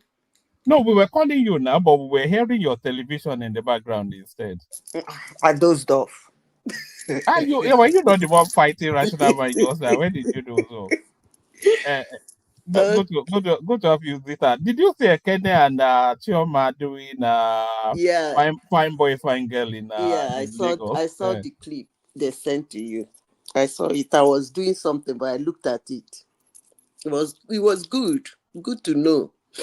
This platform is bringing people together, you know. It's amazing, you know. I think that's the second meetup. I think Ekene met up with Des as well, if I remember rightly, when he went to Nigeria too. So that seems to be the thing now. So next time, maybe when Kulata goes, he will meet everybody that goes to Nigeria now must meet Ekene. That's the rule now. Yes. So what is the discussion for today? That's it right there. Now we're looking at the viability because this coalition now it came in with a lot of fanfare and a lot of noise, but it now seems to be it's not even plateauing. It's just hemorrhaging now. It's just falling apart. So Peter B is developing cold feet because the permutations are not permutating in his direction. I think the latest offer on the table was for him to deputize Atiku, which I'm sure his base will recoil from. So he seems to be pulling back somewhat. The coalition now seems to be permutating a different ticket, Amaechi El Rufai. But what is the base? What is the sellability of that? Where are the votes coming from towards Amaechi? Amaechi being the head, El Rufai being the tail. How viable is that ticket? Among all these names you've called, the only people, and I will say it, woman, you know me, the only two I know politically can plan something is El Rufai and Amaechi. I'm not saying if you match their two tickets, it can work. No. The putting Amaechi and El Rufai as a ticket, I don't think it will fly. But I'm talking about in politically smart. That's what I'm talking about. Putting the two tickets together is a different thing. Two of them sitting down to crook up something is a different thing. Now, let me say this. For those who are very angry at Tinubu, who wants him out, you should pray for a surprise. What do I mean by a surprise? All these things they are doing, let's assume that they actually do have somebody who is good, very good, but they don't want to bring him up immediately. They might take Nigerians by surprise. And when the person comes out, everybody will like, oh, this guy, oh, we like him, oh, he's cool, yeah, that kind of a thing. If they have the brain, they can put that out. Because why did I say this? I keep making, when you talk about collation, I will always remind Nigerians of 2013. 13, 14, 15, what happened in Nigeria? Before Nigerians knew what was happening, they have finished cooking what they are cooking. They came as a surprise. Wow! Before you know it, APC was everywhere. So if they want to do that, I hope they are working silently. But if it is this thing I'm hearing and this they are kangarooing themselves from here to here, talking from both sides of their mouth, that thing will not even, if it will not make Tinubu lose an hour or a second of sleep, let alone losing sleep. Let's just pray. And yet it started campaign already, right? It's not losing sleep. But it started campaign. It's not losing sleep, but yet it has already started campaign. All his billboard everywhere, right? Listen, let me tell you, he can't lose sleep. He's a sitting president. I repeat myself again. Let me repeat myself again. If what they are seeing, I am seeing that the opposition, they don't have opposition party, but they have opposition. Opposition is kangarooing themselves, talking from here and there. If it's all they got, I repeat myself again, Tinubu will not lose a second of sleep, let alone losing a whole sleep. Now, back to your thing, he's campaigning everywhere, everybody's everywhere. You started it.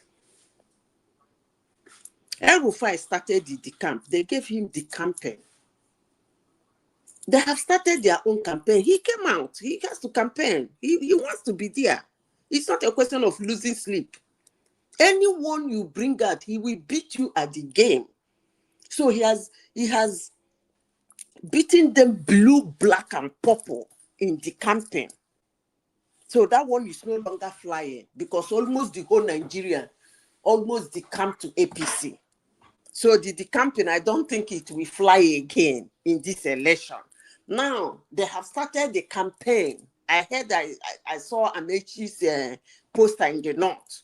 So he's going to run them through on that one too. He's going to beat them blue, black, and purple. So what am I saying in essence? If this nonsense they are doing, it's not going to take them anywhere. But I hope, or probably those who hate Tinubu, let them put their chaplet inside the water, praying that these guys might have something as a card they're going to bring at the end of the day. Otherwise, none of them. Atiku is a very bad politician.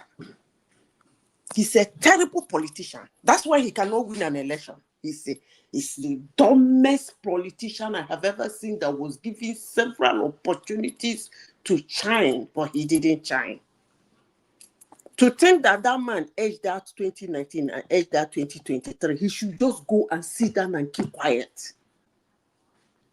But will he? No. He's out there again. Probably want to contest again.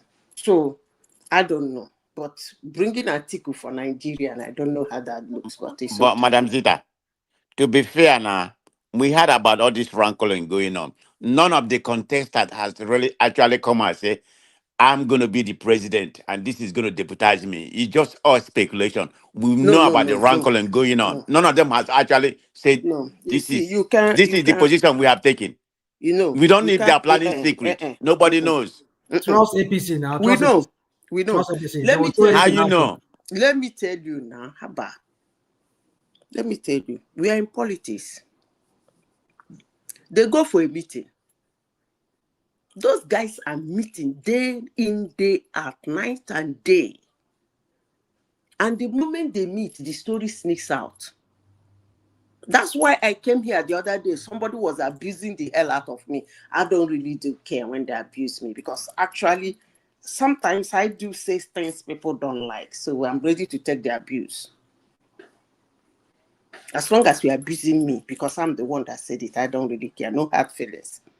I said something here the other day. These politicians, they do their calculation. They draw their line. They understand the game, most of them. And I said something here. Doesn't it surprise people that they are not pushing Obi? And the person started abusing me. Because most people don't think deep. It should surprise and obedient that after their man got 6 million votes last year, he's showing interest on being a president. Why are they not impressing him? And somebody will say, Zita, is your speculation. No, it's not my speculation. My ear they ground. That's why I don't miss my prediction. I listen very well. And I have people in Nigeria who are even part of that meeting. Is the people you have in the caucus that's having this meeting, you think they are not smart in order to keep some of what's going on secret? How can you say that is what you I don't am saying? hold on. You are claiming, you are acting like you know everything. Don't go there. When I speak, I like people to understand me. I said when I started my submission, I said, I hope that they have something secret, like a card they're going to bring to destabilize APC. I said it here. And I concluded by saying, but if it is this thing I'm hearing and seeing, that's all they got, the man is not going to lose a second of sleep. That's what I said. So why are you saying, if I hear something, what if they're doing something secret? I've already said that. Unless they're doing meetings that some people I know are not involved in. It's possible. So let's wait. Let's wait and see. But the 4 people you people are talking about is no go for Nigeria. I can assure you. You see Atiku, you see Rufai, you see Amaechi, you see Obi. Take it from me. These people are not going to fly. I hope they have a secret card. Let them bring it out. I don't finish my own. Which is not next topic, one man. You want to talk about Trump? Yeah. Talk about your Trump, Madam Zita. Hey, I don't say you will call up my Trump, but it doesn't matter, Sha. What do I care? So, what do you want me to talk about? The brow? Yeah, the brow. Between him and Elon Musk. The brow. Yeah, it's actually crazy. But the thing is that's the problem I have with humans. It's better you be you and do your thing because you can't satisfy everybody.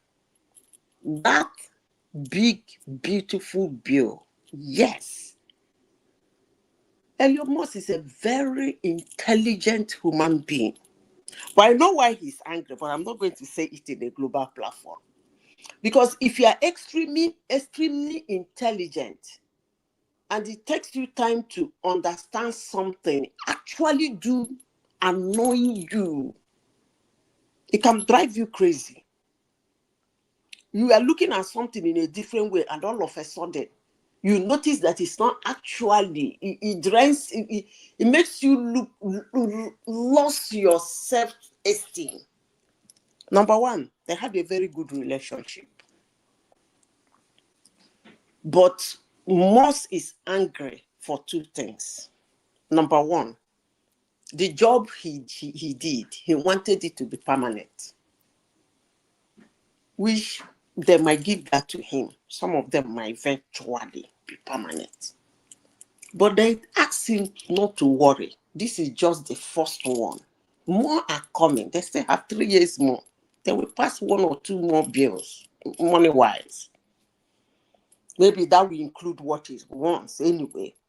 Then the second thing is... And increase the deficit more, right? No, the deficit is already increased. That one is it's already increased. Wait a minute, Madam Zita. No. This tax bill is going to last about 7 years. This is the main one. Hold on now. So 2.4 trillion. I'm not saying deficit. So what you are saying is... What are we talking about? Hold on. I said increase the deficit now. Abba.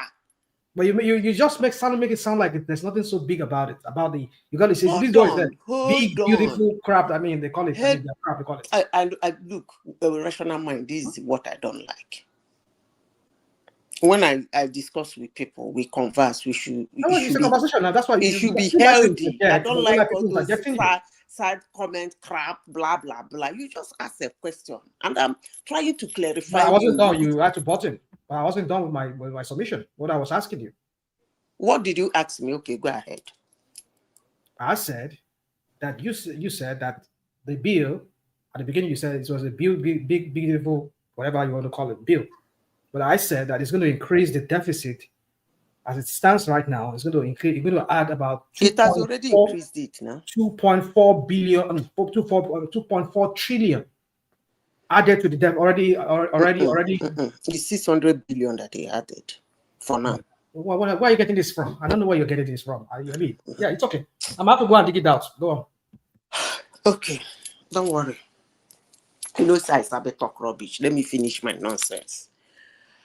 So it has already, because of the things he removed, the tax on thieves, tax on this, tax on that, social security. I don't even know why they tax people social security, but that's okay. I don't even know why they tax people's thieves.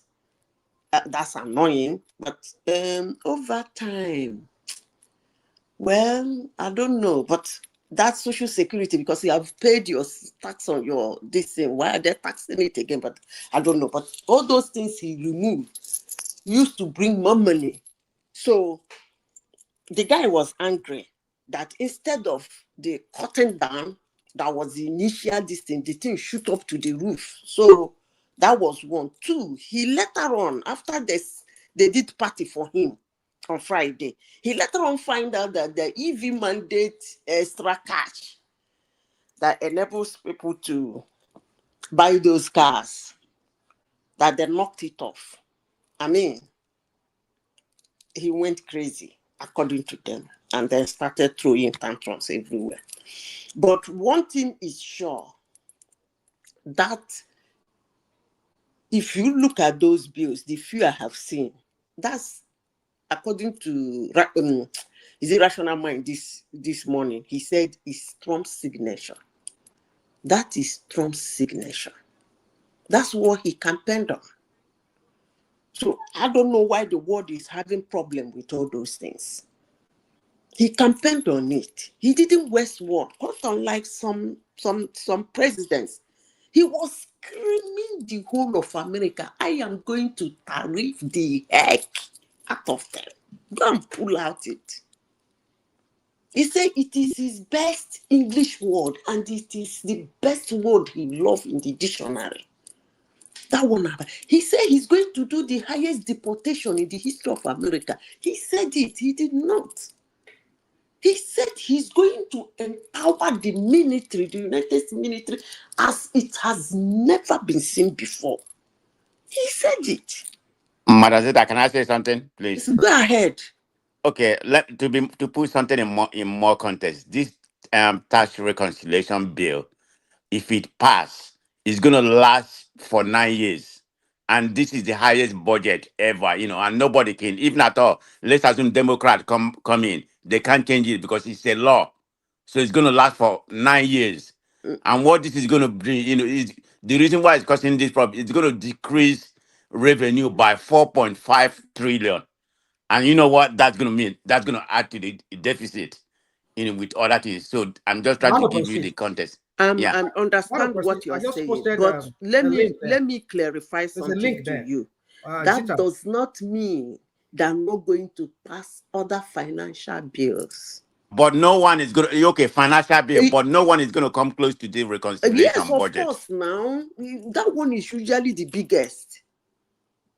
Then we continue, you people call it in Nigeria, pardon, then we continue putting one or two things here. So the guy should calm down. Eventually, he might get what he wants. It's as simple as ABC. Did you see that link I just posted there? Because you were doubting me when I said it was 2.4 trillion. Look at what the Hill says. That's there. Listen, let me tell you, that is what is going to add at the end of the day. But Okay. as we speak now, if the passes today, it's going to add 600 billion. Which one is too difficult for us to understand? I don't know.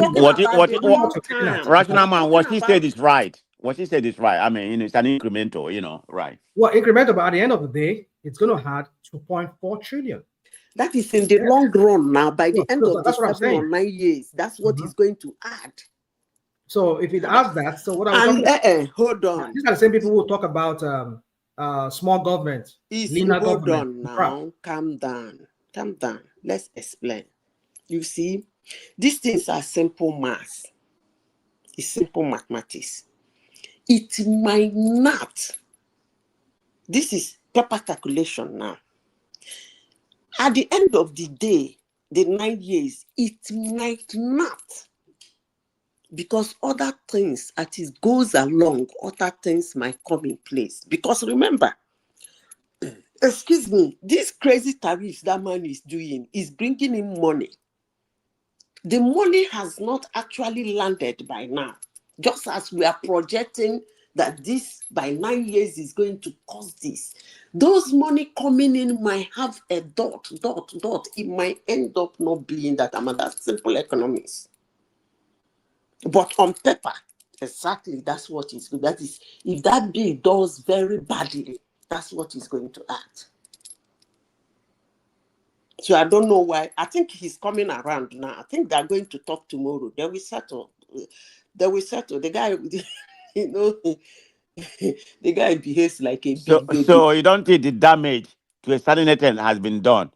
I mean, already? I mean, for accusing Trump of being in the Jeffrey Epstein file, I mean, you can't take those words. You can't take those words back. Hold on. He's a sitting president. It's not like he's looking for re-election. So what damage? See, let me tell you, what damage? You see, men are not like women. I admire you people a lot. Honestly, sincerely speaking, I admire you people a lot. And whenever I see you people in that situation, I admire you people and I respect it. You people are not like women. You see, what J.D. Vance said about Donald Trump, maybe you people were not listening to him because you saw him as one small boy, one corner. What he said about Donald Trump, or is it Marco Rubio, that today, not only that J.D. Vance, Donald Trump went and picked him to be his vice president. And Marco Rubio is in his cabinet today. So, you're talking about the little finger Marco Rubio? A short man. Yeah. So, you see, there is one thing that man said, and I relate it to myself. When you are somebody who have a sharp mouth, you can tell somebody how you feel.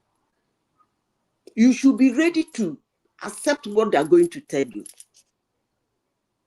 Donald Trump said it in one of these things. He said, if he keep, because they asked, what's his name? This one that speaks like somebody who has a constipation. What's his name? That had that voice problem. The health guy now that he's not health. What's his name? But he's doing Kennedy, a very right? good job. The Kennedy. He's doing a very good job. So that guy, there was a time they interviewed him, and he was saying that they said he sued Donald Trump and rode on his plane. He said yes, that he needed a ride, and Donald Trump was in that same place, and the wife spoke to Donald Trump, and Donald Trump said they can join him, and they were like, he said he was surprised because already the case is in the court, and then they took the ride, and then they were asking Donald Trump, why did you give somebody who has taken you to court a ride? He said, look, if he keeping what people do to him and say about him, he will never talk to anybody. And I admire him for that. He said he will never even endorse anybody or bring anybody close to him because he said there is some things they say about him that when you look back, he said, who are they talking about? Is it actually me? So everybody just laughed. So it is what it is. If somebody saying damage has been done, there is no damage done there. J.D. Vance said worse things about Donald Trump. He said worse things.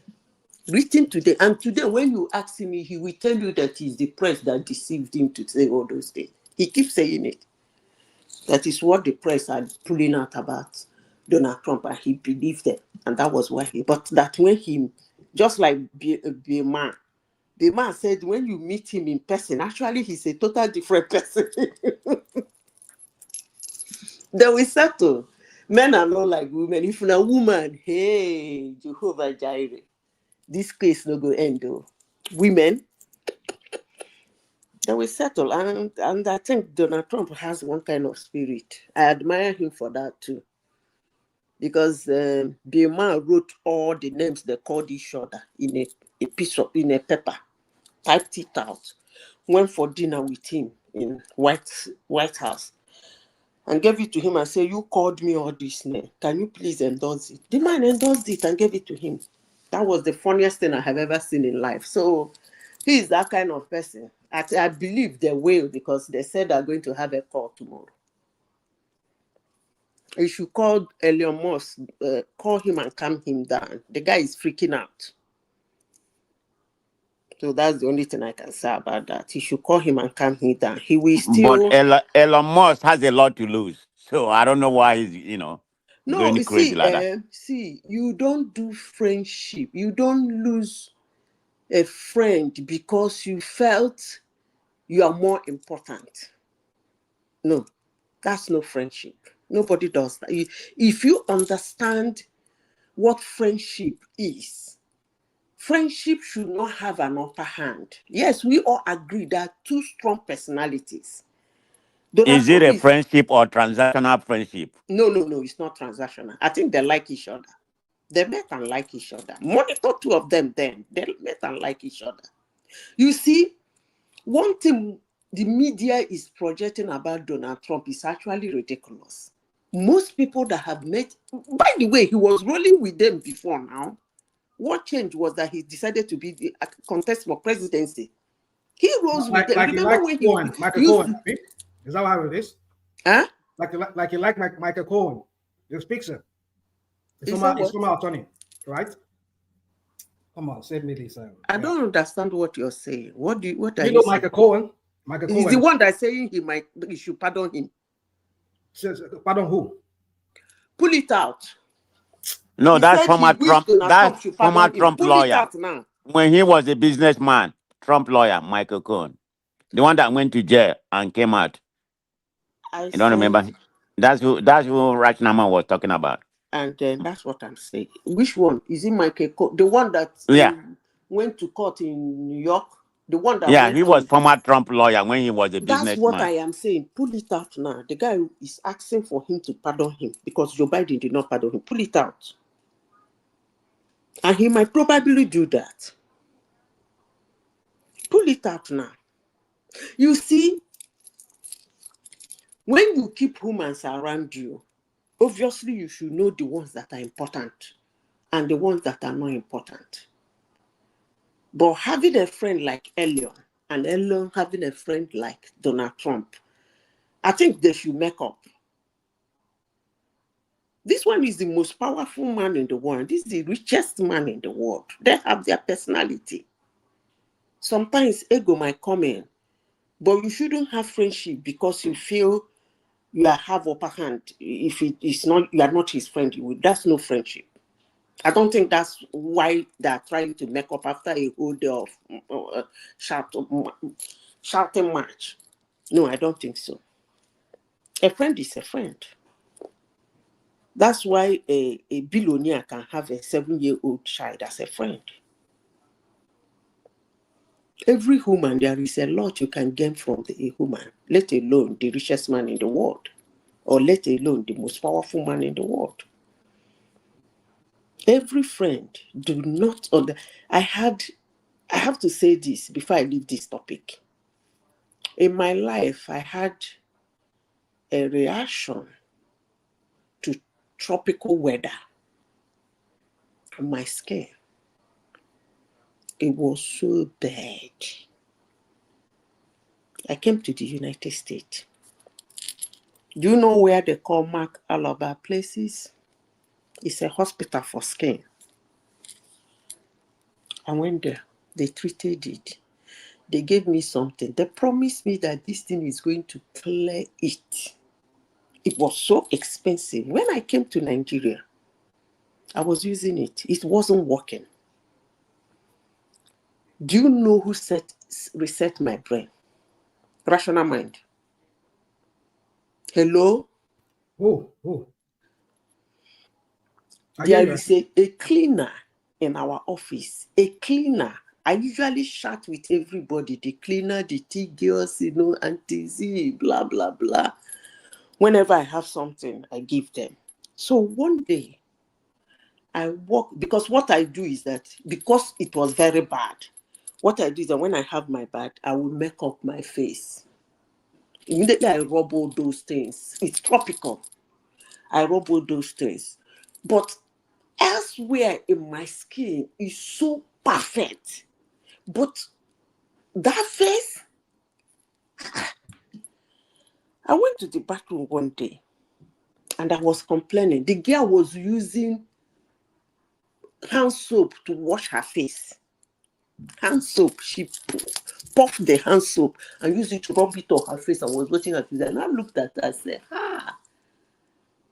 Nena, you people that have good skin, you don't know what the Lord has done for you. Look at you using hand soap. If I tried this thing, I said, I started chatting with her. Say, Auntie, no.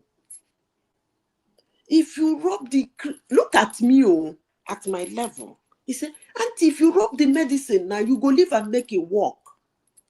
When you rub the medication they gave you, leave it to work. Don't put powder on it. Don't make up. That if you make up now, it's no longer the solution they gave you. You have messed it up. The thing hit me. I was like, come on. This girl is right. I rub the lotion, then I put powder. Then how is it going to work? Do you know what I do? When I have my bath in the morning, I rub my lotion. I start driving to work. That 30 minutes, get to work, put on my PC, everything, then go to the bathroom to make up my face. 2 weeks, everything cleared like mirror. A cleaner. I have friends that are doctors, clinic nurses in the company there. They didn't tell me that. It was a cleaner. So you don't do friendship like that. No. Don't look at somebody that is your friend, look down on the person and say, what can I get? I don't think that's why they want to talk. What will he lose? It's in record, he's the richest man in the world. It's in record. And this So is where did you get the information they're going to talk tomorrow? Well, check it out now. They just announced it. Okay. They're going to After I lost the two of them were launching 150 billion today. But do you know that Trump handled it a little more better? No. Trump was more cordial. I think Elon Musk is the one that went too personal. Yeah. I was surprised about Trump, the way he handled it. Yeah, I was surprised too, because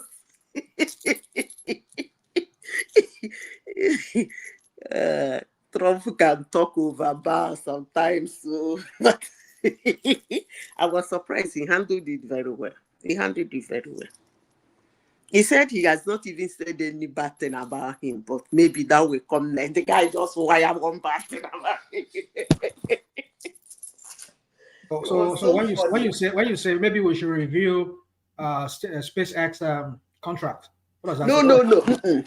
He said in the Oval Office when they asked him, he said he praised him again. talked about his intelligence and said he was even surprised because the guy knew about this bill more than those, like all these people did here. And then he didn't complain about it. And then he now said, he has not said anything bad about me, personally, but he knows that will come next. Immediately he finished that over, the guy wired that Epstein something, like saying, do your worst and saying something personal. You are 100% right, Madam Zita. That's exactly how it transpired. I watch it now. Hey, Okay. my father told me that anywhere I find myself, anywhere I have interest in, I should be monitoring the place. I was monitoring it when the thing broke up. Since yesterday, even my friends were telling me in the office, we were watching it. The guy said he has not said anything personal about him, but he looked forward that might be the next thing he's going to do now. The guy just immediately shut his mouth and wired him. And he called Trump ingratitude. Wow. What an ingratitude. I like the way, because I think Trump understood him. You remember the time Trump called him a big baby? You remember? He said no offenses. Yeah, I remember. He said no offenses. I think this guy is a big baby. He said no offenses. He's kind of childish. He's autistic now. Huh? He's autistic. Yeah, he's autistic. Yeah. Yeah, most autistic people are very intelligent. You know that, right? Yes, of course. Because what happens is that make a lot of make up of my mouth. Be being this thing. This thing goes to the other side. The hormones that will be doing some other functions, they will go to the other side of the brain. It depends on the side it goes. If it goes to the side of intellect, it will be exceptionally brilliant and smart. So that's why he's autistic. The way he behaves sometimes makes me laugh. So if he be jumping like a baby. Don't you have 14 kids? 14 exactly. Is that? He has 14 babies, 14 kids. Yeah. Children. Yeah. He's a character. He's a heck of a guy. And he's I like the way Trump is managing him. I think there are about 4 other women that are expecting from him. Expecting from him already. Yeah. He has the money, but come on now, baby machine. There was this girl. I don't know if you read. There was this, he gives his this thing out. This one. He donates his. That's what he does now. But Madam Zita, what's wrong with women? Just because he has money, just go there. No.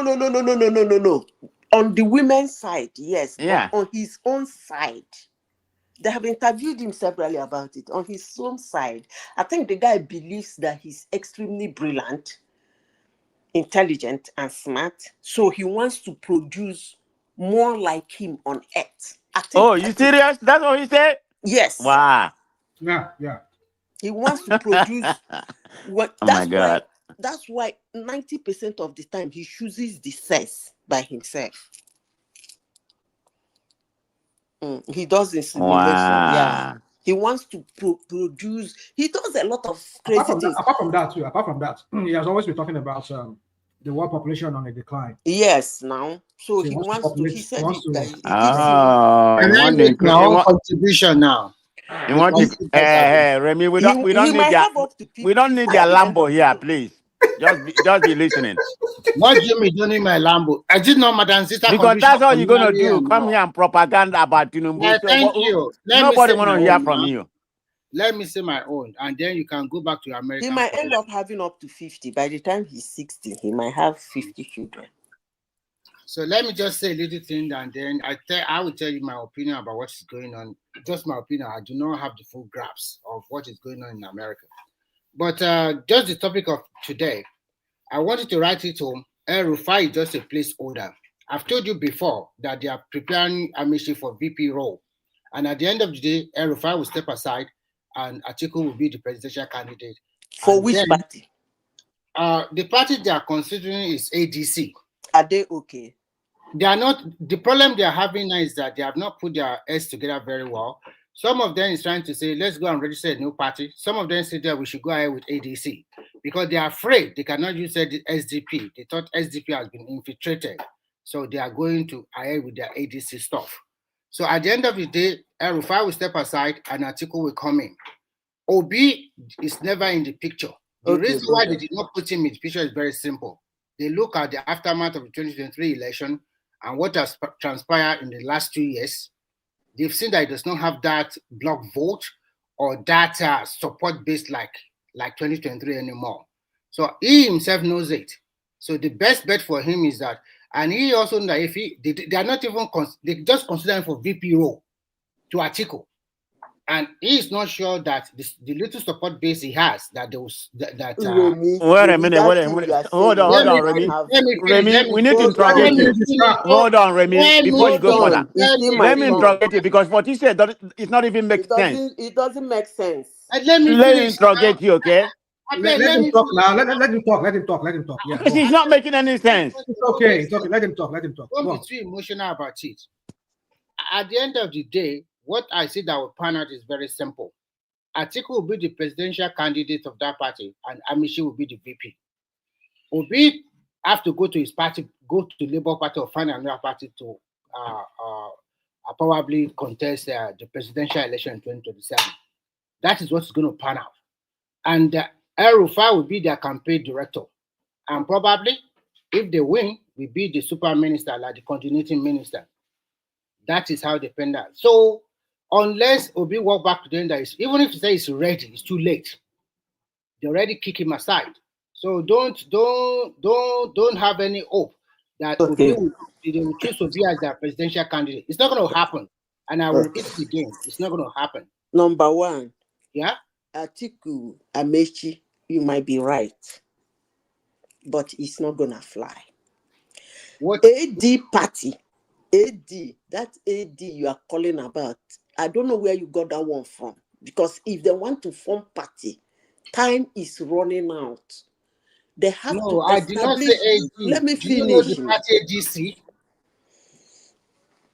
If you know ADC, you know that thing, you see, ADC that is thing. a party by Obasanjo and Co. Okay? Hold on. You see, LP is even more popular than AD. That AD you are talking about. Let me tell you, in 2023, when we were telling LP people this thing, they were like, we are destruction. When they not hammer them, they say I rich. You cannot say you want to use a party for you to that is comfortably contest for an election, more especially a country like Nigeria. You must have party offices at least. Okay. Can I finish my Every submission? local government in Nigeria. I allow you to do your wisdom here for a long time. So the way to me, this is my just personal opinion, they are gallivanting all over the country, trying to sell ADC to everywhere in Nigeria. But what kind of alliance or coalition they are going to put in is not going to fly. And I base my assumption on this. First, even in the north, when we talk about the north, don't let us talk about north central. We should talk about northeast and northwest. In northeast, they are not so stupid. They are not going to put all their eggs and vote Atiku. No, because they know they have a better chance in the next 4 years. Probably by 2031, they have a very good chance to get the presidency. The same thing go to the north central. With who? With Shetima? It's not only the Shetima alone. Who again? The northeast have a better chance. Don't worry. When the time comes, I will. Let me finish now. I only allow you to talk. When you want to when I want to. Remy, let me ask you: is it your personal opinion? Let me finish. Hold on. Is it your personal opinion? No, I'm not giving you a chance. I'm sorry. I'm not giving you that chance. It's a personal opinion. That's what he said. Oh, okay. So let me finish. So what I'm trying to say is this. Everything we are saying here is our personal opinion. It's not cast in stone. What I'm trying to say is very simple. The way I see it is Speak for yourself. Speak for yourself. That's my opinion. That's there. I said it. Northeast and North Central, they are preparing themselves for the presidency in 2031.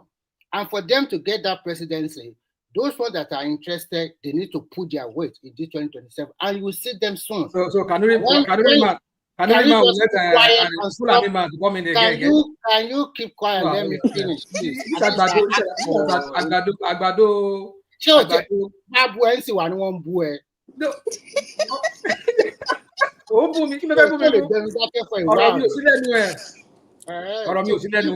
a little while and let me finish. Okay, go on. Okay, sorry. So Northeast and North, that is the policy they are playing.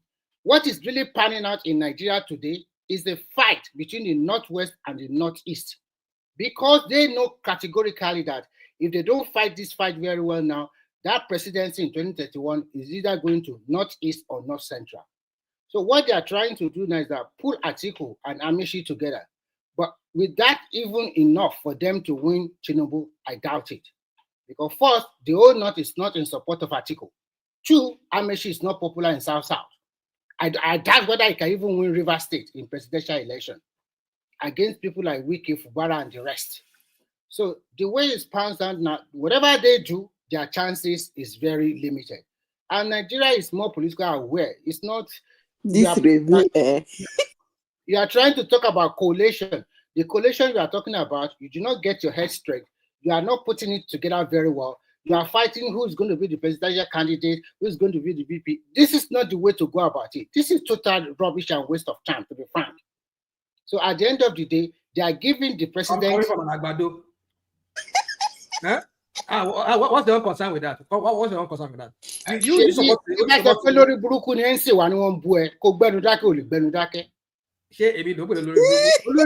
ẹ náà ṣé mi ló ń pè ní àgbàdo I've warned you like twice or three times. You did not keep quiet. Má bú ẹ náà. Ṣé yẹn ló wọ around pé o gbé rẹ lórí burúkú? Okay, take over. Continue. Tó bá yẹ kí wọ́n fẹ́ ṣe nìyẹn. No, kí ló ń ta lára náà, kí ló ń ta lára pé mo interject ló fà. Kò sí nǹkan tó ń ta lára. When you are talking, I did not interject you. And when I want to interject you, I ask for that permission. I take it to me and I continue. Why am I giving my own permission? If you had wanted to interject him, you would have interjected. If you understand what he said, there's something he said, which I will never use. No matter how many times he interjects me. He's using the word here that is very derogatory. And I will never use that against mother. Describe that word. That's why I use it on you, because I warned you more than 3 times. So Lori Bukuto, I warned you more than 3 times. If you have listened to my warning, it's like keep you know, call her name now, apologize. Do you think you are talking to your house? No, boy? Yeah, just go and hear him again. You are stupid. I don't have your time. And if you want to take over, I can as well. Hey, I will pause 2 of you now. Okay, please do that. Talk. Yeah. Are you the moderator? Yeah. I can pause you guys. Okay, all right. So, but then look at what he said. Who is the next person? No, he's the one who has the floor. But what he said was what I said, or however I interjected, does not warrant what he said to me. You deserve it because I warned you more than 3 times. And you're only doing the same thing. Telling me you never allow. You always think you are bigger or older or something like that, which you are nothing. Keep quiet for God's sake and let me finish my submission. And so is that what warrants you calling yourself a something you know accept. Any mental problem. You also have a mental problem too. Any mental problem. You are only mental problem. Obviously, you have a mental problem. That's why you could be saying what you're saying to me. Because I don't see what warranted what you just called yourself now. If I interject you, you can tell me to shut up. So you see what you are doing now. Okay, continue. You tell me to shut up, that's fine. But you won't put a lori bruku. You know what warrants that way? You won't put a lori bruku. That's to tell you that, oh, boy, you pay any people more you ban so. You shouldn't have used that word now. You shouldn't have used that word. Just for interjection, you shouldn't have used that word. I will not. I'm a very. I'm not going to accept I'm not going to accept anything from him. Go on. We've drawn the line today, you and I. I thought maybe you were somebody What who's do you even mean draw the line? I don't draw the understand. line. You and I, you're on one man platform today. You and I will draw that line here. I don't have a battle with you, and the way No, you always we do now. Going forward now. That's okay. Remy, can you continue with your submission? Going forward, we do. Going forward, you do. You started it already. Remy, Remy, are you ready to continue with your submission? Yeah, I'm ready. So okay, go ahead. Thank you. So at the end of the day, that is whatever kind of coalition they put together, they are not putting their heads very well, and I don't think it's going to work. And politicians are also not stupid. They can read between the lines. Nobody will jump to a sinking ship. And that is why you see that defection. It's not a reason, because as a politician, you have to look at which party will give you that opportunity to win an election. You are not going to go to a party that is not going to give you that wherewithal to make you win an election. That is why you see the defection. So you can't blame anybody. And in politics, everybody goes to a party that can give them at least short chance or 50% chance that if I go to this party, at least they are deeply rooted and it can give me opportunity to win an election. So that defection, that is why people defect from one party to another party. So you can't blame anybody. And according to the Nigerian Constitution, people have freedom to move from one place, from one party to another one. It does not mean that you have to stuck in one party. So, Remy, can I ask you a question? Are you saying that moving from one party to another disqualifies a candidate?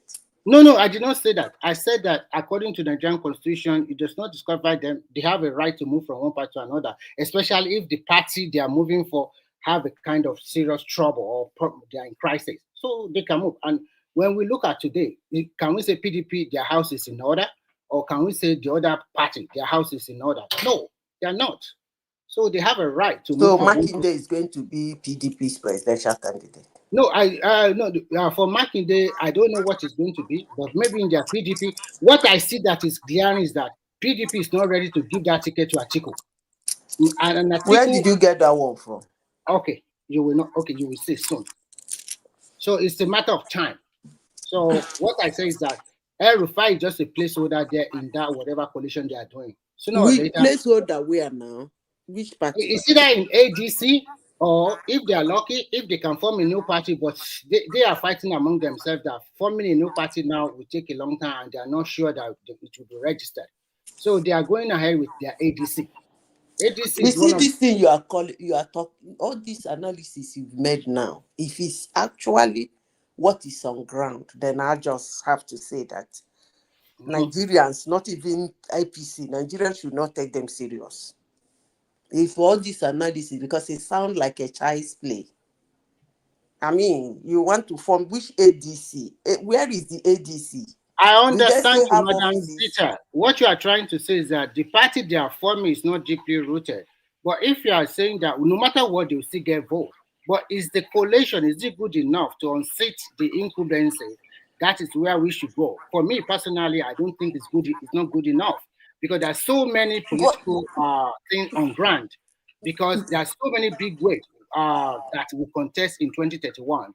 And I said that they will show their weight in 2027. And when they show their weight, that is when the ruling party will probably know that this is the person we should support in 2031.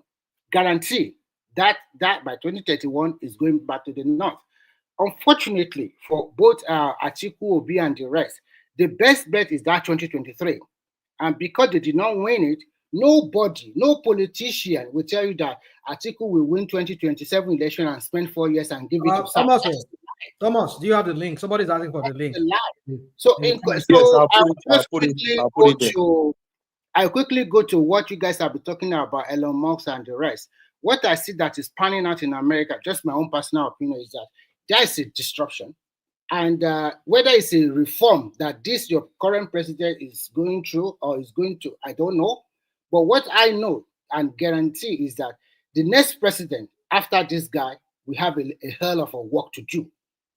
And if Americans were lucky, maybe most of the reform, let me finish. If Americans were lucky, maybe most of this reform that Trump is doing will bring in good results. Time will tell. But what I see is a lot of mess and a lot of destruction. And I see a lot of ego fighting between those who supported Trump and Trump wants to exercise his own authority. So I don't know because this is not the America that people know before. This is America. Maybe once a time, maybe it's good to tinker with your institution and let's see whether they still remain strong. But what I've seen all over the internet is nothing to write home about. What I can say is that I wish that whatever reform he is going through or is going to put in place with the bills or no bills, I hope it helps America as a country. If not, then you have to live by it. At least you voted in him. Thank you. Okay. The two things he's doing that Madam Sister, let me quickly say something. Good evening, everyone. Yeah. It's another day. Thank you. Remy, please. Yeah. No, please. You went extreme. I know rational mouth can be pushy sometimes, but no. You understand Yoruba, you understand Yoruba now. You shouldn't go that extreme. I So respected can you I more than ask that, you a my brother. question too? Yes. Can you tell me anytime people that support Tinubu or maybe have a kind of soft spot for the president, what kind of name does this guy call them? Hagbado. And today he said, "Àwọn àgbàdo lórí burúkú today." He said it. He used that name to call us different idiot, blah, blah, blah, stupid people or something like that. It's referring to me indirectly or other people that have soft spot for the guy. And I don't really go after him like that. I warned him 3 times. When he was making his submission, I asked him, please, I want to ask you a question. Can I go ahead? And he gave me the option. And I warned him 3 times. I even said, please, when you want to interject, can you ask for it? You do not ask for it. You continue to talk behind me, and you continue to talk all sort of using all sort of serious bad name on me indirectly. So, what do you expect me to do? I'm a Yoruba boy too. I understand Yoruba, so I use that one. And I know one thing. Obviously, you're a boy. Yeah. And one thing you always do that I don't like. Yeah. One thing you always do I don't like. Yeah. You always think. Let me finish. You will talk. You think you are older. You are more experienced. You are this. You are that. You don't know me. I don't know you. We are just talking on the internet. I've never seen your face. Never seen my face before. So you cannot just be coming and you think you are talking to that your small boy or whatever. It's not done that way. You don't know me. You don't know my age. I don't know your age. So respect is reciprocal. When you talk to people, Yeah, I know. Rational mind, rational mind. Remy, please, rational mind. You know, I know. But if Remy doesn't like to be insulted in that way, maybe he went extreme. Yeah, you can respond, rational mind. Thomas. Yeah. I don't know what is this guy's talking about. This so-called boy that I call a boy is talking about. Because he said, I said, today. Who was that? When did I make that comment? But you always call him Agbado now indirectly. We know you are talking to him indirectly. Listen. I mean, Rational man, we are Yoruba man now. We know. No. If I say something, I know what I say. Yeah. The only thing you can hear me to say is that I'll say, bring somebody in. If I say Agbado, I can say Agbado. Thank you. I can say APC Olori Buruku. I want APC Olori Buruku. There's never a time I refer to him here. Refer to him, Remy, the boy. He calls himself a boy here. There's never a time I called him, you, Remy, Agbado Olori Buruku. I can say APC Olori Buruku. Or this Olori Buruku APC. That's what I can say. But I never directed it to him. So what you see, no problem with Thomas. I'm not even accepting any apology from him. Well, what he did tonight, that's the height of it with me and him. No. Rational man. Apologies, please. Apologies. No, Thomas. The thing is this. This is the least I expected from Remy. No, I didn't expect that for him. Maybe it wasn't a good. It wasn't in a good mood. Remy is not like that now. I refer to him as Agbado. Rational man is okay. Good morning, everyone. Rational man is don't do. Good morning. Good morning. Good morning, everybody. What happened was that? Yeah, let's Madam Eja respond then. Najama, you can come in. Yeah, Madam Eja. Thomas, what happened was that Remy was kind of Bula Baba. So we are like coming in, and he keeps telling us that it's his turn. We should allow him to do his own bulaba. We keep coming in, and all of a sudden he just got angry. That's just angry. Yeah, I know. And but you know now we are Yoruba people. We are more cultured. What is said to rational mind, it's uncalled for. It's a little bit unfair. That's even why I came in. I'm at work because I don't know Remy as that. Remy is a very gentle, easygoing man. Now let's just let it go. Rational mind. Apologies here. Apologies, please. Yeah, please. Yeah. Thank you so much. Najama, you want to say something? Yeah, good morning. People, I'm in Good morning. Nigeria. People are always in my internet here. I want to ask Remy something that is saying that is giving analysis how the North. You are in Finland. You are giving analysis of how coalition will work or will not work or how they are doing the Northeast. If you stop all this, don't know what to call it, that you people are doing there. You believe that Tinubu is coming back? Tinubu is not coming back if you want to just know that now. Let me tell My you. brother, why do you say Tinubu is not coming back? Tinubu is not coming back. Yeah? Do you So know you why I go should say he may be not coming what back? you sorry, Thomas. Not Brother, what people see that we see let it that be in abroad. conversational. Brother, let it be conversational. Yeah, If that's I'm Tinubu still can talking now. cross, if Tinubu can cross all the others in 2023. No, forget that one. Let me Not, finish. we are talking about today presently now. Let me Forget. finish, please. Let me finish. You will respond. Thomas, I'm If joining from Tinubu Nigeria. I can, don't waste my internet. I don't get internet like that. no problem. Yeah, let me say this, then you respond. If Tinubu can cross all the orders in 2023, there is no orders, there is little orders for him to cross this time around, 2027. So the chances of him winning, it's very robust. You can respond. Is your opinion, and that's my opinion. That is your opinion. That is about because you are there comfortable. That's why you're saying it. When I was still there, that's what I say. But when if you come down here, if you come down now to Nigeria and go to like 3 to 4 states, you will see it's not what we are talking on social media that is here. You understand? So I don't believe any. Even yesterday, I left Ibadan yesterday. Even in Ibadan, Oh, I think that's my state. I was in the UI more than 10 hours yesterday throughout. Even there, still went to this Banapoli. You understand? I'm telling you, nothing like Tinubu in this Nigeria that we are just, it's not this social media that we are fighting for Tinubu. Not down here. Or just My 5 brother, we presidents. don't have a say, brother. If they want to bring him in, he will still win. Do you think it's your votes they need? They don't need your votes. You know that.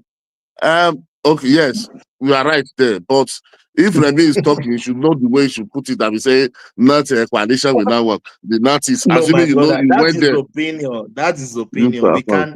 There's nothing we can do. That's his opinion. So everybody has a entitled to their opinion, and you too, you have entitled to your opinion. I guess. Yeah, but that's what I heard. So now you should be Mhm. making it about his opinion, not just coming and Yes, he said that. do analysis He as if said that, he's my the brother. one. Now, his opinion now. That's what he and said. if you just woke up, he said that is my opinion. He said it. Rational mind, am I right? Everybody always said it. That is the opinion. Yeah, it's your opinion. But our opinion sometimes on this platform it's always can be very come out. annoying sometimes the way he says it, because we know that's the Agbado narrative that he comes in and spews sometimes. So so that's why some people like me, Rational mind. Did anything change what we said about Tinubu that is going to win the election 2023?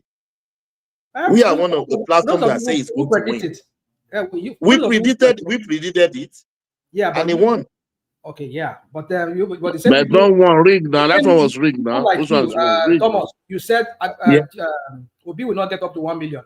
Is that not what you said there back then? No, I said, is it 3 million or what? How much do I said 3 million. You said 1 million. No, 3 million, and he got 3.5, 6.5, which is an opinion as well. But he did more than that. But did they won the election? Anything you win an election, you don't finally win the election. Your vote is invalid. It doesn't make any sense. You understand what I mean? The winning is what we want, not scoring high score. But you need to win the election. Let's ask Nigerian. How much be to go eat for Buka? Go eat for at least you go Ele, Abi. So how much to eat for Ele? I was in LA 3 days ago. Did you try go to any of those Buka? Nigerian is a rich man now. Give me one small. Give me one this year for 7,000. 7,000. I have 80 meat inside. And then how much finish the whole dish, the whole meal where you eat? How much you spend? No, we are about 8 now. When then about 8 of us. So you buy the rest eat. 7,000. The rest eat. It's about very small. I don't want to. There's up to 4 or 5 meat inside. Because it's only pepper and this leaf that you pour inside. Just give me only. There's no meat there. 7. The 7,000. The fish 6,000. So plus 8 of us and 7 of us that went there. Well, not what we are saying here. We people should forget all this. What we are promoting on this social media. People they suffer here. But forget everybody is beggar here now. Everybody is beggar. Everybody is beggar in Nigeria. I totally understand it. But can my that brother, 7,000 cook a soup? Madam cannot cook a soup. Not really. No, 7,000 cannot cook a soup. If you go to local, if it's only maybe it's okra and the that round fish we call panla. Wait, but if you want to cook better soup, you mean you cannot buy meat of 5,000 in Nigeria now? No, how much is meat of 5,000, my sister? How much? It doesn't. It's not amount to 10 pieces. 200, 5,000 meat. They can't cut it into 10 pieces. 200, 5, 10, 2,000. No. It's 7,000. You can cook soup of 7,000 in Nigeria. Maybe okra. You buy okra. Chaba just said you cannot. Sorry, Thomas. You cannot cook. No, you cannot cook soup of 7,000. I'm saying if it is okra. No, wait, Thomas, wait. Okra now. Wait. If you want to put it, let's say, forget maybe we that came from abroad or those people are living, maybe those people are well do. You understand? Say maybe local normal person. You understand? All these low levels some but they can manage it. 7,000. That's what I'm saying. And that would be okra. That would be okra. You can't cook soup. You can't cook stew, or you want to cook stew and vegetable. 7,000 is because I went to Nigeria. I went to Bokola to eat. How much is a bag of rice? I don't go market to go and price rice. They said 60. The last time I heard 61. The rice came down a little bit. It's about 53,000 to 60,000. 55, 53. I went to wait now. Let me finish the deal, please. 53,000 to 60,000. I went to. No, you are in Finland. You are not here. You people should forget all this thing. No. Please, Oga, please. Niger man, hold on. Remy, hold on, please. They always say we are in abroad. We have families in Nigeria. I have parents that I buy food for every month. Every month I buy food for my parents. You didn't go to market. Do you go to market and buy it? You send them money. I send somebody and yes, they always tell me how much they bought it. Yeah, Remy, go on. Here in Finland, if you want to buy like 1 kg of beef, I mean beef as in beef, you are going to spend close to above 20 euros. If you want to buy like red pepper here, like 4 or 5 big ones, you are spending up to 4 euros. Okay, please hold on. Wait. So this one you are saying Finland and Nigeria. What are you trying to bring out? You want to compare Finland and Nigeria? You just jump on it. I just want to. No, don't answer that one. Don't need to going to long. So you don't allow people to comparable. You want concern Finland, concern Nigeria. You want people to hear you only, but you don't want other people to talk. You have been saying your. No, but you are saying something different. You are just leaving it. Now give me 1 minute, and then you go back to what you are saying. That is everybody have opinion. I'm trying to tell you here that there's inflation here also. If you want to make a soup, you are going to spend at least, if you want to make it like assorted of Nigerian different kind of meat, you will spend more than 30 euros. That's what I'm trying to say. And if you convert 30 euro at the exchange rate of 1,800, that is about how much you can calculate it. It's a lot of money also here. That is a lot of money because how much do you have? German, let me say this. Remy, Remy, what you're saying is not a way to what you would I have said said. I'm not Hold comparing. I on said I'm now, not comparing. I'm Papa. just trying to say that You here will too is not not so even easy let like what another people person talk. finish. I'm not I comparing. said I'm just saying that it's not easy too what you here. would have said is not comparing the euro to naira. What you would have said is, I'm just saying, like 2000 and 2022, this is what I used to buy it. Today, this is what I'm buying it. Because you made mention of inflation. To bring out the inflation, you shouldn't be comparing with Nigeria. Just say. I said I'm not comparing. I'm just trying to. What I'm saying is that even people in abroad too, it's not easy for them. Inflation has hit deep into our income too. For example, maybe part of our income we used to spend on food. But inflation are hit deep in abroad. Let me finish. Did you go hungry in abroad? Did you go hungry in abroad? Relax. Maybe I used to spend about under 20% on food or whatever. Cook soup, that. Maybe today I'm spending about 40%. That is double. It's not easy for people too. People have to adjust their life. But your every year now they increase your pay. Abi? It's a Minimum lie. wage They is don't increased increase over every there. day. Even if they are They going to increase increase even UK, hourly even pay UK here, they increase they this don't year. increase They like increase. that. They I don't first say increase here. They don't. I didn't even finish. I say SCP before. Don't be saying all these things you are saying. No, how You're the many one years? that is there. How many years have you been here before? I left and I spent 2 years plus there. When was I was that? in Latin. I know. left I mean, about when was that? I When left was 20 that? I left there 2019 for UK. How many years? 2019 to 2025? Can you tell me? No, what is the difference? No. What are you I'm saying? asking you a question. It's a simple question. That was more than 5 years No, ago. what I'm trying see, maybe listen to me, listen. See, what I'm trying to say in the where you are saying in the Finland, in abroad, they increase their minimum wage yearly. You understand? But Nigeria, you are receiving less than 1,000 naira a day. Then you are receiving about $10, 10 euro or 12 euro per hour. Yeah, Nigeria receive less than 1,000 naira a day. Let me tell you, their minimum wage is 9.99 euro per hour. But if you $10, 10 euro. Let me finish. You don't let us talk. You are just jumping from here to there. Let me tell you, their the minimum wage is 9.99 euro per hour. They have not changed it. But if you are lucky, you can get a job of 10 hours per hour. You can get a job of 11 or 12 euro per hour if you are lucky. So it depends on what you do. And if you're an expert, you get more than that. It depends on what kind of job you are doing. And the 5 years you have left here, you cannot tell me that this place remains the same. It's not. They are having their economic problem here also. And moreover, there's not a lot of availability of job like it used to be before.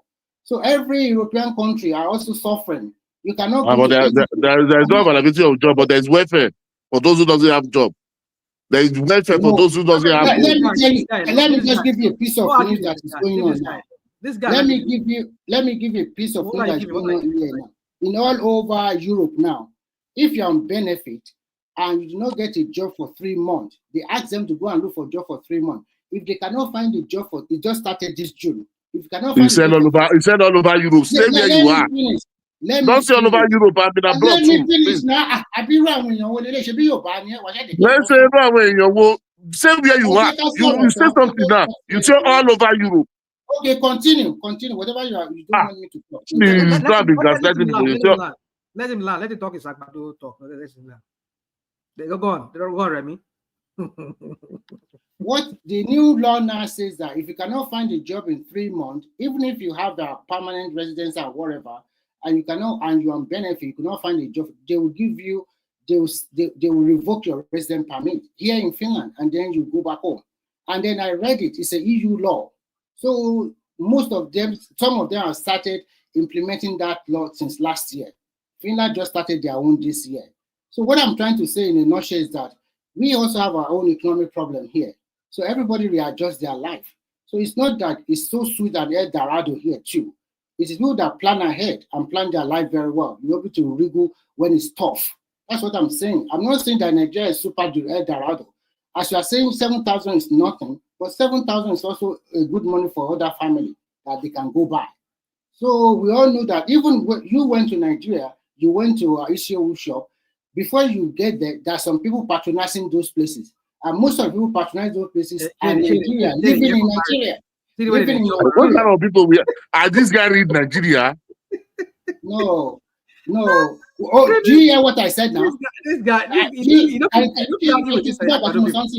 please just come to Nigeria and say this thing. They will beat you, blue and black. I beg, Jerry, people are going to Nigeria. They will beat you, blue and black. They beat one old man yesterday because of this kind of thing that he said. I beg, have you guys just sit down, my friend. Go sit down. You go come here. They talk is Agbado talk. They talk like say that Nigeria is. You see now, Agbado talk. And obedient and idiot talk that other people. No problem. We are obedient. He doesn't want to insult. We don't insult people. Doesn't mean we are everybody. I'm not insulting you. He said Agbado, and I never say obedient, idiocy people. That is not. It's okay. Go on. Right now. So my point is this. See, you don't be arguing with this kind of people. You know, if you push them for one corner, they go look for another place just to turn you to. Push them here, they will look for another. That's what they do. That's what these people do. Don't say that they send them go all major platforms. They go they plant them there so that they go to rewind Nigeria brains. Come on, look at all this crap. This guy just dish out here. They tell us they compare Finland to Nigeria. They tell us Finland. The cost of living there, the way they make everything okay for you there. Even if that's how they make it for Nigerians. These Nigerians will be talking. They will at least even okay for 3 months. We'll go feed you. After 3 months, if you don't get a job, we'll deport your ass as a kid. We'll stop giving you welfare. Now, which one Tinubu do for Nigerians when you promote subsidy? The Finland way you did there, there's certain things where the government they subsidize for the people. One of them is the welfare you're talking about. One of them is maybe probably free education where they give people there for Finland there. Finland pay their rent. So what about our tax system? So you come here and you all this crap. Like no. You see, I understand that the government in Western world they are trying, but you have to look at their system very well. If you are putting a shop, you want to sell small tomato outside your house, you have to register your company so that they can know how much income you make. And here you go again. No, let me finish. I give you opportunity to try. What I'm trying to say, you don't be arguing with this. But he's making a point now. Let me talk. Hold on. What I'm trying to say here is that their tax system is good. You cannot escape it. In as much tax they collected from everybody, and they spread it to those people who are not working. It's as simple as ABC. Are we doing like that in Nigeria? No. In as much as they have welfare in the Western culture, the harsh strictness of those places, most Nigerians cannot tolerate it. No, madam, wait. Please. Let me finish, please. There are a lot of things that is going for people in Nigeria that cannot go for people in the West. There are a lot of things. You talk about this Nigerians, there are a lot of things they do and get away with. There are a lot of things they can buy just like that. There are a lot of jobs they can do. They keep their money. But here you can't. Because they know you, they know what you are doing, they know you must pay all those things. Unless you have a good job. If you don't have, everything will be from hand to mouth. I don't understand this comparison. There is no basis for comparison. But if you people want to compare, that's fine. Yeah, even the Finland you are saying, Remy, please, let me come a little bit. The Finland you are talking about, one, Finland doesn't have natural resources. When Gaddafi was then in Libya, go and look how much was spoiled. Go and look how the citizen was benefiting. People go there, make money, and come back to Nigeria and build out. You understand? Go and look what was. So you cannot be comparing Nigeria that have natural resources abundant and with all those Finland doesn't have anything because they are able to put their tax system together. You are using that. What are they doing with the natural resources we have in Nigeria? Is that not a blessing God gives to us? Saudi Arabia. I don't see with all what they have, the way they are treating their citizens. What are we talking? People can't say because they have a good system there that make people to be suffering in Nigeria. They are not, even though they are not paying tax. Where the Agberu, all this one they are collecting, is it not more than the government taxing people enough? Is it not the job of the government to put all those things in order? Is it my job? When people fail, for you to tell them they fail, people will be defending them. I will be defending government or be defending Tinubu. Tinubu is a failure. It's already failed. It's putting Nigeria to poverty every day by day. Killing people here. You people are defending it. It's very bad of you, my guy. Please don't come and say this thing in Nigeria. This thing we are saying on social media.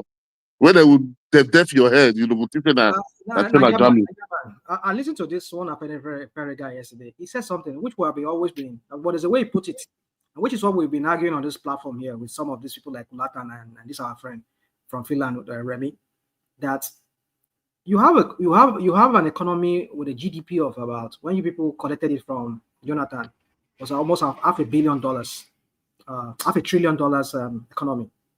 You shrunk it to, when Bubu left, there was about 300 and something billion.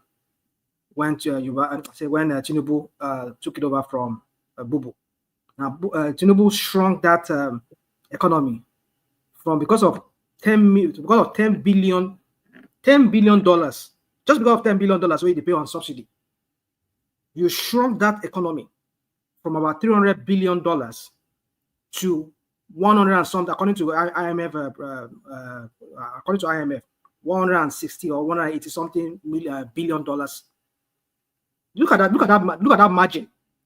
From almost like $300 billion, it shrunk into 160 or 180 something billion GDP. All because of just $10 billion. And look at the chaos it put Nigerians. No work. Our GDP shrunk. Our people purchasing power fell. Mass unemployment. Our people cannot even, inflation.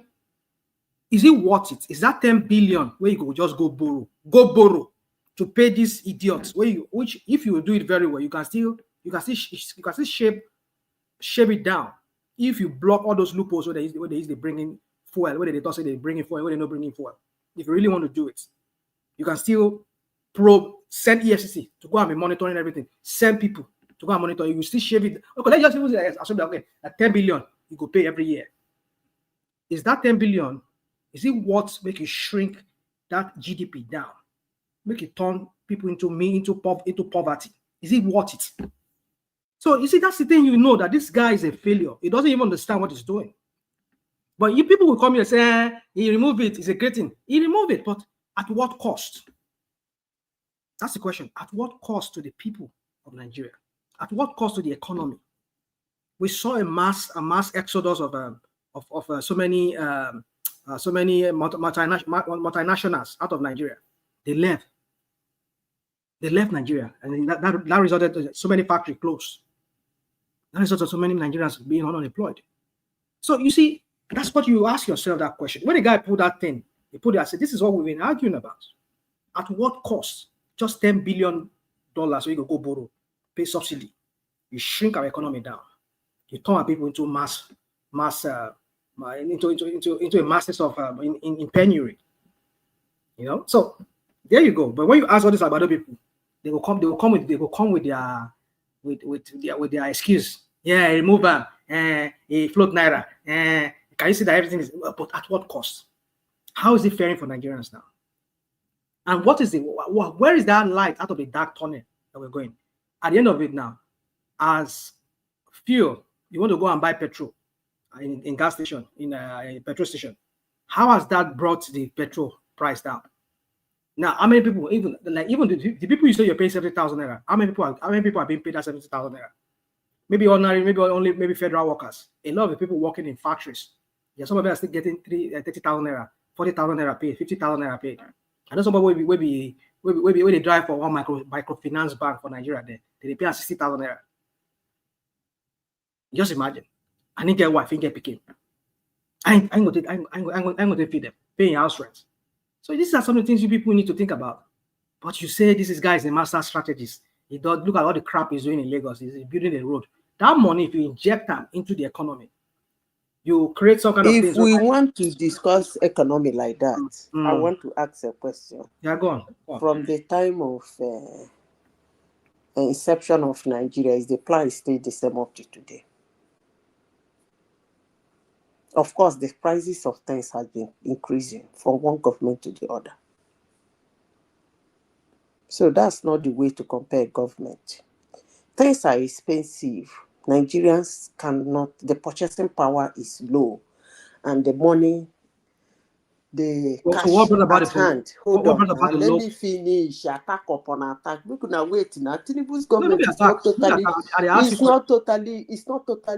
not a total failure. Don't tell me that. I won't accept that from anybody. On the side of the It's economy. 100% failure unless you are a member of that cabinet. Don't Okay, tell me no it's not totally problem. failure. No Let problem. that talk. Go on, please. We dey listen.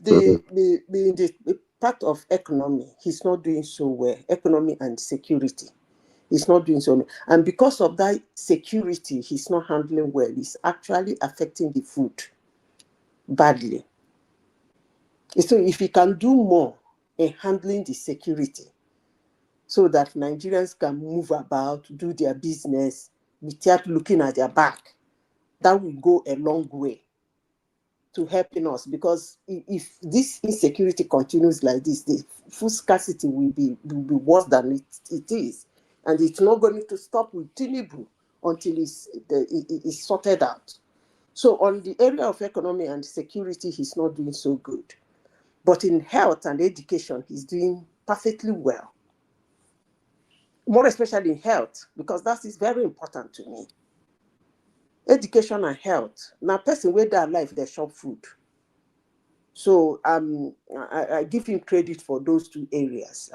I will stop there. But economy, he You has say to. health. You say health. Where? Yes. Our person will not chop too, madam. You go remember you go sick. Eh? No. Hold on. May I You still come remember person will not chop too, you go sick. What else are you talking about? What else are you talking about? Is that what? You say health. What health? Yes, Say in health. health. Primary health Give me care. example. Like, give me Number example. one. Yeah. I should give you an example. Yeah, give me Number example. one. No, yeah, it is true. That is true. Honestly, it's true. He in Nigeria now, any woman going through cesarean is free. Whether it's yes, today. So And if you go to private any hospital is free. Okay. Yeah. That's good. And between now wait now, calm down. We are all Nigerians. If it better for us, if it bad for us. Even if you are in heaven, your family is in Nigeria suffering. It will weigh your hands down. The money you are supposed to use. Does it only apply to cesarean? Eh? Does it only apply to cesarean? No. Primary health care too. That is for, I think, for children. I will even call my cousin that is a doctor. I will call him and If you confirm all these things. And I ask a Nigerian man waiting for ground, waiting on ground for Nigeria. Hello? What? I say what? Please answer. If you confirm and say children are getting free health. I said cesarean. Yes, the health sector is doing well. No, you well. want to say cesarean. This all hold on, because this Oloibruko APC there, I know them very well. They are very good at all these their buzzwords. Who is APC now? Are you calling? No, not you. How did go to Ranchi? No, not you. Yeah, I'm not talking to you. I'm talking about APC and their propaganda. But the guy in Nigeria has just concurred now. No. You said something now. You said cesarean. That's what I'm saying. Cesarean. Between his assumption of office, between the time he announced that thing went into effect, 4,000 over 4,000. But what I'm saying is, benefited from it. And understand me first. Understand me. APC are very good at some things. They could put use some kind of high-sounding words. Hold on. Now, the rational mind. Let me explain something for you before you start. You say cesarean, criticizing. right? It's not. Listen to me. Cesarean? You have people in Nigeria. Please. Hold on. You go talk. Now you go talk. I just want to clarify something with you. Now, does this giving birth? Let's say woman won't go born now. You don't want to go through cesarean. You won't born normally. You do cesarean, you born normally, you will still pay your hospital bills, right? So does that also cover a woman we born normal like woman they born? That one I don't know because hold on. Let me finish now. I did not ask about that one, please. I did not ask about that one because how did I stumble into this? I had a cousin who was telling me that the wife gave birth to cesarean. I was like, who's in this Tinubu, because I know how much hospitals are going to call. He said, no, auntie, is free. I said, what is free? So when I went into more research, I found out that it's free. I got to know this. That was 4 months ago. And I was like, 4,000 women has already benefited from it. That's how I got to know. I did not ask whether free delivery. I don't know. Because most hospitals actually do not, unless you have complications. Most healthcare centers do not actually charge you unless you have complications. You can come in, give your bath, clean your picking, carry and go. So I don't know about that one. They're talking about complications like cesarean, which doctors can chop off the man's head because they want to save the wife and the child. He put it free. Now he promised that he's going to do 6 cancer centers. But AI, hold on. But that center is not run by the federal government. It's run by state and local governments in every state. What? Health centers. He has republished it now. Ask questions now. That's what I'm asking you. He's not the one. He's not. After That's what I'm asking you. Free cancer, is it him? Is it Tinubu that is running it? So, but who is running it then? Who is running it? The free cancer. Yeah. It's a subsidized now. That is free. That he decides that any hospital, all you need to do is but I don't even know how they do that. Difference. Who's paying the subsidy? Who's paying the difference? There's no difference. It's free. Oh, it's free. So by who? Is it by federal government or by state or by the? I wouldn't know who is paying, but they said it's free. Somebody saying in the comment section now, say in Randu, and I know that Randu is not far from where I used to live. Randu is it Randu Hospital there for Randu there, Randu Avenue. He said one of his friend go bond there. His wife do CS. they pay. They pay $1 million. That's what they say. So. I don't know about that. My cousin, you can check it now. Check you are there. No, that's what I'm asking. This is new to me. That's not mind. Listen, there is one thing I have to tell Nigerians. You see all these people jumping out to say this, say that, trying to claim one thing, claim one time. Hey, it's a lie. This person went to hospital and she pays. Listen to me. Those things doesn't move me. You can write on comment section anything you want to write to downplay what is documented and recorded in Nigeria, even BBC, everywhere it is in the news. I said this thing in what is his name, War Peace, a War Peace show 2 weeks ago. They abused the hell out of me. 2 days later, War Peace was sending me something somebody from Finland that was listening was sending to him. He was forwarding it. So War Peace was here. That they fact-checked me that I was right. So I don't care where the guy said he did operation or whatever. I don't really care. You see somebody jumping out to write, I don't care. But I have told you people in the area of Randu Hospital in Randu. I don't listen. It's a government run. It's rational mind. I do not care about those lies. Anybody can write anything on the comment section claiming that somebody he knows or his friend or his wife or his let me ask a question. Let me make this clear here today. No, you don't make that point. I clear. Don't believe me. I do not care. But the important thing is that it's the fact. This is a question to you. Hold on, let me finish before you take away my thought. Okay. The important thing is that it's a documented fact in Nigeria, sealed and registered. Tinubu sealed and signed, and it's functional in Nigeria today. From the day he signed that bill to today, over 4,000 women. I don't even know that because the mortality rate was coming from that area. I'm sure that's why he actually made it free. So the mortality rate, they said, is high on that area. So I don't care where the person said his friend or his wife went to, but this is what is happening in Nigeria. The second one is the cancer center. One in Ubulu, one in 3 cancer centers. He said he's going to build 6. He has built 3 massive within 2 years. So I give him credit for medical. I give him credit for education. He's struggling with the professors. He's struggling with the students. He's struggling in that area. They are not going to their ridiculous crisis. I give him credit for that. In the medical line, he's struggling with them. He's doing what he can do. They're not going to their ridiculous, annoying strike.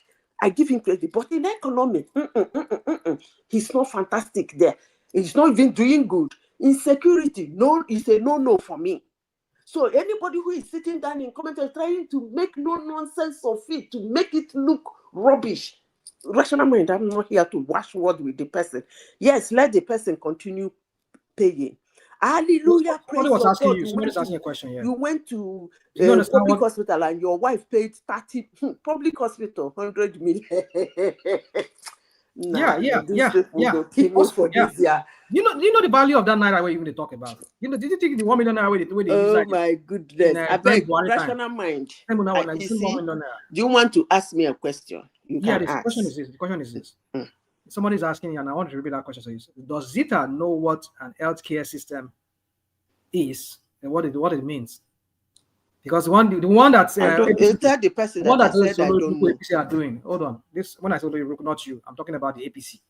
That party is just is demonic. I don't care about the party. I'm not interested in the party. Okay, whoever is doing it. Okay, but this I don't give a damn about the party I'm trying to read whoever is doing it. As you are talking. I am telling you now, Zita. Make I talk. So do you understand? Because this selective kind of healthcare system, because I know them. We know APC the way they do the way they run things. They go do things like you are not asking me questions. You are the question I'm running. asking you, do you know what an healthcare system is? What does it really mean? And I said I don't know now. Oh, you don't know? Okay. I don't know what healthcare is. So let me answer that question for him. I don't need you to answer me. I don't know. Not to you. To our friend. Not to you. If you continue talking about that healthcare now, I will drop out. Why? I don't want to. I don't know what. I don't know what care. Should be the person ask the question. I'm trying to give you. Hold on. Rational mind. What is going on, AI? You've been talking now. Hold on. Rational mind. Let me throw one word in. The question is to me. The person asked me a question. According to you, he said, "Does Zita know what healthcare is?" Okay. And I replied the person, I don't know. The question is for me. Okay. And I declined the question. So why do you want to answer it? No, I want to talk. Is it your question? No, I want to talk. I want to talk. All right. No, hold on. After that, let other voices come in. I will come in. Nigerian man is here. Remy has been quiet, so make that comment and then let I will come in. So, talking about healthcare system, we here in America we have it differently. I know some of you don't understand what it is. Well, every state here in America is different too. There's something you pay. The health insurance here is, but unlike places where they have, like in Canada, where they have a full healthcare system, whereby you can have a full care from the government, is different. So we know the one that APC is running is just selective. They're not giving you a full package of it. So that's what I think. I think that answer would be to that question. Yeah, Woman, over to you. Wama, I'm in your state, oh. Give me your house address. you want to see people? Where I go see people, where I go tell them, say, one man is telling us, we'll go and play your video for them. Tell them one man said Nigeria is better. No lights, nothing. Say Nigeria is good. I bet you people should forget all this Tinubu propaganda. Yeah, it's Awo. I think one man said he wants Awo to talk. Awo, you want to say something? Okay. Good morning, everyone. Good morning, everyone. Good morning to you. Yeah. This is the only thing I will just say is this. You see, when you said Tinubu should just take another 10 billion. At least, if for anything, you know what our servicing debt to the GDP, to what we realize, what Nigeria had as at the time Tinubu take over. Okay, the whole revenue was being used to service debts, and the reason why one government left, another government came in, and we continue comparing. The last government is even better than this. Is because the accumulation of these debts. You see, Nigeria have been living a fake life for a very long time. The earlier you guys realize that, the better. And if you just stay in the comfort zone of your room, and be dabbling into what you don't have much information as regards to why does he remove a subsidy? Why is he not doing it this way? Why is he not doing it that way? Then ask yourself this question. All the past governments, okay, that have come and gone, why are they packaging this economy? Why are they packaging this economy up to this level where Tinubu take it over? Except he just want that country to be finished. Or maybe you know the truth, but because the hatred of Tinubu, you just have a mind. Don't want you to see the issue the way it is. In a country where CBN governor print money the way he wants, in a country where you borrow to pay salary, and you still want us to continue that way. See, whether we like it or not, the best route any reasonable person can take to the solution of that country is to stop subsidy. All this floating of naira that you are shouting. Some will say during this so period, dollar was this, dollar was that. Have you asked yourself, during that time you were talking, how much Nigeria was using to subsidize dollar?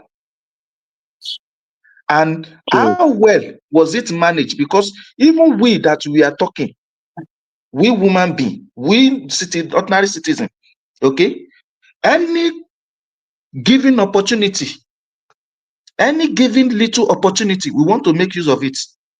You can imagine somebody just packaging traveling visa, okay, using it to collect dollar at the rate of 150, 200, 300 as at that time, and without no effort, nothing like labor or anything, he has gained as much as 500,000. Just have access to CBN, you are already a billionaire. And the government of Nigeria will now use that same money they went to borrow to subsidize that your own gain that is in your pocket. And you still want us to continue. Sorry, Mr. Aro. And you are just saying we. Who are the we? We citizens. Because as far back as I know, people get salary. I mean, people get visa. Okay, even people in the bank, they put out that they do this runs whereby they pack up visa. Even some pack up fake visa to collect that dollar, because per each visa, as at that time I remember, it's $4,000. Well, okay, that means you two are part of it doing it. That's why you know. I said as at that time I remember, I didn't come with that kind of package. Okay. But whether you I said no. Sorry to interject you. Sorry. Okay. I said you two we are doing it. That is why you are aware of what was going on. Did it. Okay. And whether you are saying how is that our own problem that you are saying we? Okay. It is not because it is because it is not your problem. That is why we get to where we get to. No, so that is why you elect people to take care of it. That is why you have the FTC. No. That is why you have ICPC. Okay. If it has been everybody's problem, okay, we will have weighed in. We wouldn't have folded our hand till when all this thing was destroyed to the level that you use the whole of revenue to pay the debt. Because we fold on, okay, we wash all these things. So that policy of collecting visa and then go collect $4,000 under what administration is this? In fact, it happened under Buhari, it happened under Jonathan, all the past leader. It has always been like that. I don't know it. Hold on. And I didn't know it. even not only that one, not only that one. That It is only just happened under Buhari. as low Only as happened ordinary under level. Not only that one. Hold on. People who have access to central bank. Can you allow us Okay. to can you, People who have access to central bank. Okay. Because in the country where you are, you cannot go to the bank and buy dollar. They must refer you to you people to you like to do this. Wait, now let us come in one by Let one. Let us come in, please. Let us come in, please. me Please, sorry. conclude. Please, sorry, don't be annoyed. Mr. Wood, please wait, let us come. You have been saying many things, so we'll not forget. All these things you have been saying that you are analyzing. So how any of this one become any Nigerian normal citizen problem? You elected the president, he appoints CBN governor. How is that our problem when it looks? Why do you have EFCC? Why do you have ICPC? You are telling me.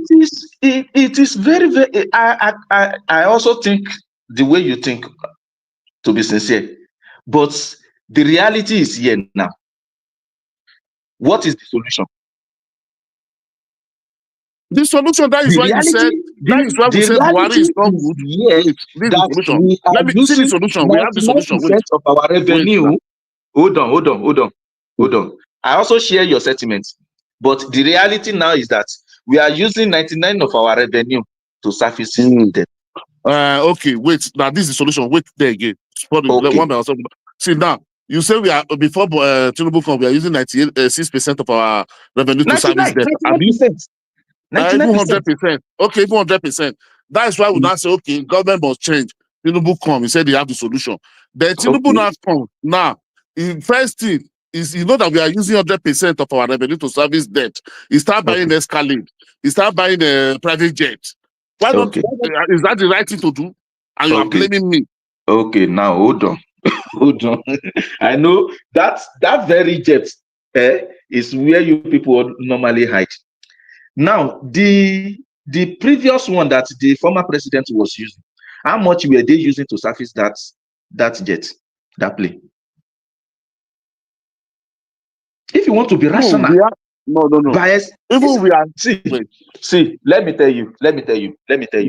I don't have any issue with your opinion about Tinubu, okay? But there's still some little things we can understand that this is the way this thing is, okay? And we can base our condemnation on that one. But when you now put everything as Tinubu has totally failed, see, this is a country where before Tinubu took over, 22 states is bankrupt. 22. No, when Buhari took over, they say 28 states. When Tinubu take over, that is APC policy. Okay, that is APC failing. Now, you have to hold it that way. Whether the figure they give, whether it is correct, whether it is not correct, but the only one fact that is correct was that the states, as at the time Tinubu take over, okay, the revenue they generate, they get, because none of them even have internal revenue much to even take them to anywhere. So the reality was that they could not pay salary. But I don't understand this. At this thing you are this excuse you are making. How is that citizen concerned? You elected, you come out. Nobody come and force you. You are your own. You come and you say, I want to also change. Share your sentiments. I also share your sentiments. Coming. Wait, let me finish. Sorry, 1 minute. You on your own. Nobody come and knock on your door. Nobody come as a community. This is say, oh, please come and lead us. No, you come and you said you have solution to the problem. That is what you can pay. And when you win, so why are you not telling me you cannot pay salary, cannot generate revenue?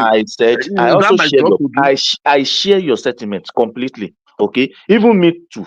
I also I can't even understand why somebody will say he have solution to our problem. Okay, but yet we are where we are. But the reality of things was that for you to take off from a country where states cannot even pay salary, and the previous governor, they have taken debts to the extent that even the little that is coming in as your federal allocation, is going directly to the payment of those debts.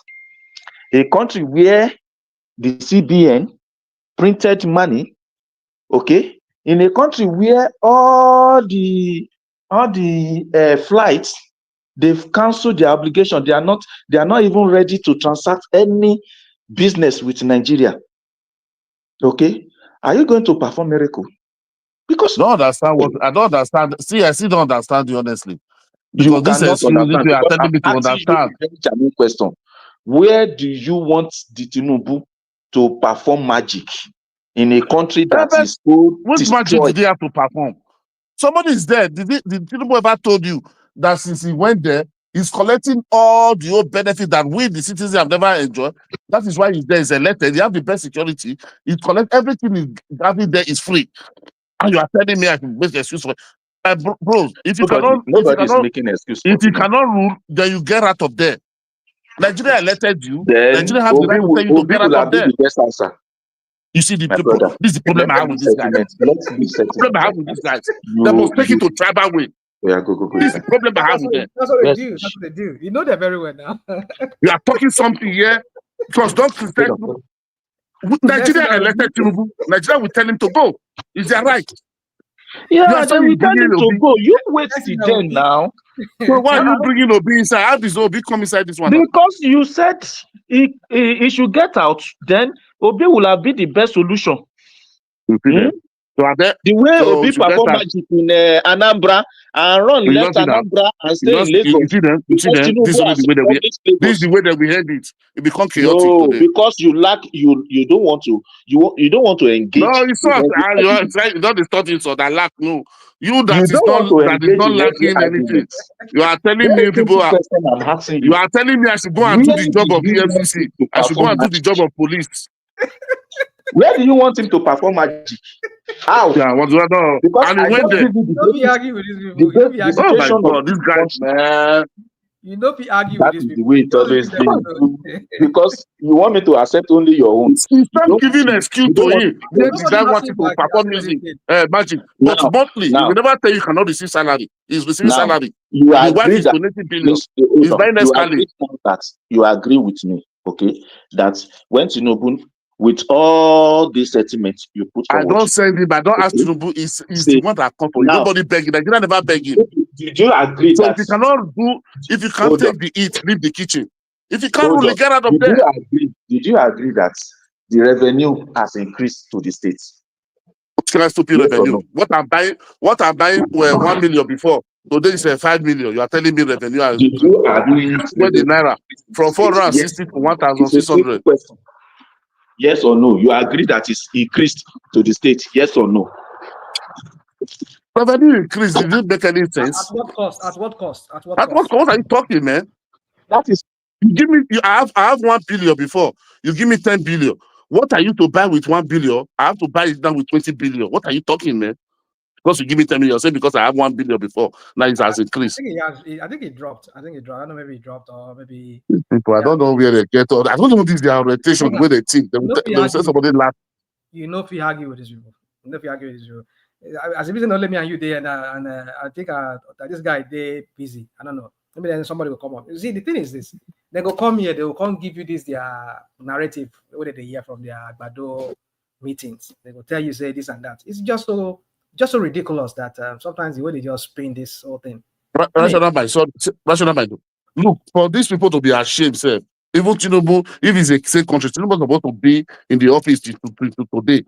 How can 700 of the coastal Calabar coastal road or ABI way, 700 kilometers in 2 years they are commissioning 30 kilometers? Is that not a shame to them? They can't answer for that. They can't answer out of 700. And the gay answer, they will tell you why it's only 30, only 30. Even that 37, you don't even complete 30 now, 26 point something. Okay. Oh my God, these people. When you ask them, this guy we come here a while ago, Remy, he come here, can't give us the reason why it be like that. And there was another why one man gets on videos where he says people go to shoot. Tell us say the other they stagger the road, they don't do it in one stretch. They just let's say from Elf there to what do you call them to Ibejuleki, they stop there. They can't start from Ikorodu Can't start from there, can't go. I saw that they just stagger here and there. So when you count everything together, and about 30 kilometers. You see this? You see when I call when I say all this APC people they are all over. It is maybe I say it's on there. Because this No, but this thing, they just dey talk about. It's only on social media. I don't think they can come on crowd here and say, I said they beat one man yesterday, say you are 65 years old man. They beat the bodies and look at boys. You don't be argue with them online. The way Because of they are talking something was bringing Tinubu. No, it was insulting all the Yoruba there. They are evil. They are not supposed to. They beat the man nonsense yesterday. And security can't drag them from their hand. They don't carry them to office, all of them. If they don't insult you, they go. If you're a bad person, they go say, you're Mali. You're not really Yoruba. Overwork because of your stupid Tinubu. I don't support that now. You make me say I'm not a Yoruba person. You see, it doesn't. I'm so tired of anything just to say. It's so ridiculous sometimes. You just sit down and just wonder what planet are these people from? See, the next thing is beginning to me because you don't look my voice. Maybe this one is Igbo now. Maybe you don't think of in brain, in mind. This one is Igbo because you didn't just say, okay, OP, you want OP. That means what they are talking to you. They have something already in their head. What you say? What you for do? This is the same guy. This Tinubu, in his manifesto, he said he made sure that the refineries are working before he will remove subsidy. The guy got there. The blood of rush, like one man would say to the head, subsidy is gone. And that just throw Nigeria into chaos, into economic chaos. And then he float the Naira at the same time too. I mean, like Yele was saying some few days ago, which I really subscribe to that. There's no country that allows their money to float. Not even China. Even when sometimes China, they manipulate their currency. They peg up. They peg the currency. There's an amount that to which they can really let their currency fall to. That's why they call it. They talk about this currency manipulation. You know, but say you can't give free reign. Okay, everybody determine the market forces should determine it. What kind of? That is when you now see people who will be now using that as a means to make money for themselves. They'll be determining. Okay, see when it's going to get out of hand. There was a time where the dollar went into almost $2,000. I mean, 2,000 naira to a dollar. What did they do? This guy quickly they started to inject dollar into the system. That's what they're not trying to control the price. Because they even tell the BDC people, these bureau de change people, they say you people must not sell it beyond social amount. These are the same people who say they want the market forces to determine it. And now the market forces is determining it almost $2,000 to 2,000 naira to a dollar. When they say this currency is not the turn to yama, they start to manipulate this currency. So why do people do it in the first place? Why did you people allow it to float? When you know that at some point this thing is going to get out of hand. So when we say to people, they don't really think policy true. They will self-sabotage, or maybe they even do your kind of policy which don't even get sense. They don't even make any sense to anybody. But when you see their minions, people like Kulata, and this one will come here, will just sleep and Remy, they go come here, they give you Dogon Turenchi.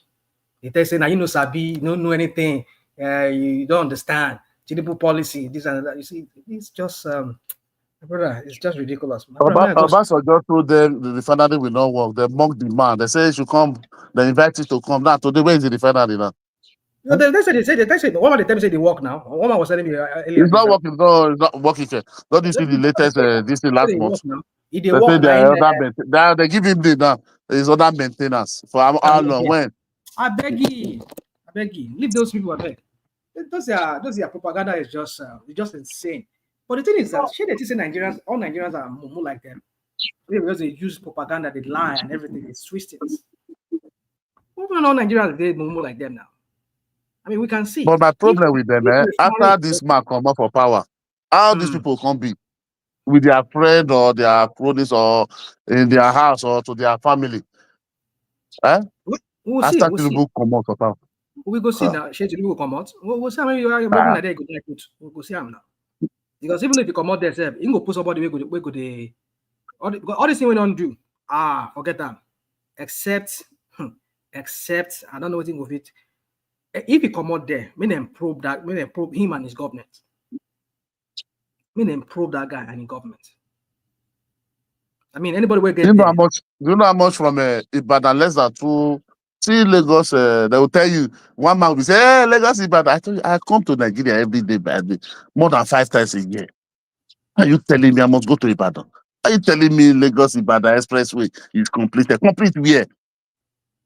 Complete where? So you drive Completely. you drive on the road? Yes, now. Just 2 So hours, less than Make 2 I hours. come inside. Good morning, sirs. But Go the on, guy where they celebrated the 30 kilometer, he not also Tinubu do 30 kilometer. The guy said near, near 30 kilometer, they do 10 kilometer, near. I bet You make a know the lot. gist now They again. do they do 10 kilometers near 10 kilometers somewhere. They do near 15 kilometers somewhere. I saw the guy. He not also they do. So to tell you the real challenges that we have, because these people when they are talking, we need to really listen to them. I watched the video again. I did not even see any period that he always use that word. That white might not made mistake. He always say near. Nashaguru So did that that. means Nashaguru. I listen to them. Only about I say about so 30 kilometers. to Something like tell whether about or near 30 kilo or something, it was using that very word that will make everything unspecified. So, and it's a very terrible situation. We have to be honest. But if I'm describing this situation, for personally, I'm a little bit confused. Can I blame Tinubu for everything? Sometimes I will say no. No, because a tree cannot make a forest. We're hearing of America today. When they deploy their army, they are deploying their generals and their men. But because of the structure on ground, they are waiting for information. If anything didn't go the way they expected, people must give an account. They must explain. They must investigate what exactly is wrong. In our situation, the president gave money for people to do road. He actually has released money. And it will just end up in the pocket of few people. Then he has released money to support education. This student loan and everything. People are getting it. But to be frankly speaking, 80% will end up in the pocket of those appointed. He has released money to palliative. When the policy became very clear that, look, this thing is really out of hand. Those ones, bag of rice end up through governors, they all end up in the marketplaces. So sometimes when I look at our problem, I cannot continue to sing for a president I've not tested. When Obasanjo was there, we were clamoring for the next man. The next man came in, we were clamoring for another one. It gets to Jonathan. Oh, Jonathan, no, it's too weak. It's too do this. This retired general will fix all the problem. When the retired general enter, even encourage this Fulani S-men and bandit that is almost like ending the country, the way I'm saying it. And yet, nothing changed. Now we have Tinubu. We are not clamoring. The next man will be better. So, I'm really confused about the whole thing. It's as if we don't even know our problem. We don't know what is wrong, or whether we don't understand how these things are properly, how the global system actually function, particularly this so-called democracy and capitalism. In practice, it's like we don't know. We have to find out. The problem of blame Nigeria, there Tinubu is no for structure, everything. my brother. Yeah, No structure, I no can't just structure. blame. I can't just blame only president for everything. How can you send police to do their job? The generals are catching. They are just catching on. We want to change the titles. We will do it this way. It's money. You give them money. You don't even know. They don't do anything. At the end, they will tell you they want to kinetic. Kinetic way we just do for physics, do for this one small. It not be come up for our army math again. Kinetic. To the extent now the full and now the bandit now call the kinetic the army. Huh? They will tell you kinetic and not kinetic. APC with all this their with all this their high No, standing. APC is a disaster to Nigeria. Let's be realistic. They went to their barracks to go and kinetic them. And everybody is confused now. So for me, if I just look at the country, my brother, whether APC, whether PDP, these people are crossing from left to right, crossing from left, crossing small time. If they don't meet up their interest, they switch to the other side. So we are really in very, very complicated situation whereby I feel we don't understand and the world is mocking us and nobody is really willing to take a deep breath to say, look, it cannot work like this. All these guys appointed, they're just making their money. I'm just telling you, they are even making their tribal people rich. And that is why I said other people should see it and wake up and challenge this system that is on ground. NFPC, $270 billion is gone in the pocket of you. And that very place, they don't don't you see the report? Don't you see the report of the auditor of Accountant General? How much they have looted from okay, I've not 21 seen that, my brother. money is busy. Like all these people, Okay. none of them is there to do anything. They will just carry their tribal men, employ them, create office, shed your money. Okay, when Buhari was about to leave office, they just opened Nigeria Airway. A lot of money went there. Immediately, just that few or 2-3 months to leave the office, if not up, whether up to, the money is gone. So you just see people looting country openly, and nothing we can do to stop this situation. And now we are not clamoring. Maybe when Obi is there, I ask myself, what kind of miracle Obi is going to do? What kind of miracle Sowore is going to do? Because these guys can't fix anything. They need Nigerians to work with. Would they be serious to stop corruption? I don't know whether the corruption is now becoming something that is above present power, because maybe international dimension is into it, because it's tying us down not to progress. Jonathan says corruption is fighting. What was that language you used? Corruption is fighting back. When you fight, it will fight you back. Something like that. Be whether it's fighting them back or he used that word. So every one of them will rush there. We stop corruption. When they get there, everything is so complex. Because I feel international community, big countries are catching up with our foolishness. They are getting a lot of money, a lot of profit. So if we decide to do it good, maybe they want to bust everything. And look at the situation we find ourselves now. We cannot on our own investigate exactly what is going on in Benue State and other places. Some people already say, look, this one is no longer Fulani and Esme. They just want to clear that area so that they can have access to the natural resources.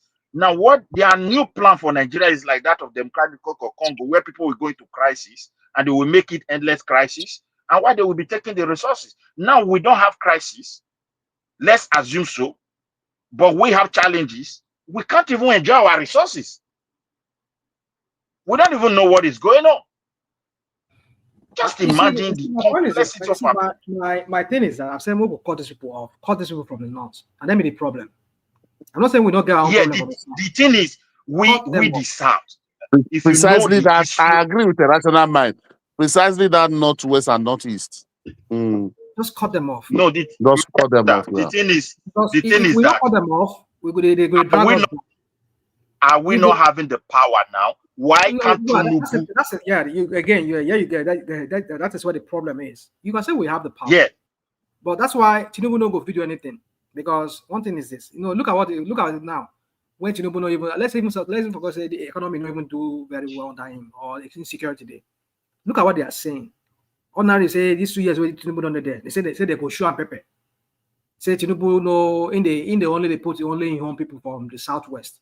When Bubu was there, when Bubu, hold on, make a land first. When Bubu was there, when Bubu was putting all his own Fulani people everywhere.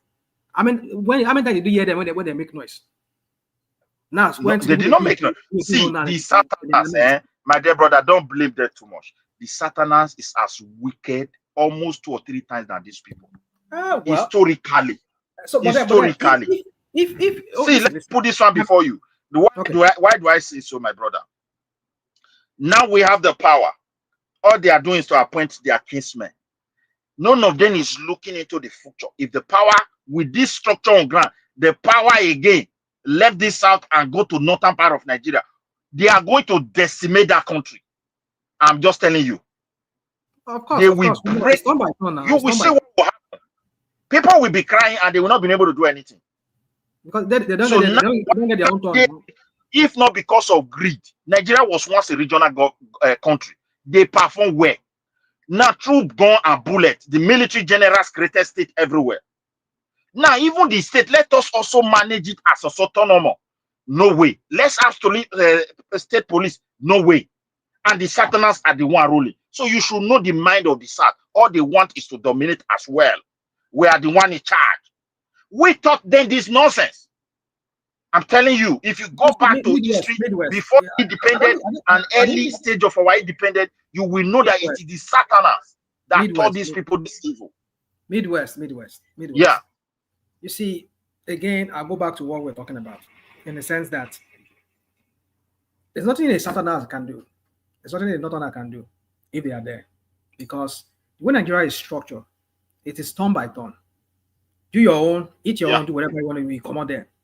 Now, but if you dare to say, okay, for example, now, look at that guy that was that, I don't know, maybe Naido guy with that guy, where they accused that Fulani general, DOC, of sacrificing some of his men. All those kind of things. If Tinubu move now on top of that guy, move on that guy, they probe that guy, they find out and they want to prosecute that guy. Ordinarily, this RG Sirika, where do the airline, and the other lady where steal money from under Buhari, Sadia Farouk.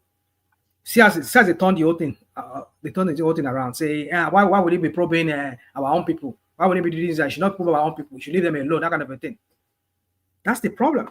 So when they're there, if they probe, if a Yoruba man or Igbo man probe a Hausa Fulani man, they go say, yeah, it is ethnic, whatever they could call him.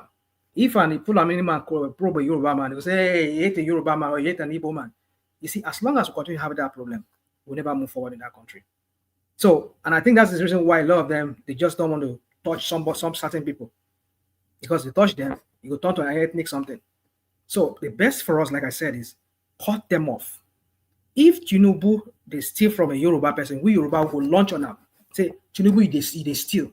So nobody will say, because he be Yoruba man, or he be Igbo man, he be Hausa man. Nobody will tell us, say, yes. So let us control our own resources. You get what I'm trying to say? So that's what I'm saying. The thing is that, to be honest, the Northerners are using Yoruba to achieve whatever they are achieving. They have even penetrated Yoruba more than the way you think. Most of Yoruba has been attacked. That will not happen again. Let us cut them off. Yeah, the thing is, except the Yoruba, if we are Midwest is Yoruba not using the Northerners to achieve what? No, the thing is, the Northerners are using Yoruba to go to somewhere, and they are heading somewhere. And when they have gotten to that level, they will also decimate the West like what they are doing in the Middle Belt. Just get that one clear. But it will require a great thinker to understand what I'm talking about. For now, the Yorubas, the power is with them. And this is the moment they're supposed to speak truth to power. That, look, nobody can develop this country with the structure on ground. But for Southwest now, I know it is coming back. Is returning back? Mm-hmm. Hello, Hannah is looking. I think Midwest two of his windows open, either YouTube and yeah. I don't think anybody Muslim will become a governor more year ago. No, I don't think so. For the way they are going now, they say they don't want all those any Muslim to become a governor in the Southwest again. Why they not? don't want that one. Why not? I don't know, maybe because of that Sharia, something that they brought before. My brother, Yoruba, look, my dear, all the Yoruba cultural heritage and civilization is under threat. I'm just telling you the truth. Everybody in the South. Now, that coexistence, the way Yoruba want to do everything liberal, if you want to be Muslim, be Muslim. But they now realize that these guys are pushing it to a different level where that tolerance, or they even want to create a serious division that will lead, that Yoruba will turn against themselves. If they're not taking it by themselves like the early stage of the democracy, early stage of our independence, I mean to stay. How they set up a wall of war up, poison Akintola, and at the end of it all, you see what happened in the western part. It's very bad history. And if they don't do anything, and this is what they are trying to achieve again. They just first of all went to the throne, the heritage, and everywhere, and start, turning it. They want to turn everything up back to scarcity and whatever. And they're achieving it slowly. Everybody have to wake up. And I think the power is there now. Let them do something different before we head up. Because if we head up, Yoruba They will not wake up because If Tinubu is my Tinubu's brother, son. if they No, don't wake because up I to was the see reality, national man there. it both National, Yoruba, there's one Edo, man. Delta, everybody go end up like middle bet. I'm telling you. No, there's one They place, there's finish one with those man. people now. This man a very high chief. When we went to his house at least last week with my uncle. So they were talking there. All these strong Yoruba men they put there. That's where I heard the thing they were saying it. Honestly, saying the whole any part of Southwest, they are makes. I don't know if they have become that they are making a meeting. I said no more Muslim will become governor again in the whole Southwest. Will be Christian because of this Sharia. This thing they were trying to push the other time. You know, if it happen. Mhm. If it happen. Like Lagos State now, the next governor of Lagos State will be a Muslim guy. And the way I'm looking at it, they will even try a Muslim in Lagos the next election, 2027. Mark my word. They will try Muslim. That is if Tinubu son no grab a ticket. The next governor is either Amzat. It's going to be between Amzat and this guy. What's The his deputy. name? Amzat. Obafemi Amzat, and what's his name? This guy, the speaker. Obasa. Amzat is not a fanatic. He's not that kind of a conk Muslim like that, but he's a Muslim. But Obasa is a conk. He's a fanatic. That guy's a fanatic when it comes to Islam. So it's either of them, and they will use their deputy. It's going to be from what I'm gathering, it's going to be also what's it called? It's going to be a Muslim too. So you're going to try a Muslim ticket in Lagos in the next election. That's my projection. That's what I'm looking at. That is No, I don't think. I will believe that. I will believe that. So rational mind. I will believe that Yoruba chief. Muslims are fanatics. Where did you? How many have you seen? Yeah, they are. Yeah, Yoruba Muslims are fanatics. How many have you seen? I've seen a lot. No, there is. If you go, there's one place here. There's one place here. Don't even support me. If you let him ask me that question again, I will tell you where you go find him. Don't come here. What are you talking about? You don't be say where I'll go find it. Who is the name a major politician that you know? Obasa is a fanatic. How? He's a fanatic. Okay, you go and study him very well. Go and study him very well. Go and learn about it. You are the one that said it. You should be the one that is proving it. I'm not going to say more than that. You go and learn about it. You're the one that is saying it. You should say, oh, look, he did this, he did that, he did this, he established this, he established that, he was pushing for this. Okay, let me give you an example. You see, you see, Akim. I know, maybe because you're a Muslim or probably maybe you're not, but I know your name. I'm not a religious person, so I'm just asking you a question. Every time I ask you a question, you turn it to personal issue. Now, I'll answer your question. No, I'm not trying to attack your person, but I'm just I'm just being pedestrian when it comes to that. But what I'm saying is that Obasa, let me give you an example of Obasa. Let me not go into what I want to say, but anyway, Obasa and this guy problem did not just start today. Him and what's his name? Sanwo-Olu did not start today. It started from when Sanwo-Olu won second term. And Sanwo-Olu was giving the large portion of his cabinet, of his commissioners, were Christians. Obasa went against him. That was when this idiot, this fanatic guy, Ishak Akintola, there was a time when he was making noise heavily in Lagos State that, the Christians they've dominated everything in Lagos. So Obasa weighed into that. He told Sanwo-Olu, say no. Some of your commissioners, I cannot approve them. You have to at least make it balance it. Put some Muslims there too. You cannot make them almost like 90% of them. They're all Christians. That was where their problem really started from. If you don't know, that's one example I'll give to you. So when I come here, I tell you certain things, not because I just want to conjure. I just want to conjure. It's something I read and I know that's there out there in public domain. Google it. The last, just Google it. The last commissioner, whatever that Obasa had with him, just Google it. However you want to Google it, you will see the read. You see the read out there. Go and read it there. So when I tell you that some of these people, they are all Obafemi or Abzad, I don't really see him as that a fanatic kind of person. But I know in the next election in Lagos, they will try Muslim. They'll try it. But I can't speak of other states too. Maybe not Ogun State. Maybe not Ondo State. Maybe, I mean, another state I know they want to try it again is Oyo State. They will try, maybe not Muslim, but they will try Muslim governors in Oyo State.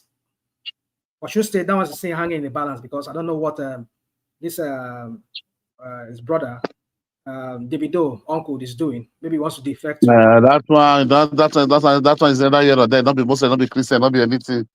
That you can't compare that one. Never call that one. Can anyone hear That me? one is not. Today is it is worrying. It is worrisome that this. But that kind of one, even the Muslims cannot take that kind of person serious. Now today we see him with white garment church wearing aladura. Tomorrow you see him praying in the mosque. Next tomorrow you see him Balawo. But Nagaman, there is an attempt to Islamize the Southwest. Yeah. Southwest. There's an attempt to do that. Yeah, the attempt is going. That's why I said that. That's why they are making that. They say they don't want. They want to stop it. If not, I think they can stop it. If not Islamize Nigeria, the Southwest, at least certain states they want to Islamize. I can't think of anyone right now. If you go to one state, like they can go to Islamize one state or two states, it's over now. It's over, because you know why? You know why national mind. Islamizing the state. You know why? Because if they have their stooge there now. If they have their stooge there now. Because Akim was sleeping all this while, the woman come to you, you don't even talk. Now you don't wake up. Now Akim. Go on, please. Because I was the one that even gave Wama the format. Like, don't delay, and Wama still delay the whole thing. So no, my mom like to read because you just read. No problem. He came very late, and I said to him, one man, I sent him a message. One man, do not go on with this long story that you are telling every time. You already here around 2 o'clock. It started. So, and I said, listen, don't go on with this. No, don't go on with this long story. And they said, oh, it's just 3 paragraphs. Before I know it, I fall asleep. No, one man believe in all those newspaper reading that they will write for him. That's all rock. Will be reading it. Just open the thing. Let everyone come in. I will just flare. We just carry from there. And he say, okay, I'll go. He was saying he was going to do it, but he started. He went on that one. So rational mind. The Southwestern Muslims are not fanatics. Okay. If Obasa is calling for equity, that does not equate to fanatics. Fanaticism means that if the closest person that you will say it is fanatics in his beliefs, somebody like Arigbeshola when he was a governor in Osun State, somebody like that, you can say, okay, he's fanatics in his beliefs because he was even introducing some level of Islamic idea into the public school sectors. As at the time, even at that, it was also challenged, and then he lost that battle. Then, but I don't see that level of they're going to Islamize Southwest or the one when Shetima Tinubu was on. They're going to Islamize Nigeria. We are still waiting for Nigeria to be Islamized now. Till now, it has not been Islamized. Look, certain things is almost impossible. Because you have to understand the component of the nation. It's almost 50-50 between Christians and Muslims. If you look at it, like somebody is going to come and Islamize Edo State now. How is that possible? When was the last time you have a non-Christian ticket in Edo State? Every time they have an election in Edo State, it's always Christian. The whole of the South is South. It's Christian. Just the way it is in the North. It's always Christian, Muslim ticket is in most of the northern states as well. So it is the component of the region. Akim, to a progressive. You see, the issue is not. I don't even care if it's a Muslim, or Muslim always the governor and maybe the deputy Christian. I don't care about that. But the thing is, see, one thing about some of these fanatics is that, like some of them in Yoruba land. You can say maybe they are not. Some of these politicians are not fanatics, but we know the game they play when it matter comes up. Like look at what is going on in Oyo State.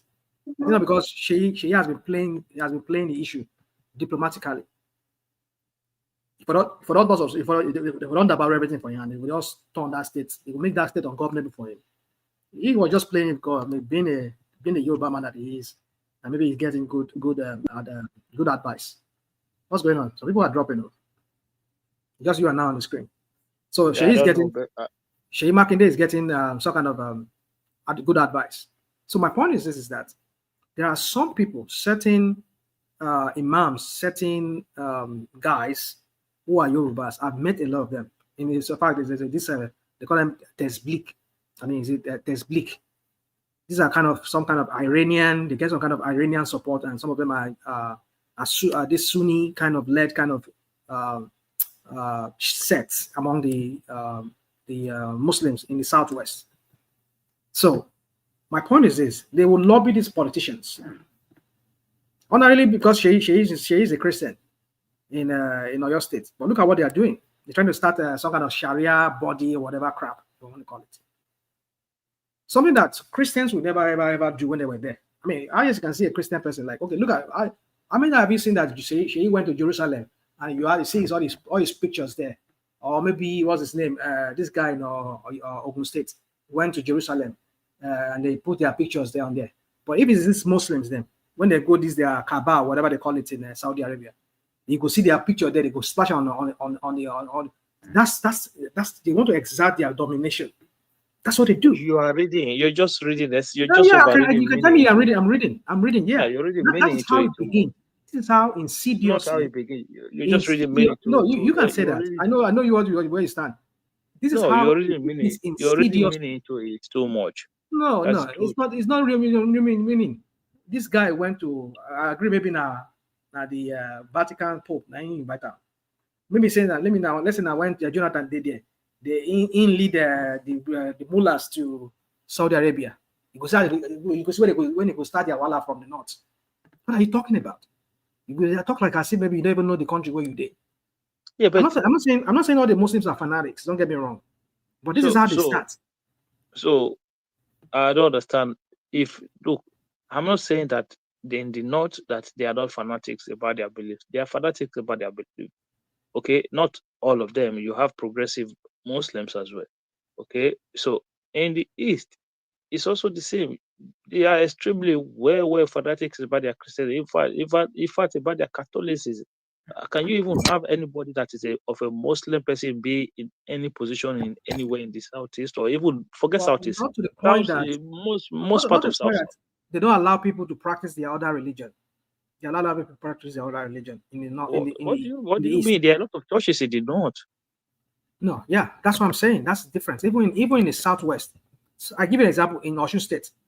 There are certain places in Osun State where we say there's always a clash between all these people, native people and the Muslims in Osun State. In Kwara State, there's always a clash between the Muslims and I don't have any evidence. I don't have any evidence.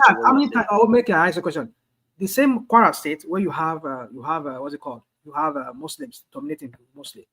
You will find the same so-called Muslims fighting Christians. When Buhari was there, we saw the school issue that Abdul Rahman could not even really handle very well. We saw that. It's always this Muslim fanatics, and then they decide it's their wala. So how many times have you seen a Christian go and say they want to go and fight a traditionalist? How many times have you seen that? Look, when you're talking about governance structure, fanaticism have to do with policies, right? Trying to change the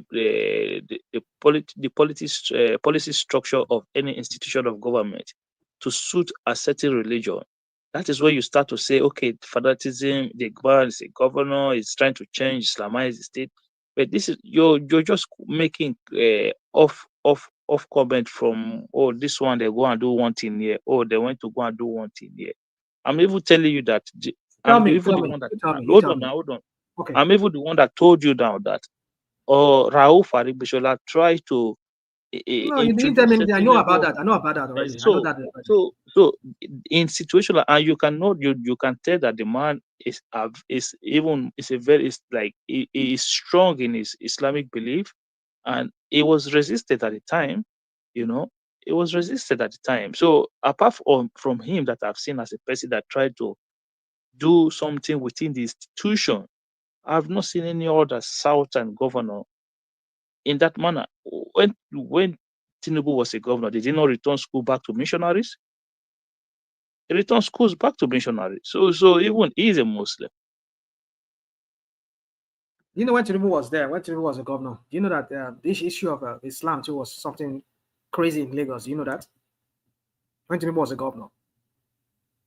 Maybe not at the level of what we're saying today, but there were push for like a Muslim domination in Lagos when Tinubu was there. Do you know that? Yeah, but were there Muslim domination in Lagos? Oh, come on. You see, I don't know how long, I don't know how far, I don't know how much you've been into politics. Maybe even when Tinubu was there, I don't know how you've been studying politics. I tell you, Tinubu left there, he was a Muslim. This guy, the other guy, what's his name? Fashola is a Muslim, he got there. In fact, there was a time, I think there was one of them that was running Muslim. I think Fashola, I think his deputy was a Muslim. Maybe his first or second deputy was a Muslim.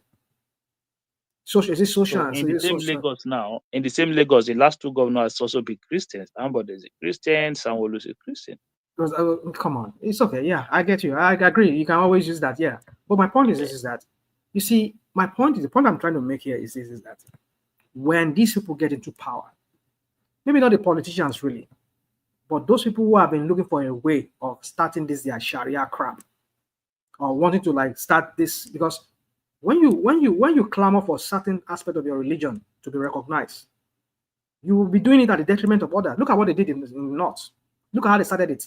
Oh, Sharia is only for Muslims. Rational mind. What I'm trying to explain. Hold on, I'm giving you a point now. They try to say rational mind now. See what happened in the North.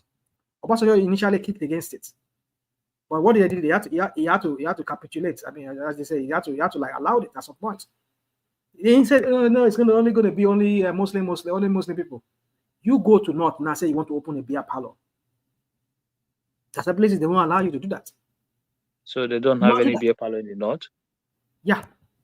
I mean, you were here. I don't know if you were here when Bubu was there. We saw how many beer parlors and how many beer shops that were owned by Southerners that have been destroyed. But these are moral police. Look, let me explain something to you. In Kano State, you have the militia group that are enforcing Islamic regime. That is not a fact. I'm not talking about northern part of Nigeria. But how did they begin? How did they get there? That's the question. Was it was it always that way before? The northern Nigeria is an Islamic dominated region, especially the northeast and the northwest. We're talking about states that are 90% Islamic. You don't understand. I don't know. Maybe I don't know how my conversation with you, rational mind. Southwest is not the same. No, it is. This is how they begin. This is how they start. That's how they start. You see, when we say something is insidious, I'm sure you understand what that English means. It is still they do it in a stealthy way, in a cunning way. They'll come through some route. And no, it's going to be only for Muslim. Before you know it, when they started, they multiply. You say, okay, yeah, you cannot do anything here. Now our area be this so. Before you know, they go another area. They go dominate that area. Our area be this so. You know, start your brothel here. You know, we open your beer parlor here. Now we there here. That's how they will be pushing people away, and they will just everywhere. You see, we know their. So if you study them very well, you know how they behave. Rational mind. So, do you think there can be Christian fanatics in the South as well? I'm not saying they are not, but not to the point of whereby they want to dominate other people and make them feel like, yeah, you cannot practice you're not free. You're not free to practice your religion, or they make you feel like, okay, no, it is either our way or the highway. They don't do that. Okay, but where do you see that in the Southwest? There are. Just give it, dude. Are you not listening? Are you not following what I'm saying? To you, I just gave you Kwara State. Kogi State is there too. What Kwara State? So they closed churches in Kwara State. The government did not allow them to worship. Kwara State, Osun State, Kogi State. So there are no churches there now. They closed all the churches. No, come on. I said to you, they started gradually. That's how they do it. I just give an example in the North, how they started it. They said it's only for the Muslim. But now, if you're not a Muslim, I mean, okay, like, I give you an example. Okay, you see, I keep giving you an example, but you don't want to follow my example, but it's okay. No, your But example doesn't add up. That's why I keep asking. Because you're not seeing it as adding up to you. But it's okay if you don't see it. We know, we understand. When I say we, so some of us who understand how they operate, their modus operandi. We know how they do this crap. But the point is this, that we cannot allow that. If you go to Osun State, every time all these people on Aborisha, they call them, and all these Muslims, they clash every time. When we say, if there's certain things, like if I even bring some videos here, where if I give one man, you know, go be watch those videos. The way they use what do they call them? They use juju, they knock them. I mean, you need to see some of them are gory. I can't bring it in, and I can't speak about it here. But I'm saying that those Aboriginals, they use a high, they see meme for that place. But at the same time, they do. Who they use juju in Nako now? I mean, the juju people for Osun State. They fight. So now we're on juju side. I'll give you an example. This one, there was one like that. They say they want to do their own role. The Islamic people, they get their own community there. They say it does not apply to them. They said, well, we just want to do it for this amount of days. They said, no. I think the other person came out and they said he confronted them. They said, and then they went back, and then they go and regroup. They came back. These people, they were already ready to the Islamic people. The Islamists, they were also ready. That's how they started their clash. Google it, just when you stay down there, just Google spiritualists and Islamists in Osun State fight. Go and Google it, you see it. Yeah, but I think what I'm saying to you, how does this equate to Islamizing the state? Well, you just gave me an example of a governor who almost Islamicized a state. What's the possibility that cannot repeat itself again? I did not say he Islamized. I said he did not. We did not. He did not have it way. But what I'm saying, he tried. Even to this very day, the guys is one kind of bleak. The way they were in Shoto, in Kombale, now halfway in Shoto. So you see, come on. You see, I understand you want to sound like you're not the kind of person. Don't get me wrong. I'm not a fanatic. I'm not just because I don't like when people impose their own religion on other people. Okay, look, if this conversation was about in the north now, I said okay, because I know the southwest. Yeah, even the one we talk about the north, what is the same thing you're going to talk about? Would you say no? It is our perception. It is just how you look at it. No, they are the dominating people there. Okay, look. If you have a situation whereby like Kano State, where they have a religious, but a kind of a religious militia to enforce certain law based on the religious line, I'm not going to come here and be arguing with you like that. Oh, there's no. So put that one aside. I'm saying to you in the southwest, because I know very well that the southwest, they're the most religious tolerance in the country. Is the only part of Nigeria whereby the intermarriage are allowed. We're able to, when they celebrate each other's festivals a lot compared to any other part of the country, and it is the only part of Nigeria. Let's say you live in the past. They live in the past. That's the southwest of many years ago.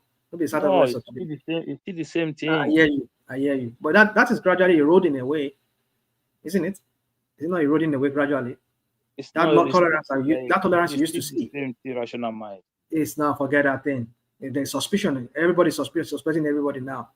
Nobody trusts anybody anymore. So that trust is eroding, fast eroding. So what are you talking about? You see, your mind. You can act like we're denying all these things. It's okay. It's fine. We don't have to argue too much, my brother. It's your own mind that is. Thank you very much. My own mind, right? My own mind, and I'm seeing everything that's playing out before my very eyes. Telling me, say, no, what you're saying is not what it is. It's just your own mind, Abi. Okay, that's my mind. That should not be your mind that is judging you. You don't trust the same way they tell our people back in the north, then say, enough for your mind, and you're just an alarmist. They're only just trying to practice their religion. Your mind is your mind judging you. You are your obedient people group. Yeah, you go again. Because obedient, I ain't gonna be the team. Next week we talk now. Next night now it's all the Muslims are coming.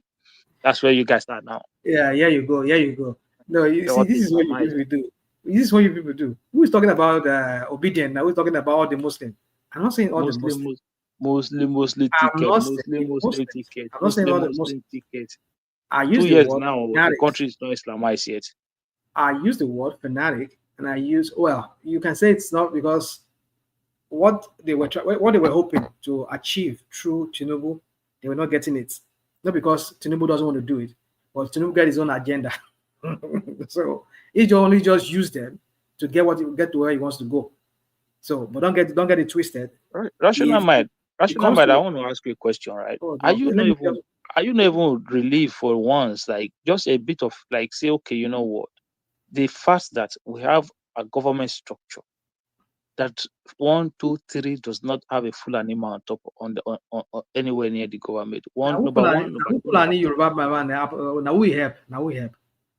No, Well, I'm just apart from look, apart from that, I just want to first of all ask first. Do you Mm. know even first of all say, okay, you know, at least the structure does not even because let me explain something. All these fights that you see that they not are fighting, this Northerners are fighting. It's not Northerners that are fighting, no. It's the Fulanis that are fighting back today. Okay, look, if you look when they were doing the Senate president election, see how they use this man from Zamfara to fight Akpabio, even though they know within the APCO, just to make sure that they have a Fulani man there. The man was is a first time senator, and they tried to push him to be a Senate president. He fought so hard. So for me, all of them can go to wherever they want to go to. I don't care. But the system, I like the way Tinubu organized the system. He told them it's not your birthright. We will pick other Northerners to come and be in this position. He went and he picked a Kanuri man. He said, you guys go and sit down. If anything want to happen, let it happen. I know for sure if anybody can deal with them, Tinubu is the one that will deal with them, not somebody that will cower to them. He picked the ones that are progressive to walk around him, and those ones that are fanatics, push them aside. So let them go and do whatever they want to do. The fight, they say, no, this is the Fulani. And the problem we have when we start to talk about Islamic fanaticism, but we don't pick the actual ones inside, the ones who are really, really, really, really fanatics about in their thoughts. And that's why I told you about Rauf Arigbishola. I know that the man is fanatics in his belief, and he even tried to introduce this into schools while he was a governor. And we have people like Rufai and Rufai and others who are staunch when it comes to their ideas. And it's all based down from this their Fulani matter. And this is why when Obi went to go and pick that year man, I was like, come on, man, you don't even see better person pick. But I understand that was not from him. That was from Obasanjo as well. That was an Obasanjo speak for him as well. Wow, well, you can say all of that. Because now we go to Obina, Abin. all you No, need to I just make a comprehensive comment. Like I just went around. totally, I get it, and I get it. No disrespect to you, my friend. But it's just that it's just so funny how you people find a way of, of always bringing Obi into this whole Yeah, matter. but national, why is it that every time somebody is running for president, they say we want to go and pick a northerner? They always find a way to pick a full animal. Why? Well, you see why it's that is that because the Fulani they've spread themselves across every state in Nigeria. In the early times, Fulani used to be only in Castina and probably Kano State, where I think where they carved out the northern part of Kano State. You can find, I think Zamfara used to be part of Kano State before, Abi. Or was it Castina? I think one of them. Castina. No, it was Castina. Yes, Sokoto. Okay. So they cast them out. I mean, so Sokoto, Kebbi is more as an Hausa state. Gombe is an Hausa state. Plateau is an Hausa state. Birom, all those kind of Birom and all of that. And so But I'm saying the real core Hausa states are Sokoto, Katsina, and maybe some part of Kano State, like the northern part of Kano State. Kano is predominantly Hausa state, but with the what I'm trying to say is this, that they find a way of spreading themselves and planting themselves in virtually every Hausa, even in Plateau State, they have emir. They have emir there. Despite Plateau State is not even anything. It's not. So look at Kwara State. That used to be part of Oyo State in the time past. They have a way. They succeeded in putting an emir there. Go to Gombe State. Recently, I mean, before when Bubu was there, I think there was an issue. Was it Bauchi State or was it Gombe State, where the traditional ruler died, and then they had to replace him with an emir. So you can imagine this is how they plant themselves everywhere. You know, this is how they, and that's, I mean, some few months ago, we were hearing of somebody trying to become an emir in Edo State. Before the Edo people say, but where? You better run come over here. So those kind of things. So this is how they succeed in planting themselves everywhere. And then they now become the dominating people in those areas. That's why you go see, just so as to cover up the thing, they will say they are Hausa Fulani. And in actuality, they are Fulanis. So what do you expect? When the top-ranking men in those spaces, like say Gombe State, Kebbi State, Sokoto State, let's just say like Niger State, which is not even what's it called?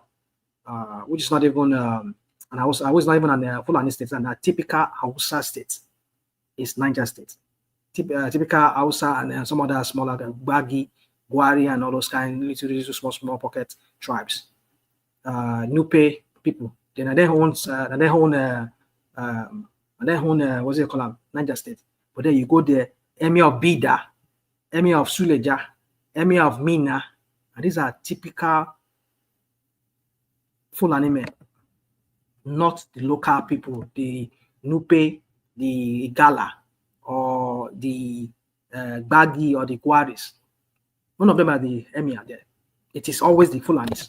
So they find a way of planting themselves there, and they will become the most honorable people. I mean, let me say honorable people. They become the most prominent people there. And then when it comes to election like this, and then go put themselves forward as the noble men from there. That's how these Fulanis they've operated over times. So this is what I'm saying to you. So now, hold on, I get what you're saying. So the only people that over the time too, they've infiltrated the Kanuris too. Because now you're going to hear Kanuri Fulani man, which I know the Kanuris, they detest that. But over time now too, they've been watering down the Kanuri people. You still see some so-called Arab-looking, so even they call them Shua Arabs and all of that. But to me, I believe that some of them they are just Fulani disguised in Arabs, claiming to be Arabs. Those people that claim to be Shua Arabs, forget that. For me, I believe they are real typical, when they call them, typical Fulani, with a disguise like, say they be Arabs. Forget that one. They claim whatever, but it's okay. That's debatable. But my point is that this is how they insidiously enter and they infiltrate tribes, and they become the prominent people there. So they now become the major people where they determine the space. So that is why when it comes to things like this, you see they are always the people. Even like Kaduna not typical Hausa state. But go there, now the Fulani, and then they reign supreme there. Even the so-called southern part of Kaduna, you see Fulanis there. They don't plant themselves there. And then they dominate the whole thing there. So what are we talking about? So now if you say, okay, in the next election now, somebody from southern Kaduna should come out and want to become a deputy, whatever, or run for one minister. Now Fulani man ain't go come. Ain't go say he be Hausa Fulani, but right now Fulani man. Because over time they don't dominate the place, they don't take over there, they don't silence the local people. That's how they operate.